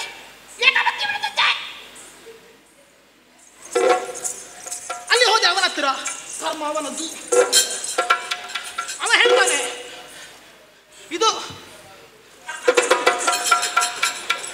ಅವ ಹೇಳಿ ಸಾಯ್ತಾನೆ ನನಗೆ ಬ್ರಹ್ಮಚಾರಿ ನಾ ಕಾಣೆ. ತಮ್ಮಯ್ಯ ಪುಣ್ಯಾತ್ಮ, ನಿಮ್ಮದು ಇದೆಲ್ಲ ನೀವು ಇದು ಹೆಂಗಸರೆಲ್ಲ ವ್ರತ ಮಾಡೋದುಂಟು ಭೂಲೋಕದಲ್ಲಿ. ಇದು ನೀವು ಗಂಡಸರೆಲ್ಲ ವ್ರತ ಇಟ್ಕೊಂಡಿರಲ್ಲ ನೀವು. ನಮ್ಮನ್ನು ಬರೀ ವ್ರತ ಮಾಡ್ತಾ ಇದ್ದೀರಲ್ಲ ರಾಮಚಂದ್ರ, ಸುಳ್ಳಾಡಬೇಡ. ಅವ ಮದುವೆ ಆಗುತ್ತಾನೆ ಅಂತ ಹೇಳಿ ಕಳಿಸಿದೆ.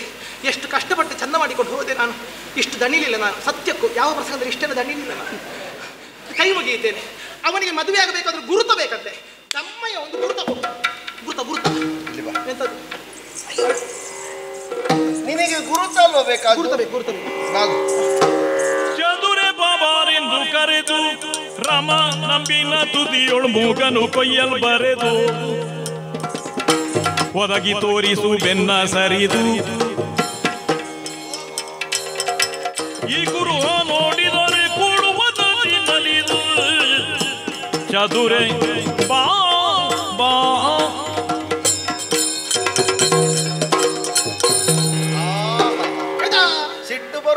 ನಿನ್ನ ಮೂಗಿನ ತುದಿ ಕಮ್ಮಾರನ ತಿದಿಯ ಹಾಗೆ, ಮೇಲೆ ಕೆಳಗೆ ಕೆಳಗೆ ಮೇಲೆ ಗಾಳಿ ಹಾಕಿದ ಚೆಂಡಿನ ಹಾಗೆ. ನಿನಗೆ ಮೂಗು ಮಾತ್ರ ಮೇಲೆ ಕೆಳಗೆ ಹೋಗುದು ಕಾಣುದಲ್ಲ ನಿನಗೆ? ಅಲ್ಲ, ನೋಡುದಿಲ್ಲ ನೀನು. ಹೋಗ್ಲಿಕ್ಕೆ ಸಾಧಾರಣ ಎಲ್ಲ ಹೋದೀತು, ನಮ್ಮ ಸಂಸ್ಕಾರಕ್ಕೆ ಅದನ್ನೆಲ್ಲ ಹೇಳುವುದಲ್ಲ. ಈಗ ನಿನಗೆ ಗುರುತು ಬೇಕಾದ. ಅವನಿಗೆ ಗುರುತು ಇಲ್ಲದೆ ನಂಬುದಿಲ್ಲ ಅಂತ ಅವ. ಏನು ಗುರುತು ತಕೊಂಡು ಹೋಗ್ತಿ? ಅವ ಎಂತದಂತ ಹೇಳಿಲ್ಲ, ಗುರುತ ತರಬೇಕು ಹೇಳಿದ್ದಾನೆ. ಅಣ್ಣನೇ ಹೇಳಿ ಕಳಿಸಿದ ಅವನಿಗೆ ಸಾಕ್ಷಿ ಬೇಕಂತೆ. ನಿಮಗೊಂದು ಸಾಕ್ಷಿ ಇಲ್ಲದೆ ಅಂತ ಈಗ ನೀ ಅವಳನ್ನು ಕಳಿಸಿಕೊಡು, ತಗಲೇ ಬೇಡ, ಅವಳನ್ನೇ ಕಳಿಸಿಕೊಡು. ಅವಳನ್ನು ಕಳಿಸುವುದು ಹೇಗೆ? ಅಲ್ಲ, ಅವಳು ಹೇಳ್ತಾಳಲ್ಲ. ಇಲ್ಲಪ್ಪ, ಅವಳೆಲ್ಲ ಪಾಪ ಮರ್ಯಾದೆ ಹೆಣ್ಣದೆಲ್ಲ, ಅದನ್ನೆಲ್ಲ ಹಾಗೆಲ್ಲ ಸಿಕ್ಕಿದವರೊಟ್ಟಿಗೆಲ್ಲ ಕಳಿಸಲಿಕ್ಕೆ ಆಗುದು. ಬೇಡ ಬೇಡ, ನನ್ನೊಟ್ಟಿಗೆ ಮರ್ಯಾದೆ ಇದ್ದವರೆಲ್ಲ ಬೇಡ. ಅದು ನನಗೆ ಗೊತ್ತಿಲ್ವಾ? ಅದು ನನ್ನ ಮರ್ಯಾದೆ, ಅದಕ್ಕೆ ಹೌದಪ್ಪ. ಆ ಮರ್ಯಾದೆ ಇದನ್ನು ತಕೊಂಡು ಹೋದ್ರೆ ನೀನು ನಾನು ನಿದ್ದೆ ಮಾಡಿರುವಾಗ ತಕೊಂಡೋದದ್ದು ಅಂತ ನನ್ನ ತಮ್ಮ ಹೇಳಿಯ. ಅವ ಅಷ್ಟು ಅನುಮಾನದ ಪಿಶಾಚಿ, ಎಂತ ಮಾಡುದು? ಅನುಮಾನದ ಪಿಶಾಚಿ ಇತ್ತ. ನಿನ್ನ ಒಂದು ರುದ್ರಾಕ್ಷಿ ಹರಿದು ಕೊಡು. ಅದು ಯಾರಲ್ಲಿಲ್ಲ ರುದ್ರಾಕ್ಷಿ, ಅದು ತೋರಿಸ್ತೇನೆ. ಒಂದು ಎರಡು ಕೊಡ, ಏನಾದ್ರೂ ಬರೆದು ಕೊಡ್ಲಾ? ಬರೀತ್ಯಾ? ಎಲ್ಲಿ? ಈಗ ಇಲ್ಲಿ ಹಣೆಯಲ್ಲಿ ಬರ್, ಹಣೆಯಲ್ಲಿ ಬರ್. ಎಲ್ಲಿ ಬರ್ದವನೇ ಏನೆಲ್ಲ ಬರ್ದಿದ್ದಾರೆ, ನಾನು ಅದರ ಮೇಲೆ ಇನ್ನು ಬರ್ದು. ಇದು ಕೈಯಲ್ಲಿ ನಿನ್ನ ಲೆಕ್ಕ ಪ್ರಕಾರ ಹಣೆಯಲ್ಲಿ ಬರೆಯುವವನ ಅಪ್ಪ ನಾನು ಅಂತಲ್ಲ? ಅಲ್ಲ, ಹಾಗೆ ಹೇಳಿದಲ್ಲ. ನೀನು ಯಾರ ಅಪ್ಪ ಆಗುತ್ತೀಯ, ಯಾರ ಮಗ ಆಗುತ್ತೆ, ಒಮ್ಮೆ ಬೇಡ ಕೈಯಲ್ಲಿ ಬರೆ. ಕೈಯಲ್ಲಿ ಬರೆದ್ರೆ ನೀನೇ ಬಲದ ಕೈಯಲ್ಲಿ ಬರೆದದ್ದು ಅಂತ ಎಣಿಸಿದ್ರೆ ಬೇಡ, ಬಲ ಕೈಯಲ್ಲಿ ಬರೆ. ನನಗೆ ಎಡ ಕೈ ಸರಿ ಬರುವುದಿಲ್ಲ. ನಿನಗೆ ಬರುವುದಿಲ್ಲ ಅಂತ ಅವ ಒಪ್ಪಬೇಕಲ್ಲ. ಕೆಲವರೆಲ್ಲ ಎಡ ಕೈಯಲ್ಲಿ ಬರೆಯುವುದಿಲ್ವಾ? ಈಗ ನೀ ಬರೀತೀಯಾ? ನಾನು ಸ್ಥಳ ತೋರಿಸಿ ಬರೀತೀಯಾ? ಹೌದು. ನನಗೆ ಆದೀತು. ನಿನ್ನ ಕೈ ಮುಟ್ಟದ ಜಾಗದಲ್ಲಿ, ನಿನಗೆ ಬರೆಯುವುದಕ್ಕೆ ಆಗದೇ ಇದ್ದ ಜಾಗದಲ್ಲಿ. ನನಗೆ ಸುಲಲಿತವಾಗಿ ಬರೀಲಿಕ್ಕೆ ಆಗದಿದ್ದಲ್ಲಿ ಜಲ ಸ್ಥಾನ ಇತ್ತಲ್ಲ, ನನಗೆ ಅಡ್ಡಿಲ್ಲ. ಬರೀ ಎಲ್ಲಿ ಬರೀ ಎಲ್ಲಿ? ಇಲ್ಲಪ್ಪ, ಅಲ್ಲೆಲ್ಲ ಬರೆದರೆ ನನ್ನ ತಮ್ಮ ಹೇಳಿಯಾಗ ಇವಳು ಕನ್ನಡಿಯ ಮುಂದೆ ನಿಂತುಕೊಂಡು ಬರೆದಿದ್ದಾಳೆ ಅಂತ.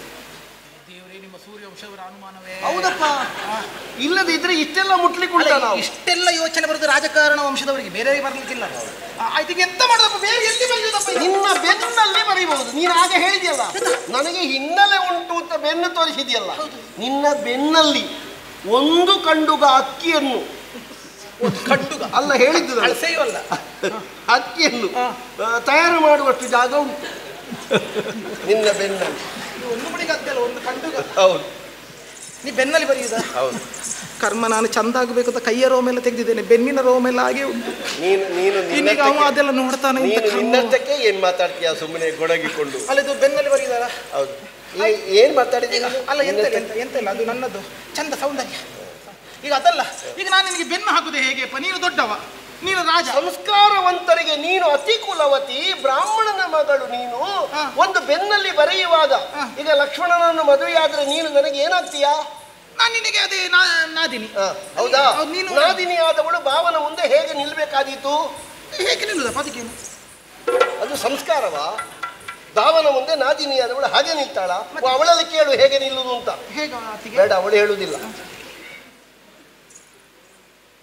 ಕೈ ಮುಗಿದು ಬಾಗಿ ನಿಲ್ಲು. ಬಾಗಬೇಕಾ? ಸರಿ, ಆಯ್ತು. ಸಾಲ್ದು ಸಾಲ್ದು, ಪೂರ್ತಿ ಕೂತ್ಕೋ. ನೀನೆಂತದ್ದು ಈಜಲಿಕ್ಕೆ ಅಭ್ಯಾಸ ಮಾಡುದು? ಅಲ್ಲ, ಅದು ಸಮತೋಲನ ತಪ್ಪು. ನೀನು ಪ್ರಾರಂಭದಲ್ಲಿ ಬರುವಾಗ ಅಷ್ಟು ಚುರುಕಿದ್ದೆ, ಈಗ ಏನು ಹಿಡ್ಕೊಂಡು ಓಡಾಡಿ ಓಡಾಡಿ ಓಡಾಡಿ ಕರ್ಮ. ಅದು ಸಮತೋಲನ ತಪ್ಪುದದು. ಹೌದು, ಗೊತ್ತಾಗ್ತದೆ ನನಗೆ. ಅದು ಮುಂಬಾರ ಹಿಂಬಾರಗಳ ನಾನು ಬರೆಯುವುದು ಇದರಲ್ಲಿ. ಆಯ್ತು, ಬರಿ ಬರಿ. ಬಾಣದ ತುದಿಯಲ್ಲ, ಆಯ್ತಾ? ಆಯ್ತು, ಮೆಲ್ಲ ಬರಿ.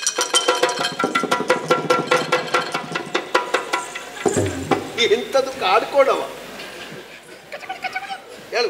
ಬರ್ತಾಯ್ತು, ಬರ್ತಾಯ್ತು. ಗೊತ್ತೇ ಆಗ್ಲಿಲ್ಲ. ಅದು ಗೊತ್ತಾಗ್ಲಿಲ್ಲ. ಯಾಕೆ ಗೊತ್ತಾಗ್ಲಿಲ್ಲ ಗೊತ್ತುಂಟ? ನನ್ನ ಬಾಣದ ತುದಿಯಾದರೂ ತಾಗಿ ನೋವು ಮಾಡುವುದಕ್ಕಿಂತ ಹೆಚ್ಚು ಚರ್ಮ ಬೆನ್ನಿನದ್ದು ಗಟ್ಟಿ ಉಂಟು. ಈ ಜೋರು ಬಿಸಿಲಿಗೆ ಹೋದ್ರು ಆನೆಯ ಬೆನ್ನು ಹೊಡಿಲಿಕ್ಕಿಲ್ಲ, ಅದಷ್ಟು ದಪ್ಪ ಇರ್ತದೆ. ನಿನ್ನ ಬೆನ್ನಿನ ಚರ್ಮ ಆನೆಯ ಬೆನ್ನಿನ ಹಾಗೆ. ನಡಿಗೆ ಮಾತ್ರ. ಹಾಗಾದ್ರೆ ಹೋಗಿ ಬರ್ತೇನೆ ಈಗ. ಮತ್ತೆ ಇನ್ನು ಕೇಳುದಿಲ್ಲಲ್ಲ, ಒಟ್ಟೊಟ್ಟಿಗೆ ಬರ್ತೇವೆ. ಆಯ್ತಲ್ಲ, ಅದು ನೀವು ಅದು ಆರತಿ ಎಲ್ಲ ಸಿದ್ಧತೆ ಮಾಡಿ. ಇಲ್ಲ, ಆರತಿ ಮಾಡಬೇಕು ಅಂತ ಇಲ್ಲ. ಮತ್ತೆ ನೀನು ಅಲ್ಲಿಗೆ ಹೋದ್ರೆ ಮಹಾಮಂಗಳ ಆರತಿ ಆಗ್ತದೆ. ಇದು ಒಂದು ಕಳಸಿಗೆ ಅಕ್ಕಿ, ಮತ್ತೆ ಒಂದಿಷ್ಟು ಬೆಲ್ಲ ಎಲ್ಲ ಇಟ್ಟು. ಎಂತದಕ್ಕೆ? ಇದು ಮನೆ ತುಂಬಿಸುವಾಗ ನಿಮ್ಮಲ್ಲೆಲ್ಲ ಸೇರಕ್ಕಿ ತುಳಿಯುದಲ್ವಾ? ಹೌದು. ನಾನು ದೊಡ್ಡವಳು, ಒಂದು ಕಳಸಿಗೆ ಅಕ್ಕಿ. ಹೌದು. ಅಲ್ಲ, ಇನ್ನು ತುಳಿಬೇಕು ಅಂತ ಇಲ್ಲ. ಅಲ್ಲಿಂದ ಬರುವಾಗ ಹೇಗೆ ಅಂತ ನೋಡುವ. ಮತ್ತೆ ಹೋಗಿ ಬರ್ತೇನೆ. ಎಷ್ಟು ಅಂತ ಹೋಗಿ ಬರ್ತೇನೆ.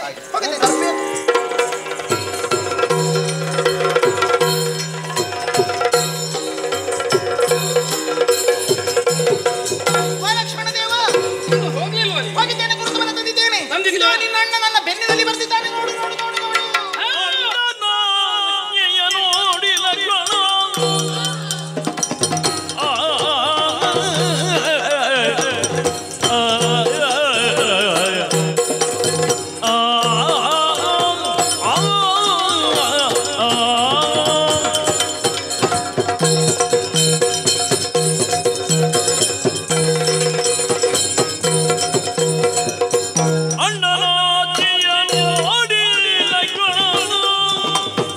ನೋಡಿ ಲಕ್ಷ್ಮಣ ತನ್ನ ಮನದಲ್ಲಿದ್ದಾನೆ ನಗುತ್ತಲಿಯೇ ಕನ್ನೆ ಪ್ರಾಯದ ಚತುರೆ ಬಾ ಬಾ ಬಾ ಮೋಹನಕಾರಿ ಕನ್ನೆ ಪ್ರಾಯದ ಚತುರೆ ಬಾ ಮೋಹನಕಾರಿ ತನ್ನ ಮನದಲ್ಲಿದ್ದಾನೆ ನಗುತ್ತ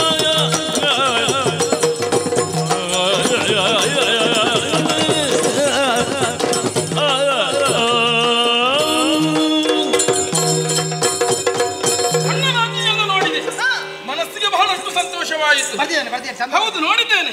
ನನ್ನ ಮನಸ್ಸಿನಲ್ಲಿ ನಾನು ಯಾವ ಚಿತ್ರಣವನ್ನು ಬರೆದಿದ್ದೇನೋ ಅದನ್ನೇ ನನ್ನ ಪುಟ್ಟ ಬೆನ್ನಿನಲ್ಲಿ ದೊಡ್ಡದಾಗಿ ಬರೆದಿದ್ದಾನೆ, ಕೆತ್ತಿದ್ದಾನೆ.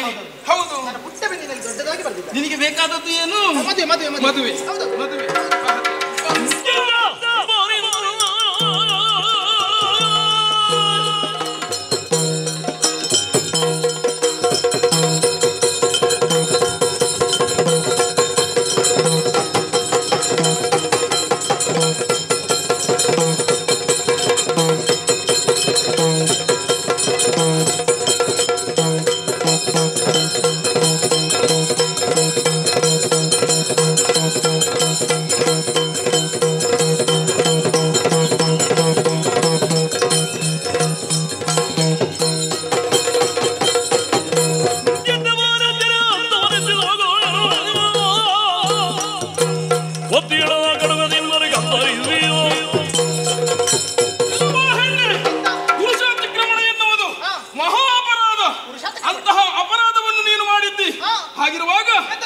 ಪ್ರಪಂಚಕ್ಕೆ ತಿಳಿಯಬಡಿಯಬೇಕು. ಪುರುಷಾತಿಕ್ರಮಣ ಮಾಡಿದ್ರೆ ಯಾವ ಶಿಕ್ಷೆ ಆಗುತ್ತದೆ ಎನ್ನುವ ಹಾಗೆ ಶಿಕ್ಷೆ ಹಿಡಿದಂತಹ ಕಟಾರಿಯಿಂದ ನಿನ್ನ ಮೂಗು ಕಿವಿ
ತಡೆಯೋದಕ್ಕೆ ಅಸಾಧ್ಯ.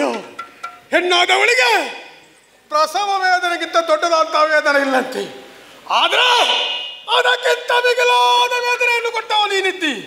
ಅದು ಯತ್ರ ನಾರ್ಯಸ್ತು ಪೂಜಂತೆ ರಮಂತೆ ತತ್ರ ದೇವತಾ. ಯಾರಿಗಾಗಲಿ ಭೂಲೋಕದಲ್ಲಿ ಹೆಣ್ಣಾದವಳನ್ನು ಯಾರು ಗೌರವಿಸ್ತಾರೋ ಪೂಜಿಸ್ತಾರೋ ಅಲ್ಲಿ ದೇವತೆಗಳೇ ನೆಲೆಯಾಗಿದ್ದಾರೆ ಎಂಬ ಹಾಗೆ ಪ್ರಾಜ್ಞರು ಹೇಳಿದಂತಹ ಮಾತು. ಮೂಗು ತುಂಡಾದ್ರೂ ನೀನು ಮಾತಾಡೋದು ಸರಿ ಅರ್ಥ ಆಗ್ತದೆ. ಮೂಗು ತುಂಡಾದ್ರೂ ನಾನು ಮಾತಾಡೋದು ಬಾಯಲ್ಲಿ, ಮೂಗಲ್ಲೆಲ್ಲ. ರಾಮ ಸುರದ್ರೂಪಿನ ಅಂತ ಹೆಣ್ಣಿಗೆ ಶ್ರುತಿ, ಗತಿ, ಆಕೃತಿ, ಆಮೇಲೆ ವರ್ಣ, ಹಾಗೆ ಪಂಚಾಂಗಗಳು ಮುಖ್ಯ. ಮಾತ್ರವಲ್ಲ ಪಂಚಭೂತಗಳು, ಅನಿಲ ಅನಲ ನೆಲ ಜಲ ಆಕಾಶ, ಇದರಿಂದಾದಂತಹ ದೇಹ ಅದು. ಆಮೇಲೆ ನನ್ನದಾದಂತಹ ಈ ಪರಾಕ್ರಮವನ್ನು ತಿಳಿಯದೆ ನೀನು ಮಾಡಿದಂತಹ ಈ ಕೃತ್ಯಕ್ಕೆ ಇದು ಲೋಕ ಮೆಚ್ಚುವಂತಹ ಕೃತ್ಯ ಅಲ್ಲ. ಅದೋ ಪಂಚೇಂದ್ರಿಯಗಳಲ್ಲಿ ಒಂದಾದಂತಹ ಮೂಗು, ಕಣ್ಣು, ಕಿವಿ, ನಾಲಿಗೆ, ಚರ್ಮ, ಈ 5 ಇಂದ್ರಿಯಗಳಲ್ಲಿ ಮುಖ್ಯವಾಗಿದ್ದರೆ ಮಾತ್ರ ಹೆಣ್ಣನ್ನು ಸ್ಫುರದ್ರೂಪಿಣಿ ಅಂತ ಹೇಳುವುದು. ಈಗ ನನ್ನ ಮೂಗು ಹೋಗಿದೆ, ಕಿವಿ ಹೋಗಿದೆ, ಉಚ್ಚತೆಗಳು ಹೋಗಿದೆ, ಇದಕ್ಕೆಲ್ಲ ಕಾರಣಕರ್ತ ನೀನಲ್ವಾ? ಆದ್ರೆ ನೀನು ಮಾತ್ರ ಅಲ್ಲ, ನಿನ್ನ ಸನಿಯಾದಲ್ಲಿದ್ದಾಳಲ್ಲ ಅವಳು. ನಗು ನೋಡು, ನಗು ನೋಡು.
ಅದು ಹರಿಕೆ ಅಲ್ಲ, ಇದು ಪ್ರಾಣವೇದನೆ.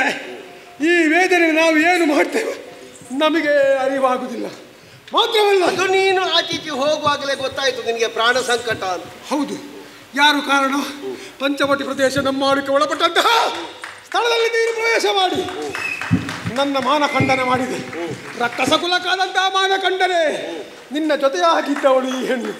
ಒಬ್ಬಳು ಹೆಂಡತಿ ಜೊತೆ ಹೆಣ್ಣಾಗಲಿ ಹೆಂಡತಿ ಆಗಲಿ, ಅದು ಹೆಣ್ಣಾದವಳಿಗೆ ಕಷ್ಟ ಬರುವಾಗ ಇನ್ನೊಬ್ಬಳು ಹೆಣ್ಣು ಮರುಕ ಪಡಬೇಕಂತೆ. ಇಲ್ಲ, ಖಂಡಿಸಬೇಕಂತೆ. ಅವಳು ನೋಡಿ ಅಲ್ಲಿನ ಜಾಹೀರಾತು ತೋರಿಸ್ತಾ ಇದ್ದಾಳೆ, ಕಟ ಕಟ ಕಟ ಕಟ ನಗಾಡ್ತಾಳೆ. ಹಾಗಿದ್ರೆ ಇದು ನಿನ್ನ ಕೊನೆಯ ನಾಕು, ಇನ್ನು ನಿನಗೆ ನಾಕು ಇಲ್ಲ. ಇನ್ನು ನೀನು ಅಳುವುದೇ ಮಾತ್ರವಲ್ಲ, ನಿನ್ನ ಹೆಂಡತಿ ಆದಂತಹ ಇವಳನ್ನು ಕೊಂಡು ಹೋಗಿ ನನಗೆ ಮದುವೆ ಮಾಡಿಸಿ ಆಮೇಲೆ ಈ ಕಾರಣದಲ್ಲಿ ತಿರುಗಾಟ ಮಾಡುವ ಹಾಗೆ ಮಾಡದೆ ಹೋದ್ರೆ ಇದು ಕೈಕಸಾದೇವಿಯ ಮಗಳು ಶೂರ್ಪನಕ್ಕೆ ನಾನಲ್ಲ. ಇದೆಂಥದ್ದು? ತೊಟ್ಟದ್ದು ಕುಪ್ಪಸ ಅಲ್ಲ, ಹುಟ್ಟದ್ದು ಸೀರೆ ಅಲ್ಲ. ಇದನ್ನು ಸೀರೆ ಹುಟ್ಟದ್ದು ಅಂತ ಹೇಳಿದ್ರೆ ನೋಡು, ಬೇರೆ ಬೇರೆ ರೀತಿಯಲ್ಲಿ ಸೀರೆ ಉಡುವವರಿದ್ದಾರೆ. ನಮ್ಮ ಶೈಲಿ ಇದೆ. ಹಾಗಾಗಿ ಇದನ್ನು ನೀನು ವಿಮರ್ಶೆ ಮಾಡುವ ಹಾಗಿಲ್ಲ. ನಾವು ರಾಕ್ಷಸರು, ನಾವು ಹೇಗೂ ಮಾಡ್ತೇವೆ, ಅದು ನಮಗೆ ಬಿಟ್ಟದ್ದು. ರಾಮ, ಇಷ್ಟು ಮಾಡದೆ ಹೋದ್ರೆ ನಾನು ಶೂರ್ಪನಖ ಅಲ್ಲ, ಇದು ಸೆರಗಿನಲ್ಲಿ ಗಂಟು ಹಾಕಿದ್ದೇನೆ.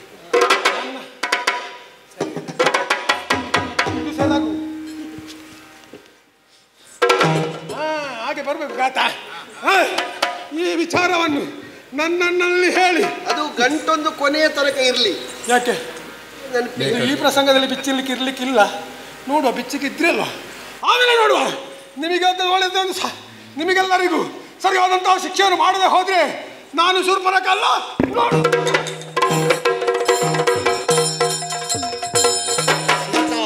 ಏನು ಸ್ವಾಮಿ ಇದೆಲ್ಲ? ಈ ಪ್ರಸಂಗದಲ್ಲಿ ಒಂದು ಪಾಠ ಆಯಿತು ನನಗೆ. ಯಾವುದು?